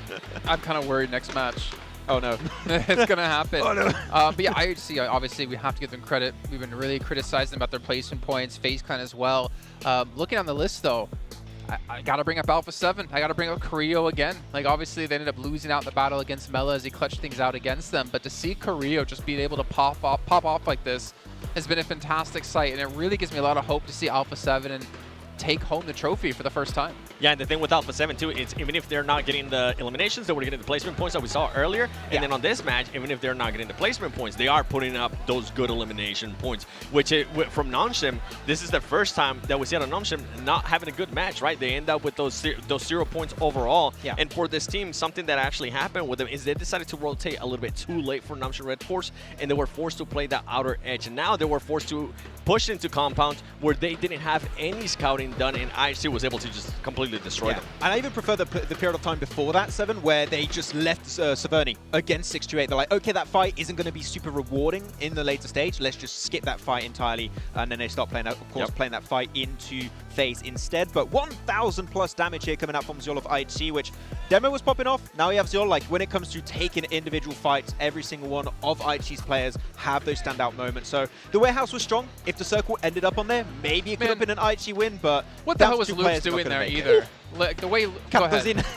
I mean, Cardo's the last alive again. Chief pushing in when he gets a knock, thinking he can get the confirm, but there was obviously other players watching the angle. Really, I think a bit of a misplay, but 7, you gave us a face, and it's not your normal ugly face.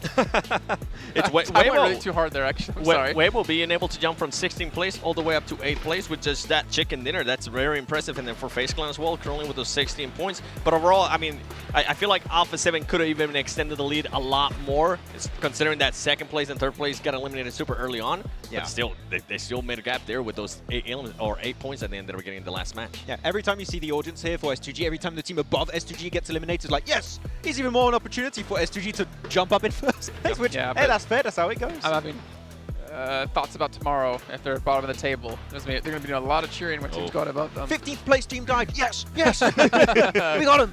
Obviously, you have to give a lot of credit to IHC again, 2nd place. This has been huge for them. It's for a team who's gotten so little placement points. They've been just really fragging out 2nd highest eliminating teams so far. Dark Horse, in my opinion, I don't know if you guys agree. I said that last match. Yep. I think they had a lot of potential, but I think they were on no one's list to be in a top 3 team. I'm starting to get on your train in regards to the Dark Horse. I mean, they're being able to be super aggressive. They're winning those fights. They're putting up a lot of eliminations, and that's something that we always look into a team, right? Are they going to be able to put up those eliminations? They currently are. I want to see more in regards to those placement points. It's good that we're seeing those eliminations, right? But we've been talking about it. I want to start seeing more of that late gameplay where maybe that gunplay that they're currently showcasing will shine a little bit more. I would like to see a mix of them with WBG, in the sense of like not taking fights, trying to take full control of these circles, and if they can do so with the individual gunplay, they're going to confirm 100% of those wins that they find themselves in that kind of scenario. It's like the Brazilian teams. When you see an Alpha 7, when you see a Loops, or even a Stalwart back in the league stage, when they were in a phase 6-7, they had 3-4 players, chances are they're going to take the win. And we need to see something similar to them, that they need to survive way longer in these matches. Yeah, and another team I kind of wanted to give some props, Stalwart Esports. They decided to not land where they usually end up landing. They decided to land a little bit west of Godkind. They were able to rotate very fast as well, considering that the playing path was toward the middle north as well. So good adjustment out of them, considering what we saw earlier. Remember, they were rotating a little bit too late. I don't know when they were getting caught off guard. I think if you rotate late on the circle like this, you're just going to get completely caught off guard. Like you have such a small amount of positions that are strong east of Severny. You got to rotate first. If you don't, you're going to have to crash, just like IHC, just like Loops, just like WBG, and you're going to struggle if some teams are in that position. Luckily enough for WBG, that ended up not being the case, but circles northeast of Severny, you got to go early on that move. Yep. I'm going to have to hit home on this yet again. Titan Esports Club, out first, 16th place. It's unfortunately being like that. And the weird thing is, right, is that it's so weird to see a team who won PEL Summer come through first place, get themselves into the grand finals directly, and they're not really hitting that stride. And obviously there's a lot to really go into when it comes to that. Obviously rotations, whatever. But I think something we all agree on is going through that group stage in PMGC is so valuable for teams because you get so much training, so much practice in. Yes, it's a lot more difficult to do, but we're seeing a clear difference between them and the other Chinese teams. It could have been useful for S2G. It would have been even more impactful for the side of Titan because they don't play outside of their region that often. This is actually for some of the players their first time playing outside the region. That transition to playing against the DPS, which is still weird they're playing the S12K against that, but you need to have that training. And unfortunately, 3-4 days off scrims that can be taken more or less seriously, it is going to be a tough transition. So that first day is going to be very important for them. That transition in day 2, that's when we need to see Titan really bringing those points on board. I'm getting Tiamba vibes. Oh, I mean, they both start with the letter T. We gotta head and transition over to a break here while we get things ready to go for our first of 2 Miramars. We'll see you guys in just a few minutes.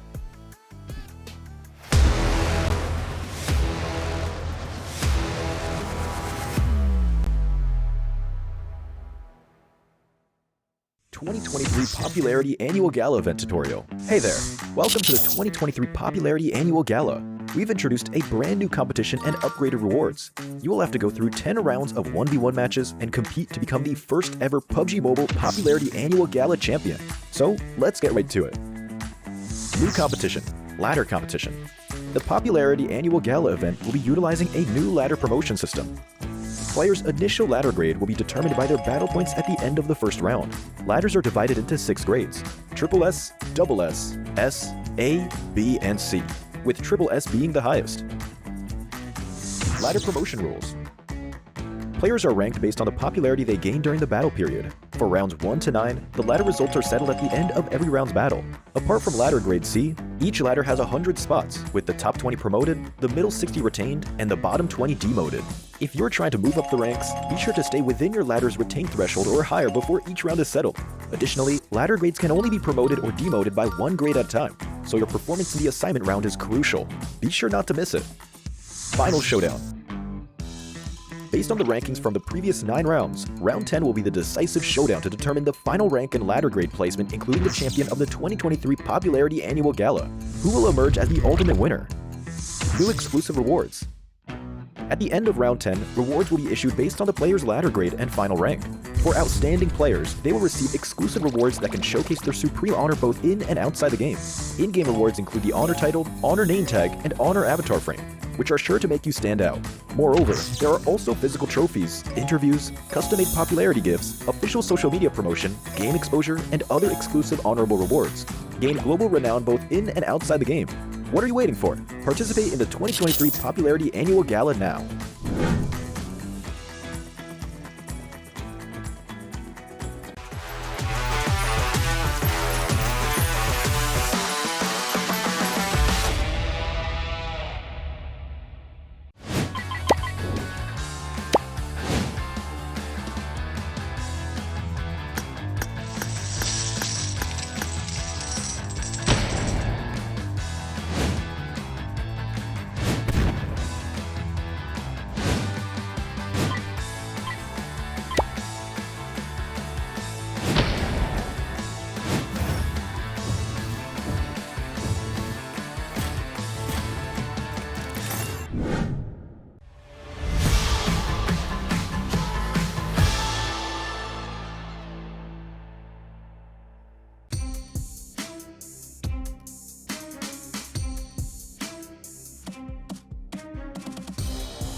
And we're back for our penultimate match of day 1 of the PUBG Mobile Global Championships Grand Finals. I can't believe we're actually here. It feels like we just started off the competitive year, thinking back to spring, and I had to go back to NA with this guy on the end.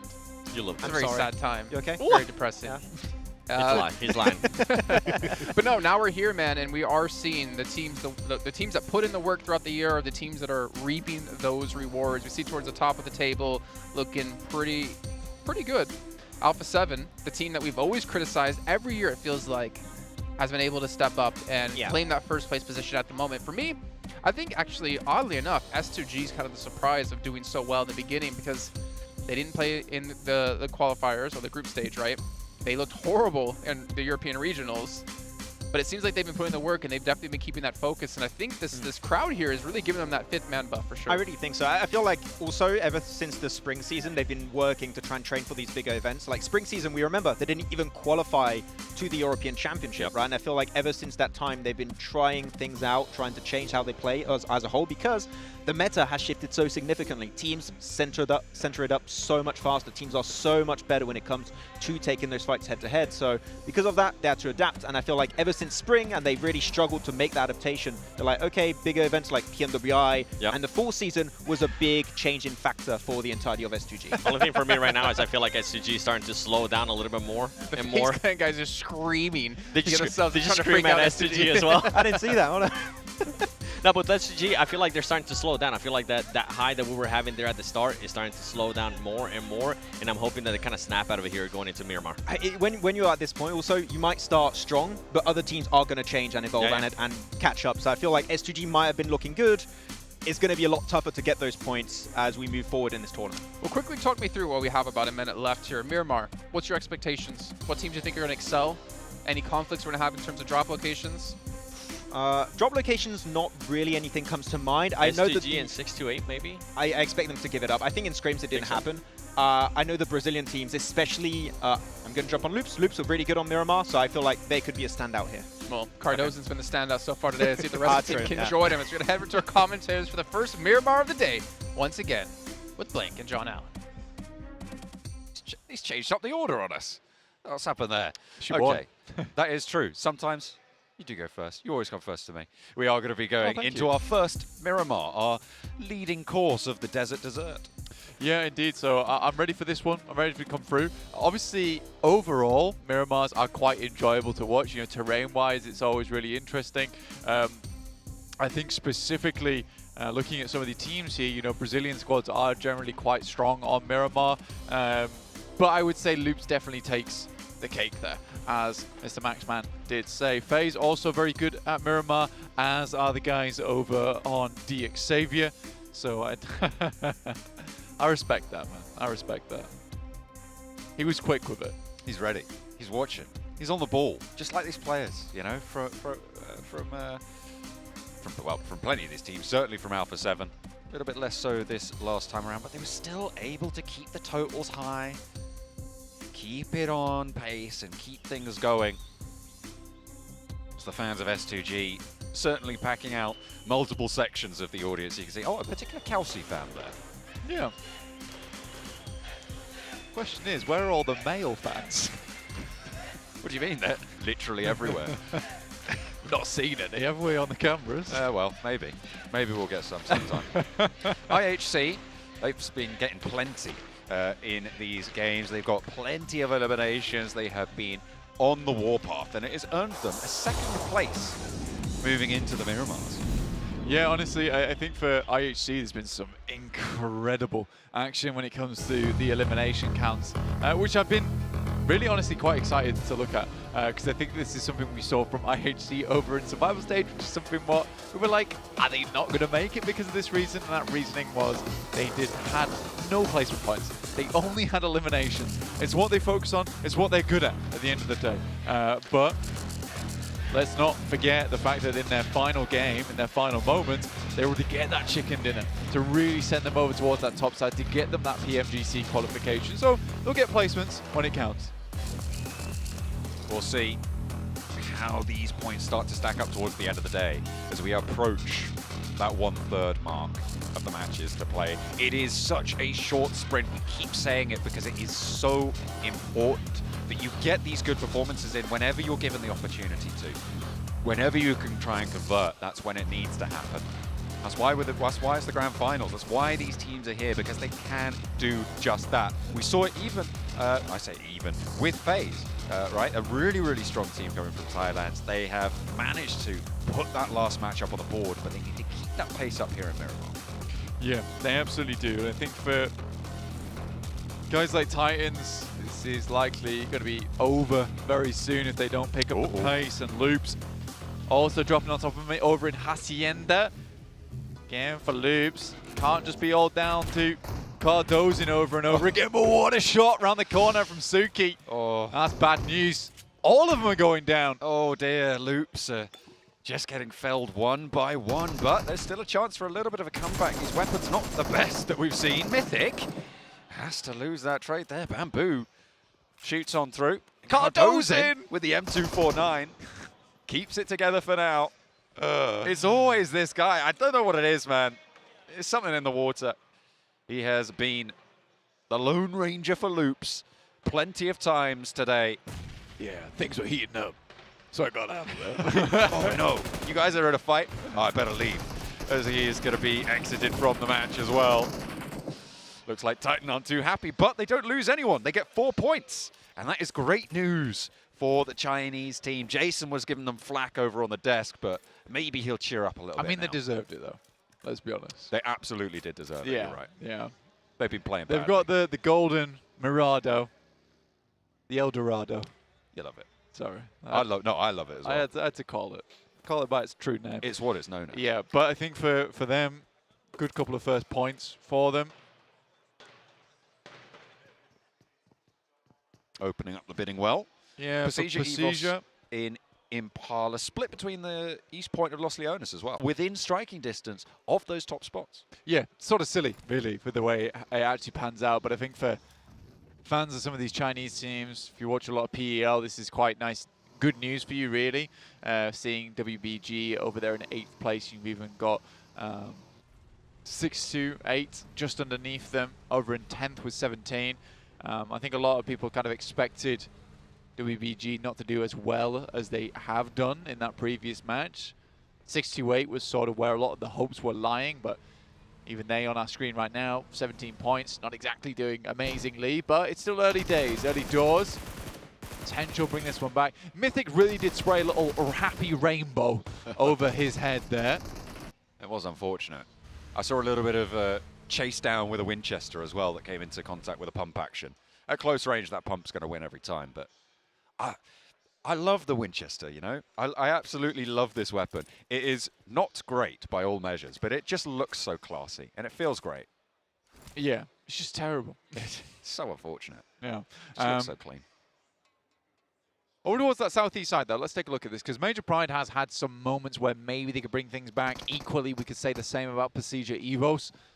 However, both teams very much suffering down towards 14th and 15th place. They're in not bad spots right now, you know, down towards that south side, Newport Paradiso. You do have Major Pride. A little bit further up towards the split on the outside of Impala on the west, you've got Pasija Evos. I do think that right now there is just this raging battle between these top 5 teams. South Korea, Mongolia, Brazil, and Turkey. All trying to keep things in check. The Xavier from Vietnam. Obviously, this team was doing really well. Fell off just a little bit.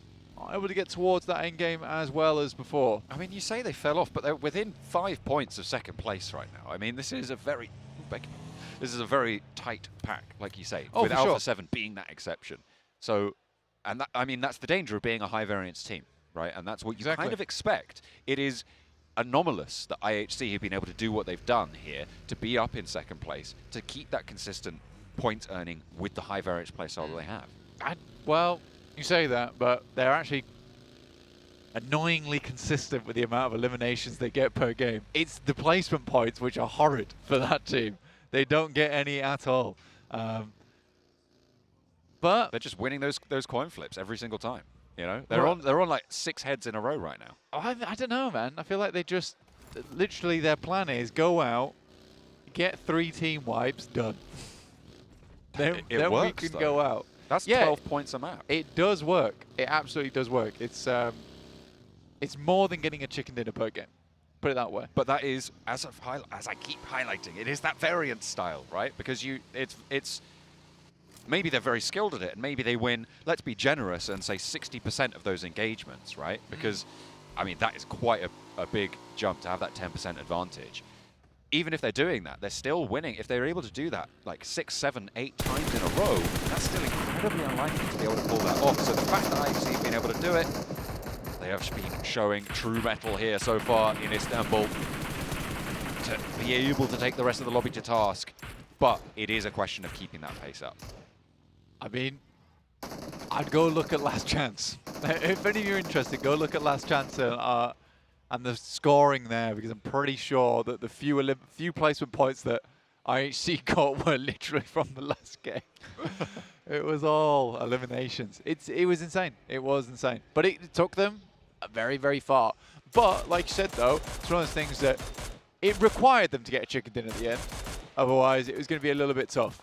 Ooh. So picking that one up at the end there was important for IHC. In the meantime, Alpha 7 taking a knock. You know what? This team has been targeted by a lot of different squads, you know? They battle through thick and thin. And they're still 13 points ahead. Still 47 points. Yeah, it's great to see. Streaking out a little bit now are Alpha 7. IHC hot on their heels, though. Circle heads down towards that southeast side. Very much over towards Impala and Puerto Paraíso. So likely a lot of teams looking to head over towards that coastal edge. Cleo. Not quite able to take down the first, and not quite able to turn it on for the second. Remember, Titan able to get those 4 points earlier on against that hot drop for Loops. So Alpha 7 wanting a little bit of revenge for their countrymen. The two Brazilian teams have each other's back in this match, certainly.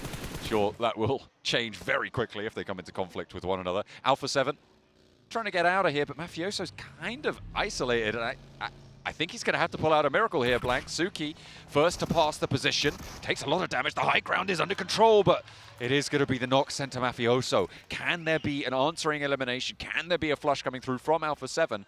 And given the early stage of things, there's potential for a res unless Titan just roll on in and get this flush, which will come on through. So no res available. Alpha 7 turn tail. Interesting that Titans are trying to make enemies of both Brazilian teams. I'm not sure how well this is going to work out. It's a bad idea. Yeah, see how this pans out, Cotton. It's a bold strategy. It truly, truly is. For Stalwart, still on 4 players, though, is what you want to see if you're a Stalwart fan. PCG Evos, I would say it's a good spot they're currently playing. It has a lot of rotational value as well. Currently on the crossroads over towards the eastern edge of Los Leones.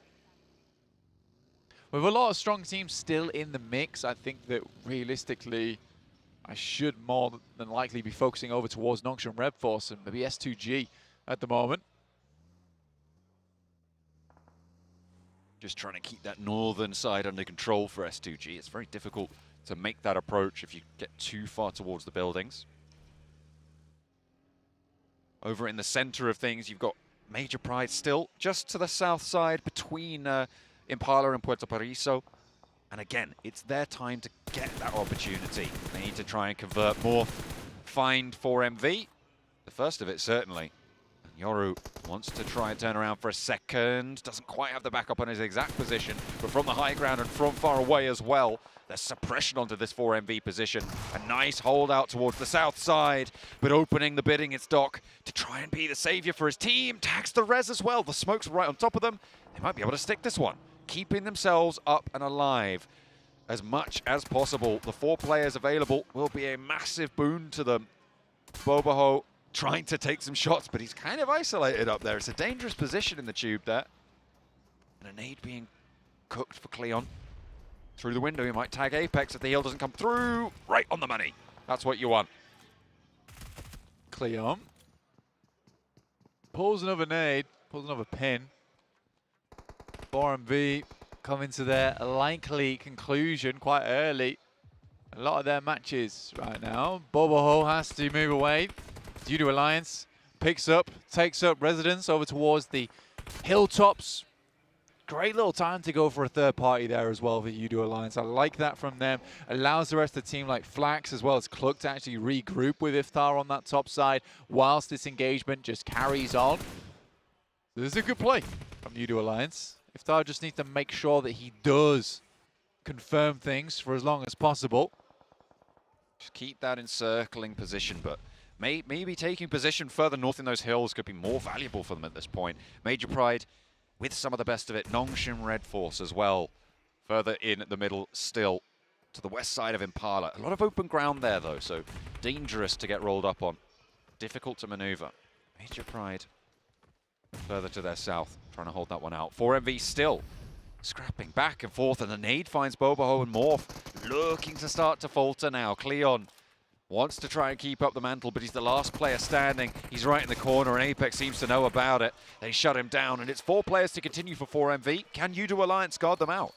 Yeah, 4 Miracle Vibes haven't quite hit their 5 Elim quota just yet, so they'll have to go a little bit further here. Flax could be that 5th one, how low he is. But in 4 Miracle Vibes, it's going to be a difficult push towards that northern edge jump.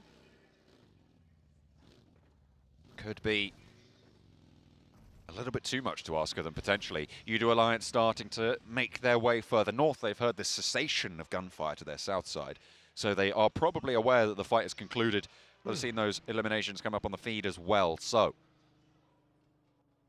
we'll see something. DXavier looking to regroup on the south coast. Lamborghini, a fast south backstop for the roster, has looked to regroup as he spotted Baron moving up that coastal road. You can see 4MV just looking to continue to encroach there.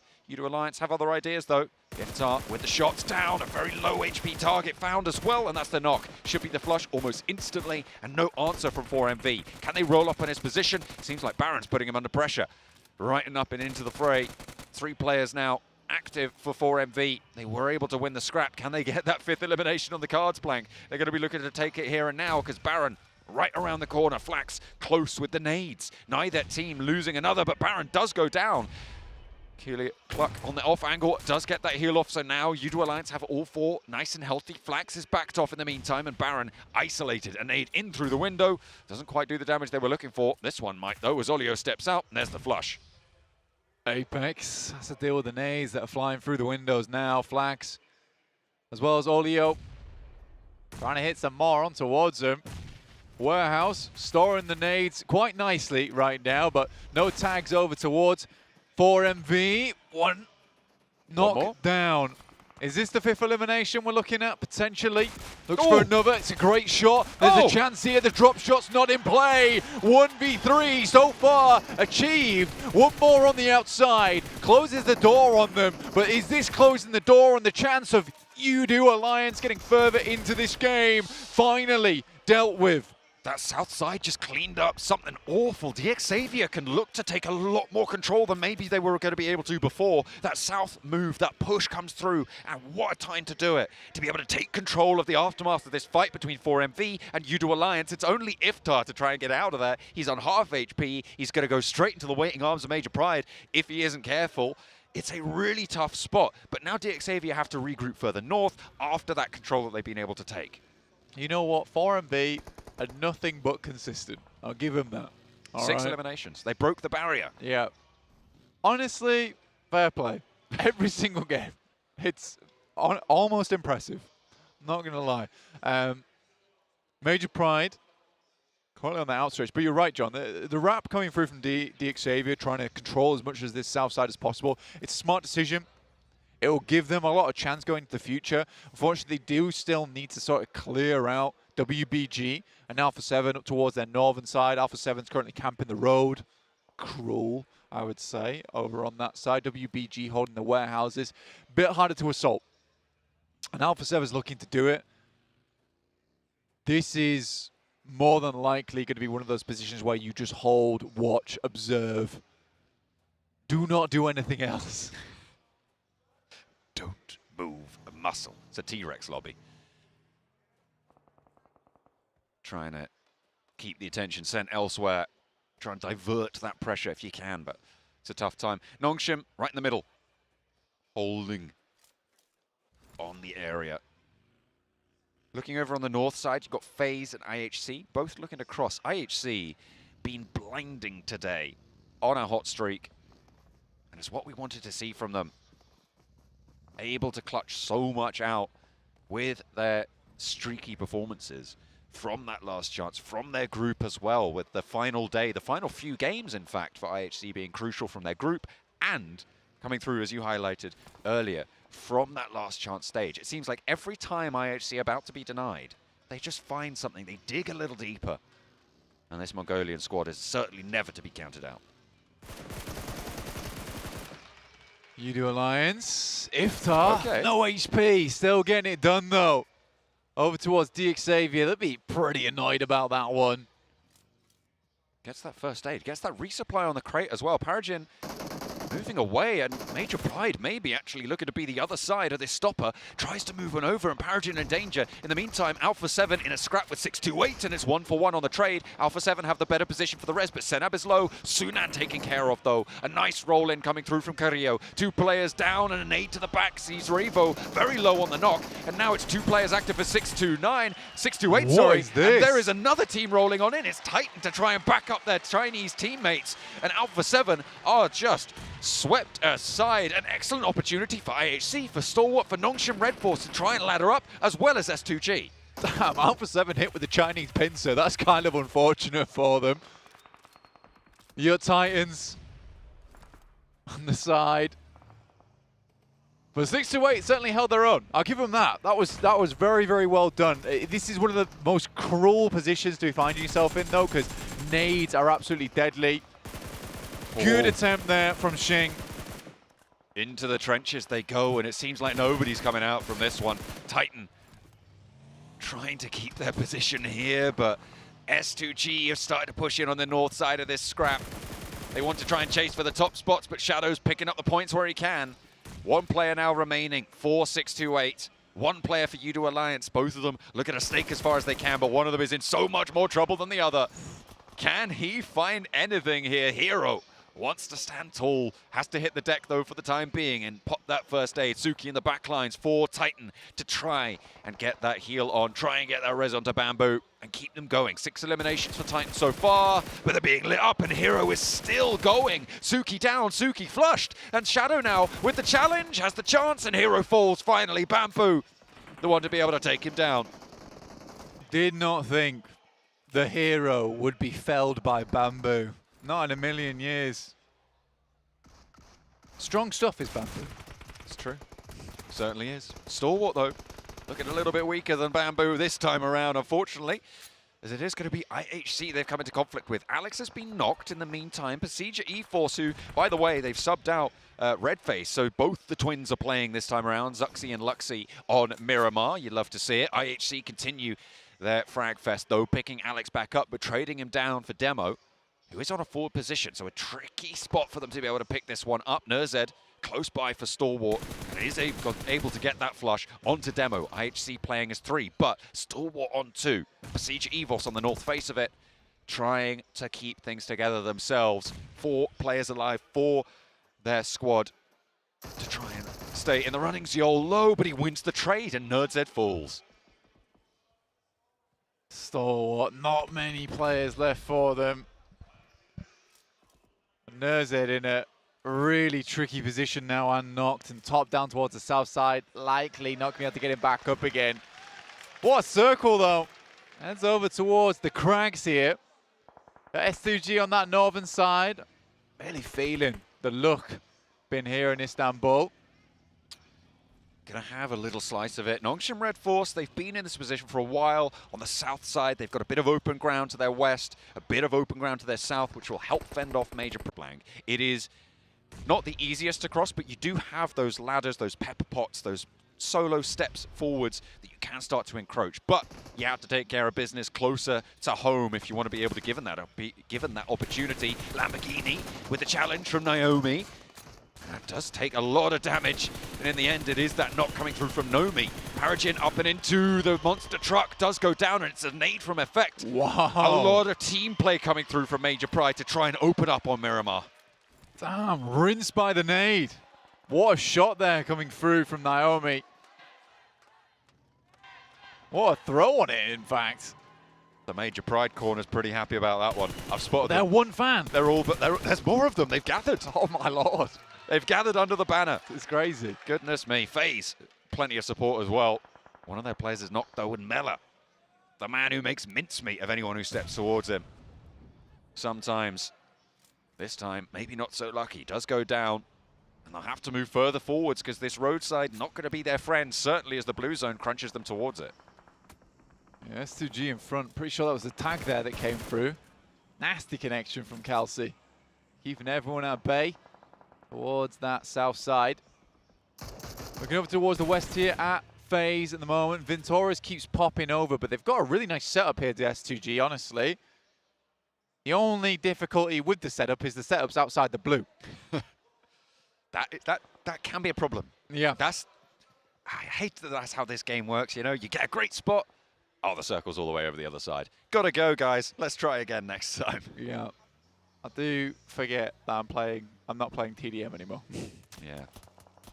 Sometimes circles just don't go your way, but that is when you prove your worth in the lobby, in the grand finals.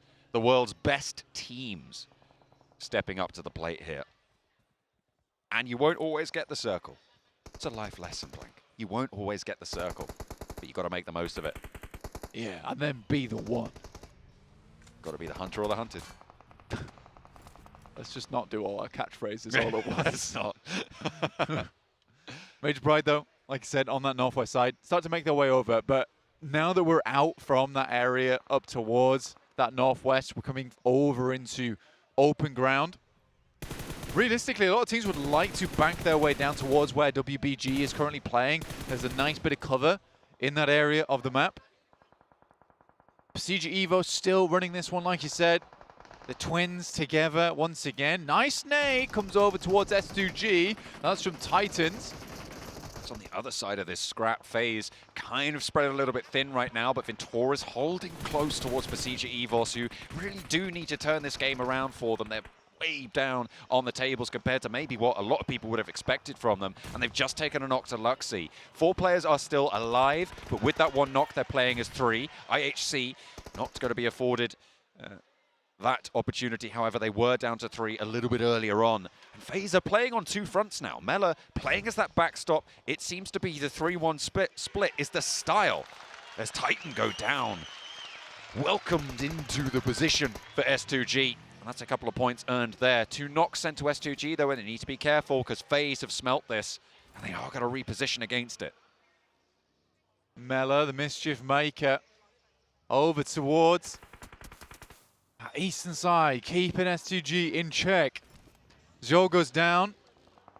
Now Lynx is going to move out with the rest of the squad from PMGC Evos. Major Pride attempts to make it up towards the ridge side. Gets quite a few of their players there, though. I would say that's fairly successful on their front. They've got to be worried because there's still a lot of players in this area. Can't just be making maneuvers like that and expecting to get away with it. WBG, like we said before, in a good position over towards that eastern side. A lot of cover to work with. Misery tracks the target and will take down Ventura's. Onsen's is down as well on the offside, and it looks like S2G are going to try and slow down the reapproach from FaZe towards this position. IHC still have Godless going, but have to eat my words there as they do finally fall. FaZe have taken another knock their way as well, and the players in the middle of this scrap really starting to suffer. Just the man himself, Mela, to stay alive for the squad.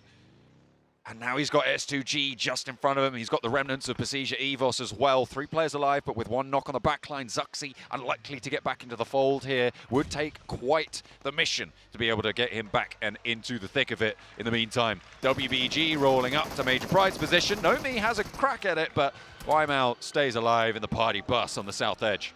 I mean, this could be a fantastic back-to-back here coming through from WBG. They can maintain control, but again, S2G looking for strong positions. Nongshim Red Force fly on in, and it's an easy cleanup.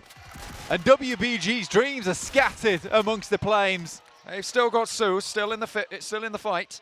Over on the east side, and with a nade and a knock over towards Nongshim Red Force, it could prove to be a little bit more troublesome than maybe we expected. Starts to roll forwards, gets the knock, a 1v1, but the res came through, and Tizzy now back into the fight as well. XZY playing close, they're both on the vehicle, has got the MG3 in hand, finds the first, and Su is here, and it is gonna be the back-to-back for WBG. They have that chance reinstated, but with a solo player with S2G on the north, what are you gonna do? What was that from Su? Incredible return bounce from him. The nade over the top as well. Honestly awesome stuff coming through from Su in those final moments. Luxy trying to keep it up there alongside with Lynx. It's FaZe. Desperately needs some more points here. Will pick up Lynx on the first, but it's Cal C from S2G. Instantly drops back down to his belly. And the earth starts to move as the crowd comes alive here in Istanbul. The home team with a shot at it now, and it looks pretty good. They are maybe not in the best of elimination counts right now, but they're certainly going to be happy with this one. Su, however, proving to be devilish in his pursuits. Has that MG3, the Southside Ridge, a 1v4. S2G have it all in their hand, have it all to play for, and Hamzy wants the scrap. First and close, he finds the first. The backlines are starting to falter a little bit. Ducks back into the blue to give a chance at Hamzy. If he can find this nade, he has it, but no. He steps back, and it's S2G with a chicken dinner. Turkey getting on the board. Well, what a game from S2G. It's been quietly confident on that northern side. Obviously had to hold out for quite some time here, but still make it happen. Great stuff for this squad. I think that when you look at Su there though, he has to be the lad that you were looking at that whole time. Almost made the 1v4 happen. I really like the idea of it as well, to step back into the blue to try and get the arc on the nade right so it explode early enough. I think as soon as he sees that nade not go off and take down the player in front, he's just like, I'm just going to go down to the zone here. No problem.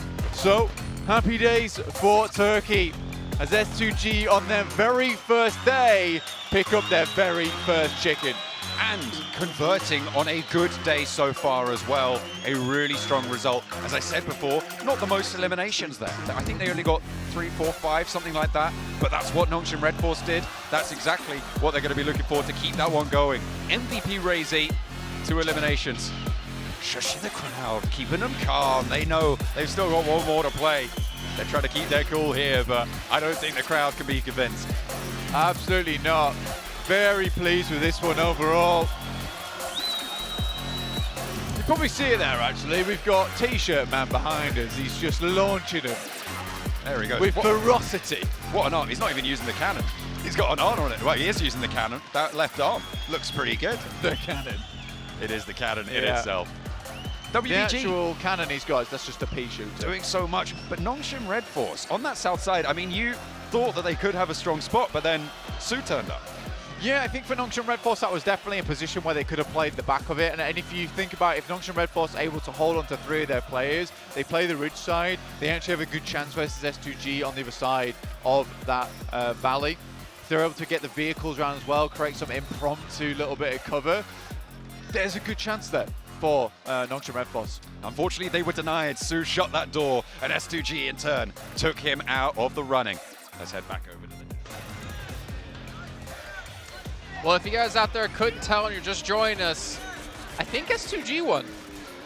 Maybe. I think that's a fair assessment to make. I think with the audience and the sound they were making, I think they might have just won. What you saying? What you saying? I can't hear you because all the S2G fans are going crazy right now. Oh man, a great game for them. Obviously closing things out, getting a big win under the belt to keep them in contention here towards the top of the table. My question will obviously be, where does this actually put them on the list? But honestly, a lot of great play from quite a few teams out there, actually. To be fair, Weibo Game, we've seen Swoop there with the MG3. What was the sound his gun made? Ooh! What? Oh, what? What's the sound his gun made? Aww. Oh. There you go. There you go. Both work. No, it does now make the same sound as Su. It's been rebranded, okay? That's the MG3. We had Nongshim Red Force, had a really good early game right, but when you have an MG3 in close range, I can hear it right now in the highlights. Chances are 7 you're not going to survive. So good game from Nongshim Red Force, but the MG3 in the hands of Su is just, it's too much to deal with. Yeah, Su was too much right there for him. By the way, for Weibo to even be able to survive, for Su to be able to even be put in that position, remember they were holding off the right compound, which is very hard to get out of. And they were still able to do it. They were able to time it perfectly, and Su being able to clutch it up there at the end. Yeah, and you can see here getting himself 14 points on the board with the 8 eliminations. What I'm really happy, especially with what they've done, is in that warehouse you mentioned, which is very hard for them to leave. They have very minimal information. They hear Major Pride taking the fight against Xavier. They see this as a great opportunity to leave that position that's secluded from the rest of the circle. And off the back of that, have a little bit of elevation, can get more intel, and can start taking the fights and get a second place. Very so patient. that timing, to know that was the one opportunity to leave the warehouse, was on point. Who's 16th place? What? Loops? What? I don't at all have like a little card in front of my PC right now. Is Loops a team? I don't know. Also, last little note here for Weibo though. Very smart by Swoop to just die to blue. Yes. Don't give the extra point. You never know how close it's going to come down to. I mean, look at PL. It literally came down to a tiebreaker. it's definitely possible that that 1 point can be the deciding factor as we take a look. He's going to be leading the charge here with his 5 eliminations. And also for Titan, hey, you know, I've been talking not so positively about them throughout the day so far. Nice to see them finally get a little bit ahead of the curve of the rotation, taking on early fights as well. They took down the team that shall not be named, Loops. I just kind of named them. They took out Loops. Good to see some life out of them, but we need to see more of this team from PEO. Took down also players of Alpha 7, if I'm not mistaken. Yes. They've been going after Brazil really hard this match, it seems. But when you're looking at Alpha 7, they were playing in a dip. If you are Titan Esports Club, your main thought process is, they're in a dip, super nadeable, chuck it over their direction, you're going to get 3 eliminations in that fight. Yeah, there we go. Even though Alpha 7 didn't perform that well in this Miramar, they're still able to maintain that first place because of that lead point that they were able to create earlier. And now STG going up to that second place. And then Nongshim, even though they haven't been able to get a chicken dinner, actually they haven't been able to continue to be a little bit more consistent than what I expected them to be. They're currently being there within that top 3, and if this team, honestly, halfway through the day tomorrow, if they continue to be within that top 3, I think they can definitely be a first place team. I think they can be the champions. Yeah. It's a bold claim, but I think you're right. I think they could take themselves that win. Just the way they're being able to adapt, the way they're being able to make those decisions really, really fast, it's really impressive, and it's something that I feel like we're getting into a hype train, and maybe I thought it was a little bit too much, but we keep going back, and they're doing everything right. You converted me. You got me, 7. I'm on. Okay. I'm not. Oh. Keep going. Keep trying. Oh. Not yet. Keep going. No, not yet. Let him cook. He's cooking well. IHC, by the way, only team I believe that was in top 6 without a chicken dinner under their belt. Typical IHC style from what we've seen so far. At least they're continuing the pace. They're still keeping up there. I still want to see a little bit more out of them.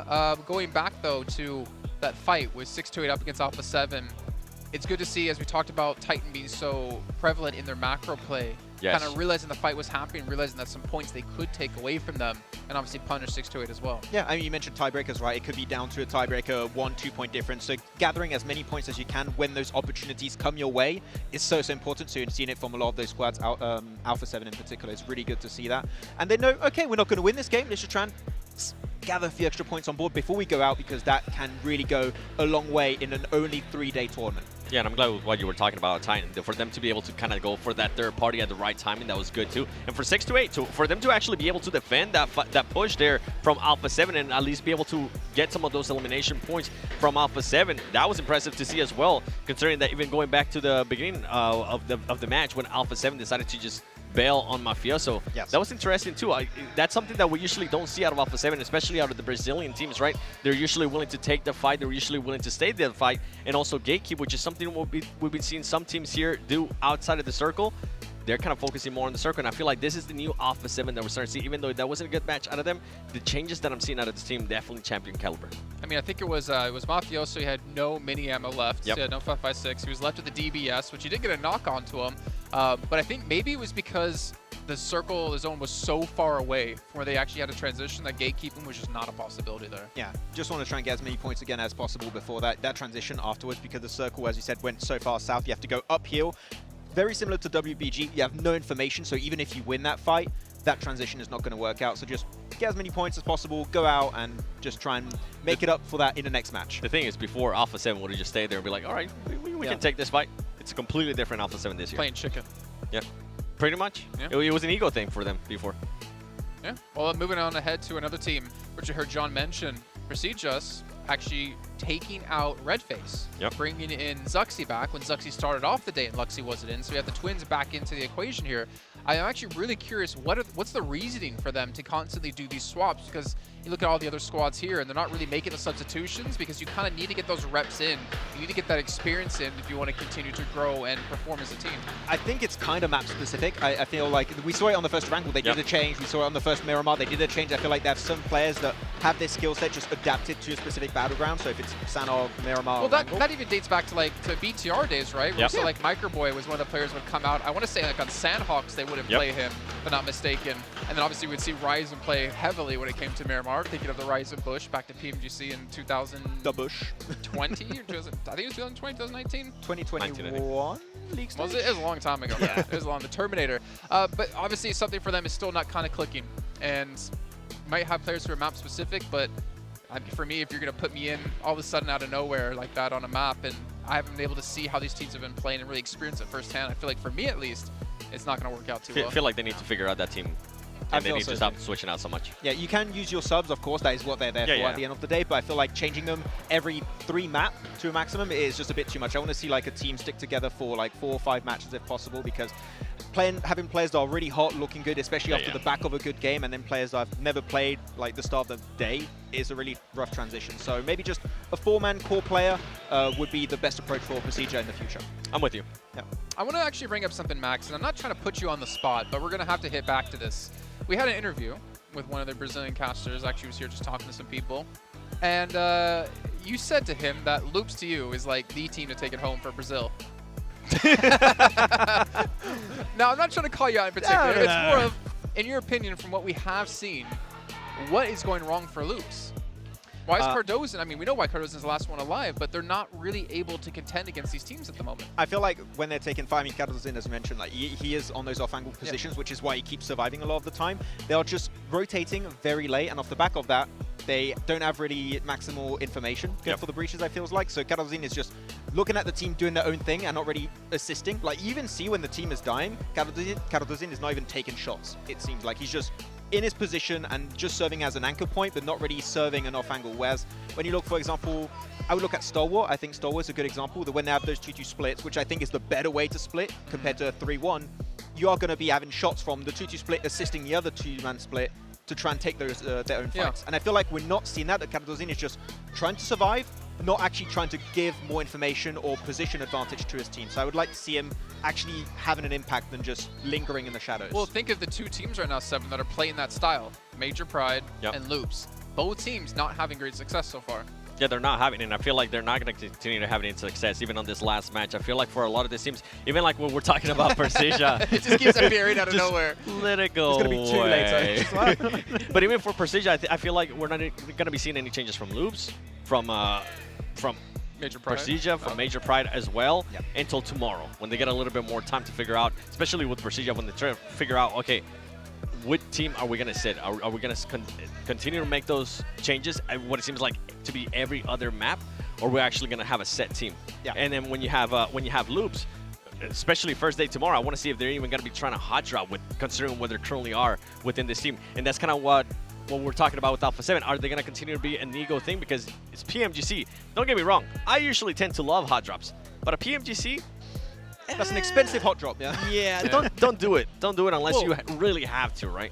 On the note of substitutions, right, of like swapping people, think back to Vampire during league stage. They would put Newsy in over Stoned, and they still couldn't really find their stride. But you know what? We are heading to the last match of the day. It's going to be back on Miramar once again, and it's going to be with your boys, Johnny A and Blanky B.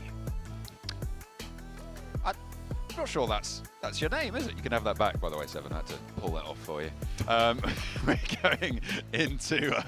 We're going into the final match of the day, the end course of our Desert Dessert. Oh yeah, you know, the final one, moving it through. I'm excited for it, honestly. Miramar always is a good time. I'm excited to watch some of these teams actually be able to hold on to some of these spots. At the moment, they're all over the place. It's crazy. It is a little bit wild, a little bit windy in Istanbul. We are certainly looking at a lot of high-performing teams who have, as you say, had that volatility. We saw IHC take a little bit of a dip in that last match. Yeah, I think for IHC, like you were talking about, the variance couldn't stay there forever, right? And you're not wrong, it can't, personally. So we'll have to see if IHC can bring things back a little bit and get a massive chicken dinner game with some big eliminations at the end of the day to keep things rolling. For S2G, though, they sort of look like they can win the championship. Yeah.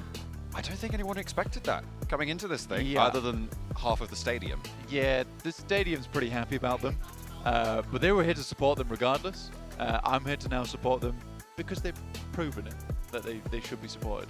But it is kind of crazy that they have not performed.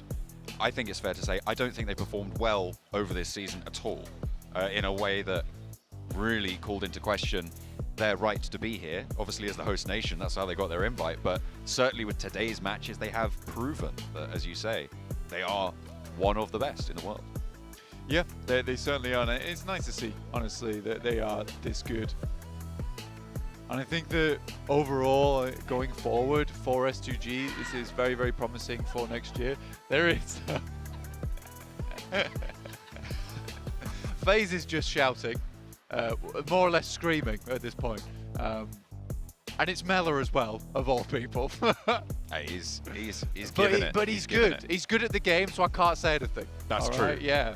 That is so true. how could I complain? But he is. I do call him Mella the mischief maker as well.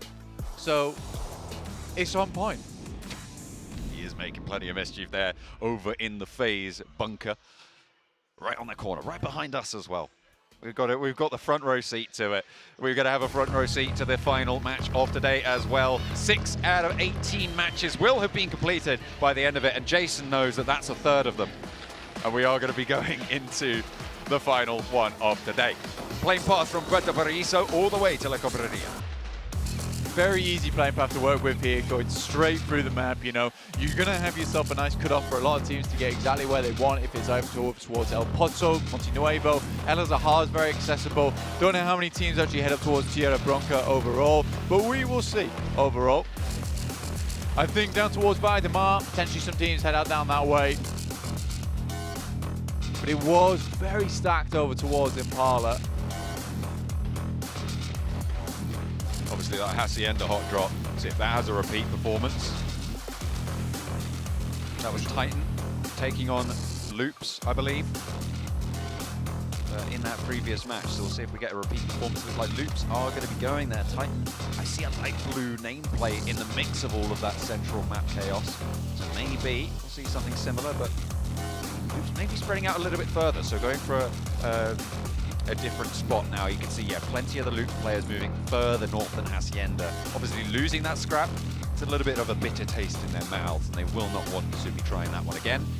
However, the circle does go up their way, all the way up to the north. It feels like we've been on a bit of a world tour here so far, Blank. In these maps, we've had Erangel north, south, middle. We've had now Miramar on the south side, down by Puerto Paraíso, and now up to the north. Yeah, man, it really has felt like we've been all over the place on every single map today, which is exactly what you want to see for PMGC, right? You want to be able to take the tour around the world, around at least our 3 maps, at least, and really explore them to their fullest.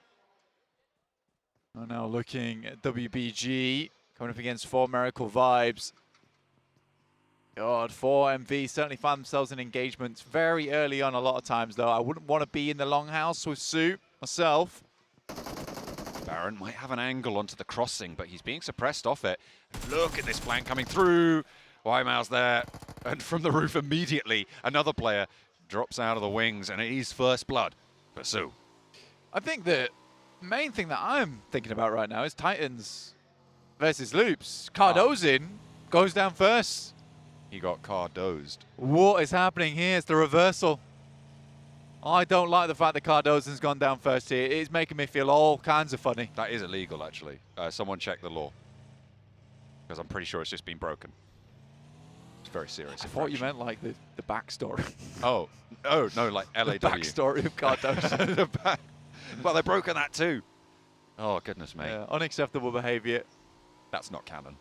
To be honest with you, Loops is an interesting one to talk about so far, though, because I do feel like this is a team that should be doing much better than they currently are. And I know that right now, this does very much feel like a PMGC because the majority of teams are in that 20-point bracket, excluding Morph, right, at the end of the day. But I think that everyone's in line to jump up towards that first place, to jump up and take the throne. So it's nice to see, but I don't think that Loop should be in a 10th place at the moment. I think there should have been probably more coming through from this team so far. Ayala really hasn't stepped up the way that we saw him step up during a lot of our matches over in the league stage.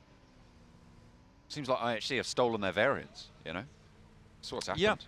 Yeah, for sure. 39 points is awesome, though, for IHC. For their play style. For their play style. And again, it's really cool to see a team like that that is just so focused on eliminations just show everyone that you don't necessarily have to pump the placement points all the time. You can do it a different way. And more than anything, if you are a heavy elimination-based team, technically you're just removing points from other teams that they can gather and making it a lot easier for yourself to stay towards that top side of the bracket.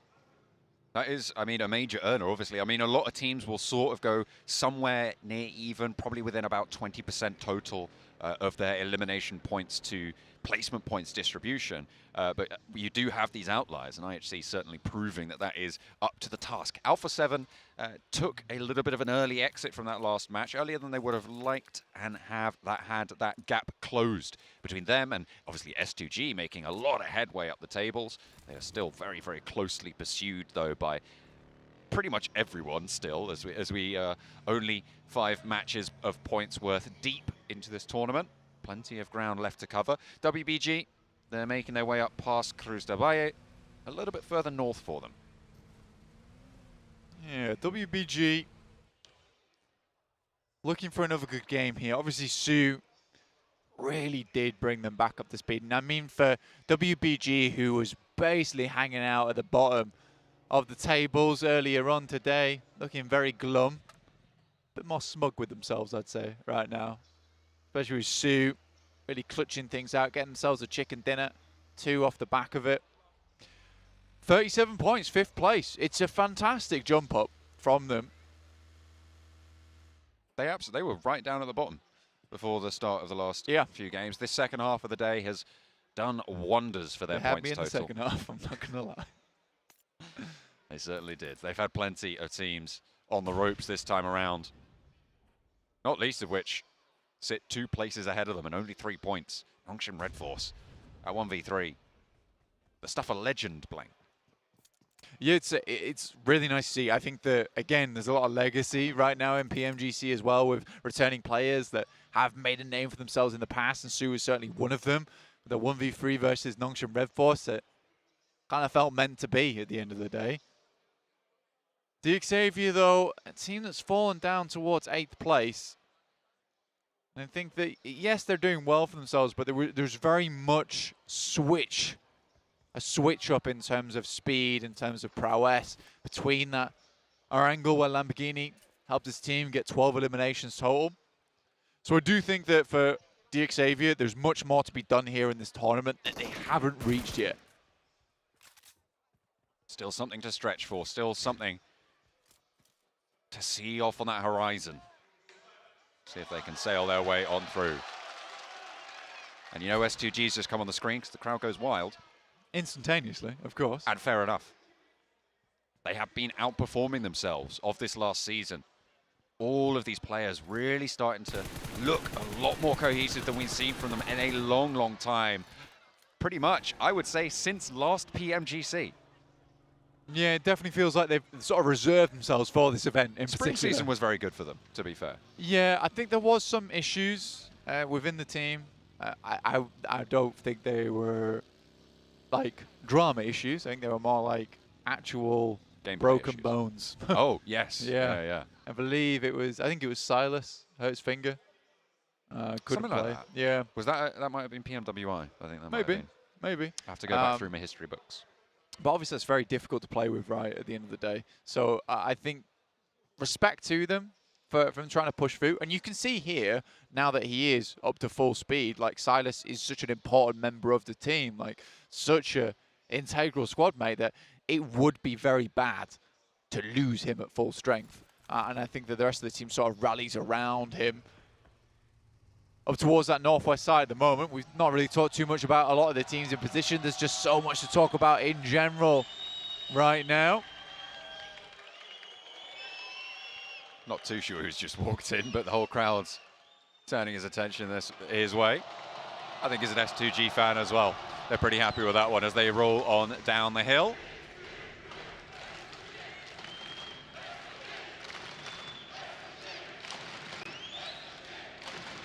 You are mesmerized. I love it. You're meant to be commentating.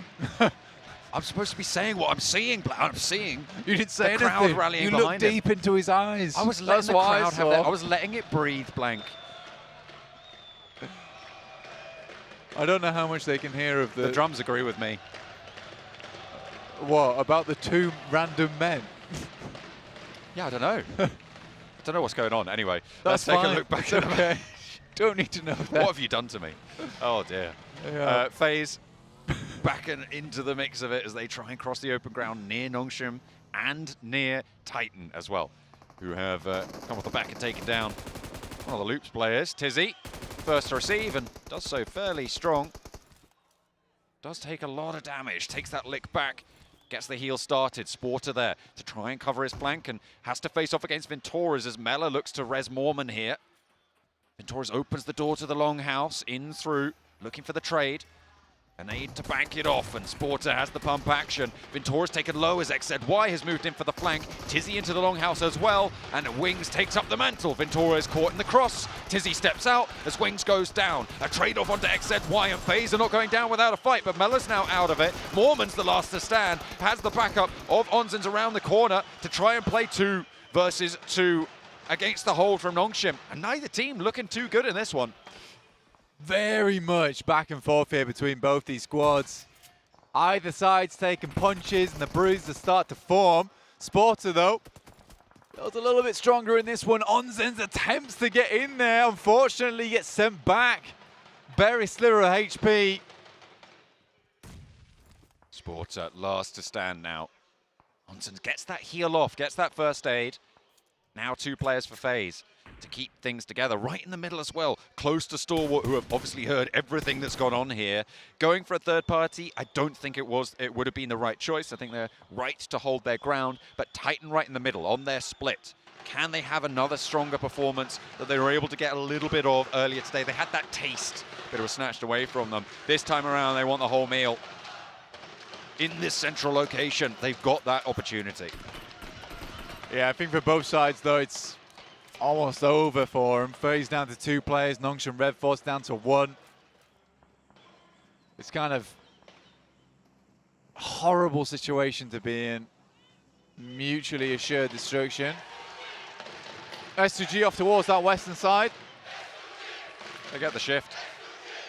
It's a really good shift for them, actually, because it's going to be difficult for them to cross that road, but they need to cross it soon rather than later, honestly, because that little valley is something that's very deadly later on. But they can get up towards that ridge side on the east. Try and stop 628 from pushing up towards them as well. See, here's the Crazy thing. and Calci inside the compounds. Here's the thing about this position, though. With the circle being such a hard shift, a lot more teams are going to be looking for these wide rotations that you can see 4MV and WBG going for at this stage. So if S2G move too far forwards, there is always that chance that they get backfilled on their position with the circle being such a hard shift. So they'll have to try and figure out what else they can go for. Sporter, in the meantime, with a pump action through the longhouse, trying to hold it down for Nongshim to try and keep consistency, stay in the top 3 at the end of the day, because IHC will give no quarter. Sporter for 1. Shouts pull, gets the second to peek on out, but Onzins only gets half his HP bar. 3 shots in the chamber, and it's Nongshim to keep it together. FaZe are gonna go down right in the middle of the tables. It looked like maybe they had something, but it was snuffed out quickly. Out screaming less in mischief and more in pain there towards the end of the phase. Sadly for them, they'll go out. 9th place. Again, I would say for FaZe that they were able to turn things round, right? Even in this 6th match. They get themselves 3 eliminations, takes them up to 30 points total, right? It's not bad. They were really down in the dumps at the start of the day. And I think this is not a bad position to finish things off, giving themselves a chance into tomorrow. For Miracle Vibes, take a massive beating from Alpha 7. Lose 1 player out the back of the vehicle, easily finished off as well. And Stalwart over on some of the highest ground around. Certainly has plenty of sightlines available to overlook onto that water treatment position. It's so dangerous to move into water treatment when there's a team up on this high ground hill. It's so difficult to make anything work from there, because now you've got 2 teams looking to play either end of it. You've got 4MV, Alpha 7. 4MV a lot more exposed, Alpha 7 a little bit further up the hill in the warehouse that sits on those stilts right at the north side of water treatment, but still dangerous, to say the least. U2 Alliance ready and waiting for Zuxi. They knew what was up. They pull him straight at the back of the buggy, and that's all that's going to happen for him. Some crazy tracking during this tournament at PMGC. It's really cool to witness firsthand the best aimers in the world at their best. And I think that some of these plays just wouldn't happen in usual PMPLs. And I think that's what's making a few of these teams struggle, that they would expect to be able to make that similar kind of play maybe in their region or in their league. It's not possible here. Those types of things of a quick rotate over open ground, hoping you don't get spotted. Player's going to razz you down in 1 to 2 seconds. Hamzy and Silas on the northern front right now, trying to hold off against WBG. And it looks like WBG more preoccupied with getting the compound out to their east, and I think rightly so. DX Xavier might want to challenge, but they have got Stalwart looking their way in the meantime across of it. And Major Pride have managed to sneak on through as well to be in these foothills. Dino looking to move on up. Chua is already down here. Might just be an easy flush, an easy pickup for Major Pride to add a point to their totals. Much needed, certainly. Towards the bottom of the end of today. IHC have taken a knock, and Godless is the second to fall. Ziol looking to move into position because Demo's already down. They want to try and keep all 3 players alive, but Godless just gets flushed away, and that's only 2 now for IHC. This is great news for S2G, who are looking to fend off against the teams chasing behind them on the points totals. Yeah, and I mean for S2G overall, leave themselves with that gap of Alpha 7 having 3 players. There's an entrance now been made for him. Push on forward, push on through. The hard times of this year to conclude with trophy in hand. It's only the first day, but I'm making a good case for it. Have to finish on first place though. Longshan Red Force, 3 eliminations are going out now. There was such a good chance for South Korea to get a strong finish at the end of the day here, and does feel like Miramar is just not their map. Maybe we'll have to expect a little bit more from them on the other maps tomorrow, as we're going to have to wait to see them again. 2 teams now have their day brought to an end. 4MV seem to be pretty close to that mark, and IHC similarly suffering now, as Miramar not being kind to them either. U2 Alliance, they were able to get some pretty sick tracking shots, and it looks like Olio just dips back, playing whack-a-mole with him. He is the mole, but he's digging straight on through the totals. Excellent stuff to come on through. IHC have fallen. U2 Alliance try and sweep through this eastern side. Yeah, U2 Alliance not looking to form an alliance with anyone at this point in time. They've really stayed off the radar of a lot of these teams, I guess, other than Titans so far. Morph taking a big amount of damage there. 4 points, again, down to 2 players. It's a real unfortunate day for Morph. And Prestige Evos, to be honest with you as well, both Indonesian squads really not finding the success that they wanted. And it's almost, I don't want to say amusing, but you got your 2 Chinese teams down at the bottom there in 12th and 13th place, and then Indonesian squads in 14th and 16th. This is where Turkey's going to be next year. Oh. Bro. You got your legacy winners. Not if we can help it. Our home ground, our home turf in the UK. You know, we'll show them that support, I'm sure. If they make it, though. No. Maybe not.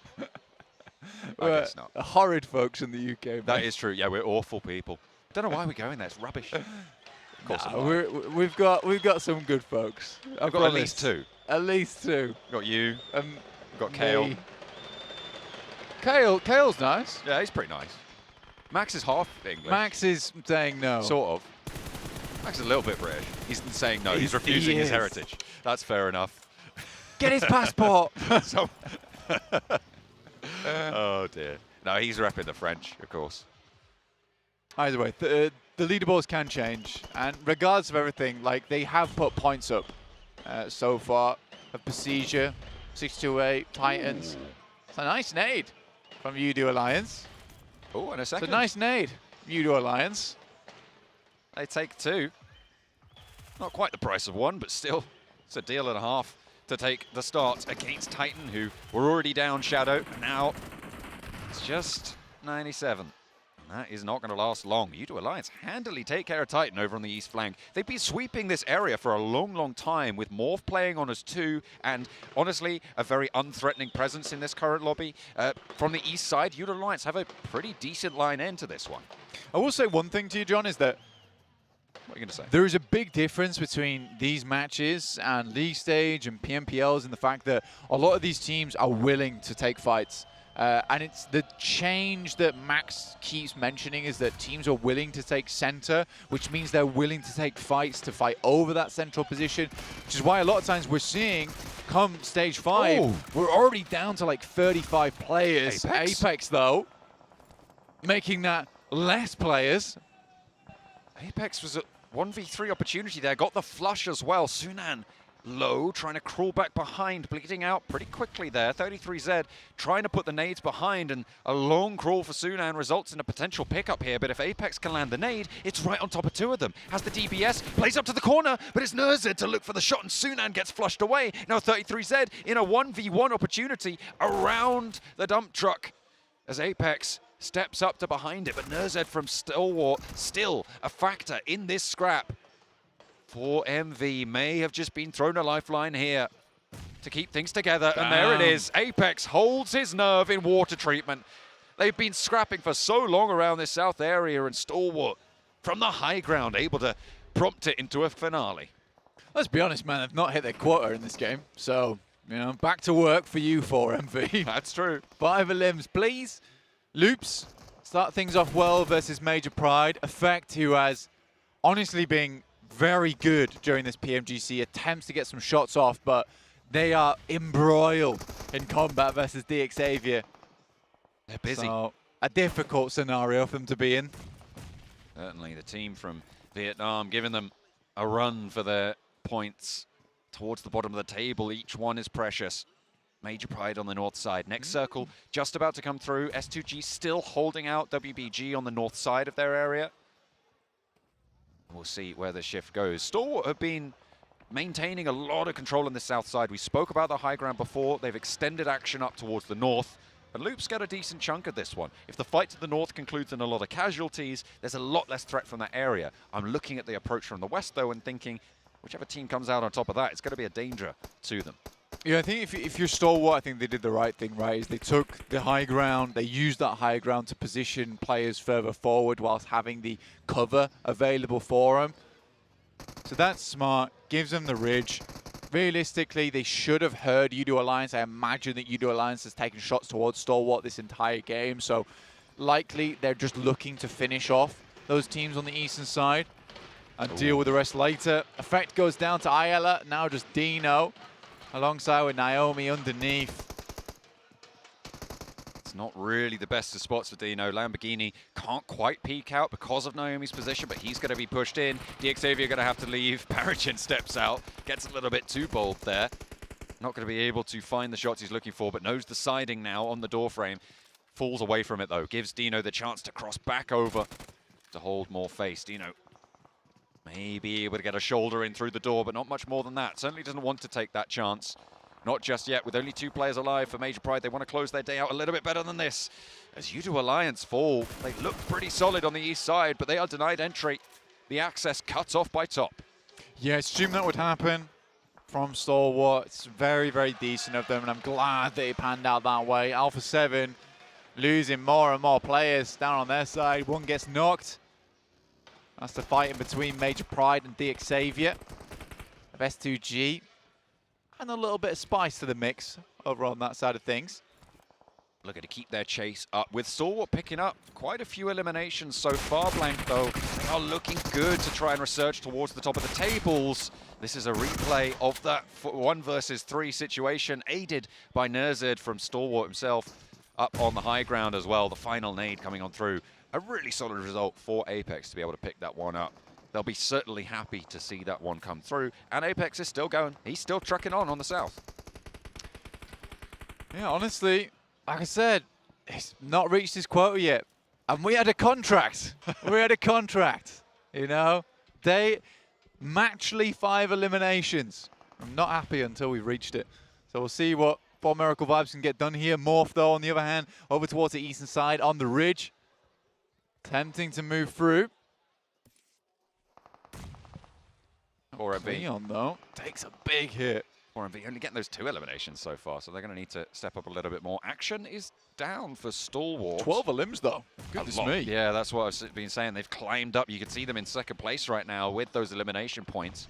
Yet to add the placements on top. So S2G certainly not only dealing with Alpha 7, but also the team from Mongolia Stalwart coming in as plenty of people's favorites for this whole tournament, for this grand finals. They've been doing bits. Major Pride, they shut down their day in less than honorable fashion. Oh, I don't have to be so harsh to them.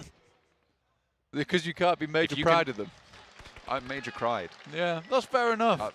I don't know what you expected, though. It's very sad. I think it was good that they got to won their group. I thought they were going to do well. I think it was good that they got to PMGC. Oh. I was happy. Didn't really expect much more after that. I'm not I didn't gonna expect lie to much you. from them going into the group stage, but then they performed like that. They won their group. Yeah. I think I was talking to Seven about this, actually, in the sense that, like, even though they won that group wasn't too difficult. I mean, Vampire just weren't there, to be honest. Yeah, well, Vampire didn't exist. And that should have been a major force within the group. It was a stake right through them. It was just, I don't know, playing in the daytime. I think that was it. Maybe they should have stayed up a little bit later for that one. Unfortunately, we're not seeing them here. The PMWI two-time champions, you know, just not able to perform towards PMGC, but PMGC. Loops is still in the fight. They're going at it with WBG. There's a one-knock trade, I think, going on through, because Wymow did get taken out of it. Loops, they were playing very, very central, and WBG just moved in from the north side of S2G. They crashed onto the compound. And here we find ourselves with just Chief remaining. The nade does the dirty. The final player from Loops falls. I mean, less what happened with how did they get here, but more of how did they get here on the leaderboards. 5th place already. It's kind of nice for WBG, honestly. For Stalwart, more than want to reclaim the throne here. I think they're hungry for it at this point in time. Alpha 7 still holding that 1st place.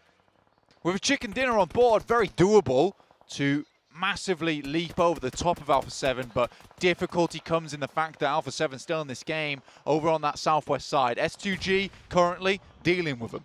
Currently, Blank, our 5 chicken dinner winners are the top 5 in the tables. We'll see if they can add one extra to it. Looks pretty likely, but Xavier might have other ideas. 4MV, they go down. Blank, they didn't make their quota. You're going to be mad with that one. Look at Paragin, though, hanging on by his fingertips there as Sue goes down. Unfortunate shot there, but Lamborghini gets the flush, and they're stepping on in. They're in through the windows, and SPG gonna be pretty unhappy about that. What a shot through the doors. Paragin is looking to shut things down. Ming has an answer, though, and Xavier being given a run for their money. Ming still going. I love this. Ming, the king of the castle himself, up towards the top side. Lamborghini underneath.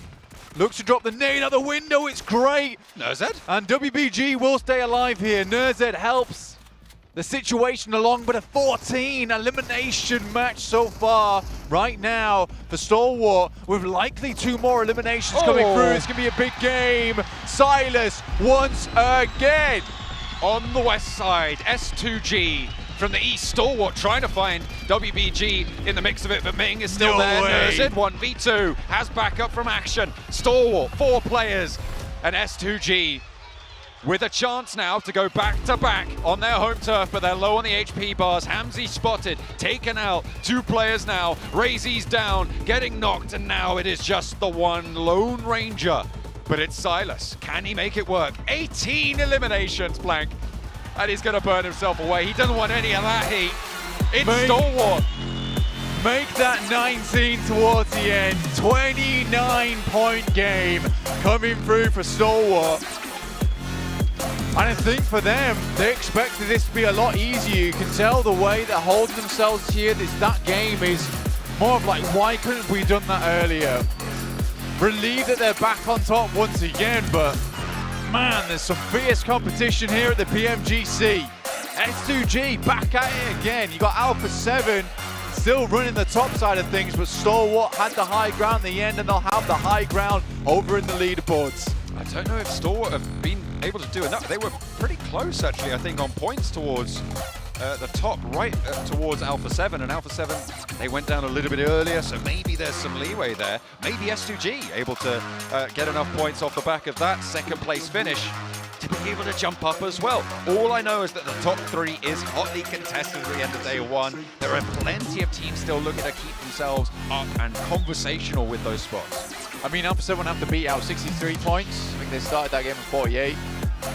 might be a little bit tough to get above that. We'll see, though. We'll see. We'll see. 6 eliminations for action. Look how chill this man is. Goodness me. He knows what he's about. There seems to be worry here.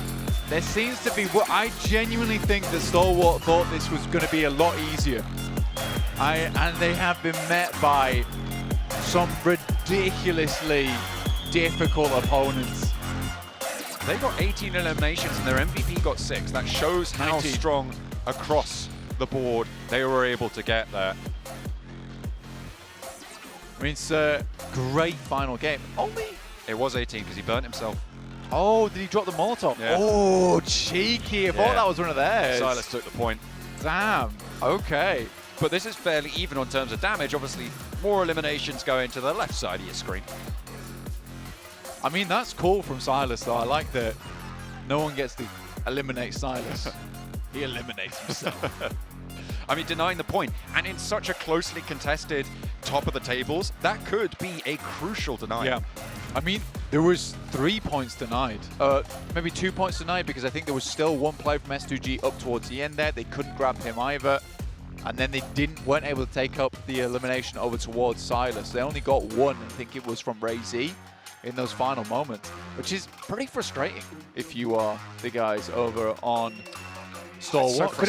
It's so frustrating when I only get 18 eliminations. But it could have been a 20 element, which would have seen them really with a good buffer into tomorrow. 18 sucks. I'm looking for 20. We are going to be going to the final death segment as well in just a moment. But S2G able to put up a good fight on the west side. Unfortunately, that high ground position that we talked about to the east side of water treatment. It seems like when you give Stalwart high ground, they did it over towards the military island with the observatory position to the east side of this water treatment area as well. They were able to use that high ground to leverage a forward move into the north side of the area, take control, and from there, they dominated. So many eliminations. So right.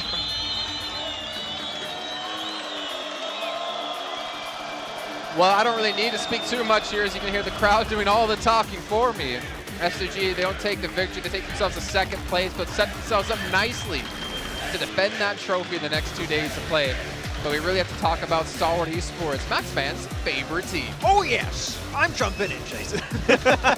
No, but we were talking about it just before, right, Seven, about how Stalwart is just such a proficient team when it comes to reaching the late game. When they have 3-4 players alive, they're going to exude so much control. They're going to be gatekeeping every single step of the way. If you were a team that unfortunately went into water treatment, you're not going to make it out.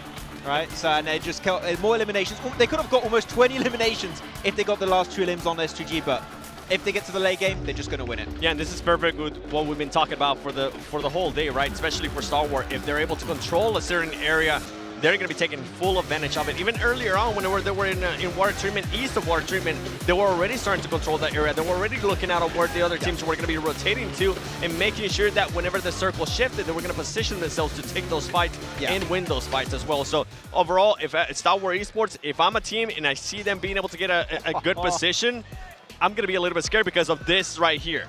28 points. Man, the fact that they sent Nozed to clear Dig Xavier versus WBG and they keep 2 players on the hilltop, you do not see any team do that. Like, it is such an overly aggressive play, but Nozed has just been able to survive fight after fight, and they're just assisting him from that ridge on the back line, so he has some semblance of safety off the back of that. And no one does that, but it's Stalwart, so they're going to pull it off. As we're looking at the stats here, second place, Weibo. I mean, for them to be able to now perform 3 good matches in a row. Sure. That's great momentum for this team, considering that at one point they were in last place sitting with 3 points, I think it was, before they got the chicken dinner. For them to be able to continue on this is going to be great and setting them up nicely for tomorrow as well. Yeah, 28 points. Weibo as well able to step up. The only team really from PEL that's been able to do so far in this event. And we can see top 4 fraggers, of course, it's going to be Stalwart. Obviously, when it comes to that last match, I mean, no other team came close. But to be honest, we saw yet again some great individual moments of greatness. You talk about Nozed, obviously. We have to talk about Apex from For Miracle Vibes, because he's done this multiple matches in a row now where he held off 6-2-8 in a 1v3 and was able to pull that off through. If you hear DPS, just run. Or nades. Also, the ping coming out from Apex is able to keep it alive.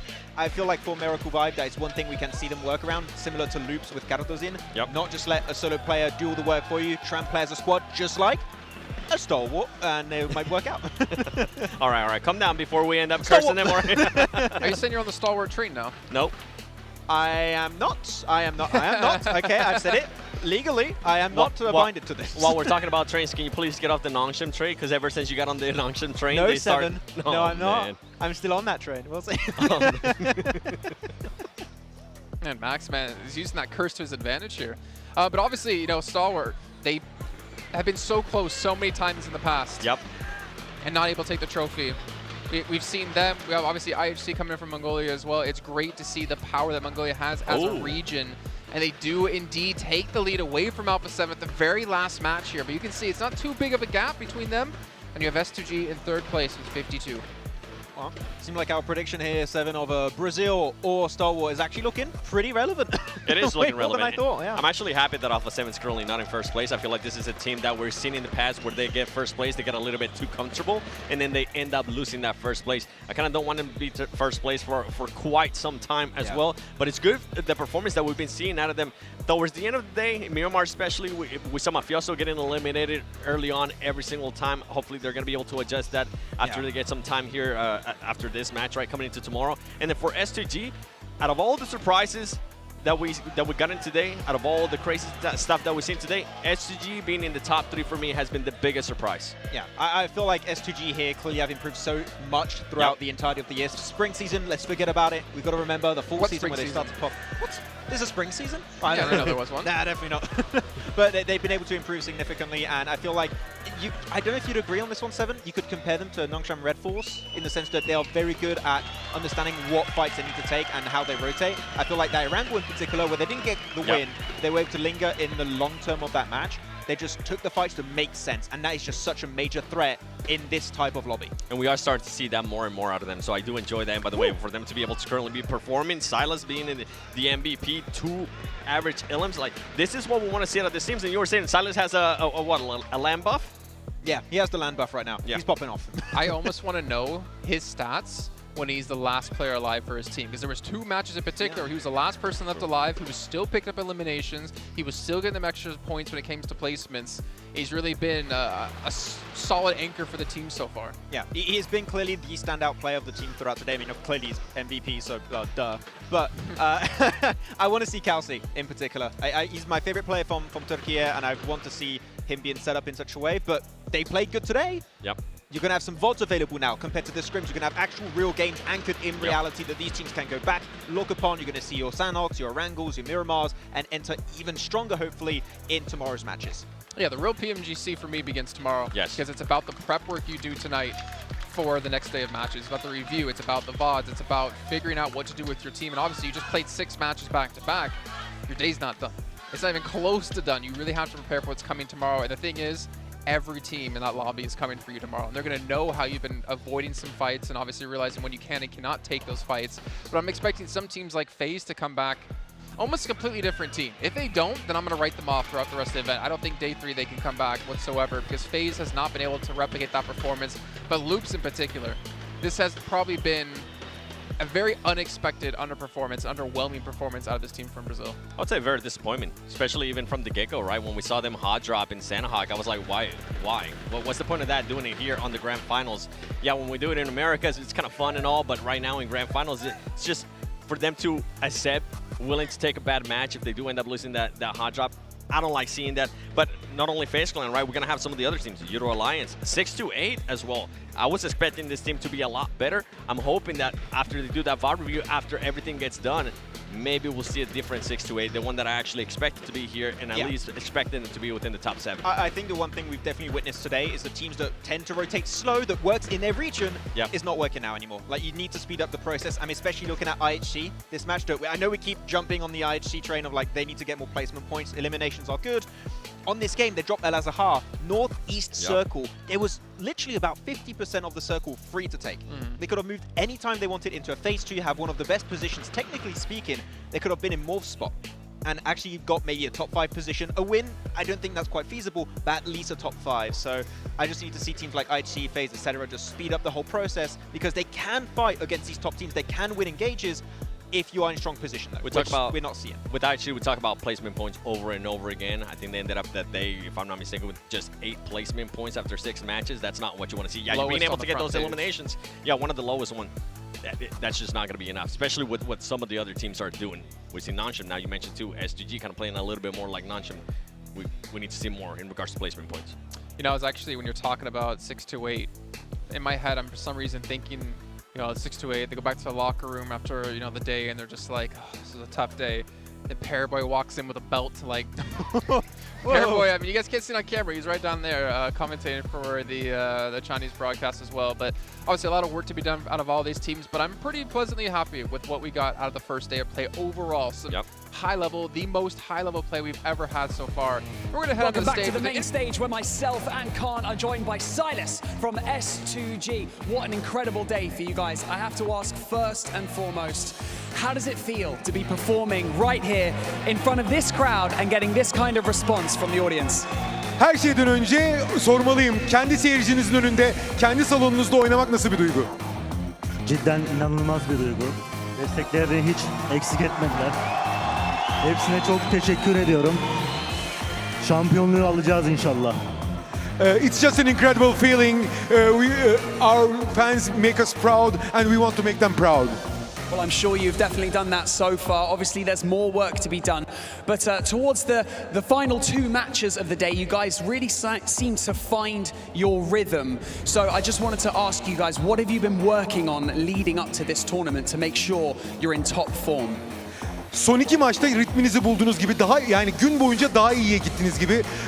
Neler çalıştınız, özellikle son 2 maça gelene kadar neler gelişti takım içinde? Yani bugün 70 puanı geçebilirdik. Daha iyi olabilirdi yani. Fazla bir şey yapmadık. Normal oyunumuzu oynadık. Biraz şanssızlık oldu aslında ilk maçlar. Yani hep iyiyiz biz aslında. Şanssızlık olmasa daha iyi oldu. Actually, we could have gotten 70 points. We didn't do anything different, but we were a little bit lucky in the first games. We are always good. Just luck made us gain a little bit less points in the beginning. Okay, well, you know, we've got to touch back on the fact that we're here right now in Istanbul. Do you feel more pressure coming into this tournament, performing in front of your home country and, of course, as reigning champions as well? Siz sonuçta son şampiyonsunuz ama burada İstanbul'da oynamak keyifli dedin belki ama acaba ekstra bir baskı yapıyor mu? Sonuçta son şampiyonsunuz, evinizdesiniz, yine üzerinizden çok beklenti var. Evet, biraz baskı var ama bunun üstesinden bugünkü oyunumuzu göstererek kanıtladığımızı düşünüyorum. Yani üstesinden geldiğimizi düşünüyorum. Yarın da inşallah daha iyi olacak tekrar verdiğimizde. Bu kadar. Yes. Yes, of course there is additional pressure, but I think we've shown that with our play today we can overcome this pressure and use this fuel for the next days. Well, it's definitely working so far. Listen to the crowd screaming your name. That's got to feel absolutely amazing. Silas, thank you so much for joining us here on the main stage and best of luck in the remaining days in this competition. Teşekkür ederim. Ben de teşekkür ederim. He says thank you. Thank you so much to both of you. And with that, what a way to kickstart the 2023 PUBG Mobile Global Championships. We've had such an amazing time so far, and we already have a battle on our hands for the top spot. What an incredible last match we just had. I just want to say thank you so much to the production and, of course, all of the talent for putting on this show and all of the players for making it to this point in the competition. But remember, the hard work has not finished yet. But most of all, I want to say a huge thank you to all of the fans, both here and at home, for watching and for supporting your favorite teams. We still have 2 more days of this competition to go before we crown our champion. We'll see you there. PUBG Mobile 2023 Dünya Şampiyonası'nda harika bir gün geçirdik diye düşünüyorum. 18 maçlık büyük bir serüven bizleri bekliyor. İlk 6 maçı geride bıraktık. Takımlar oldukça heyecanlı ve oldukça hazır gelmişler. Yarını kestirmemiz mümkün değil. Pazar gününü hiç kestiremiyoruz. Daha dolu dolu 2 günümüz daha var. O halde heyecan dorukta. Devam ediyor heyecan.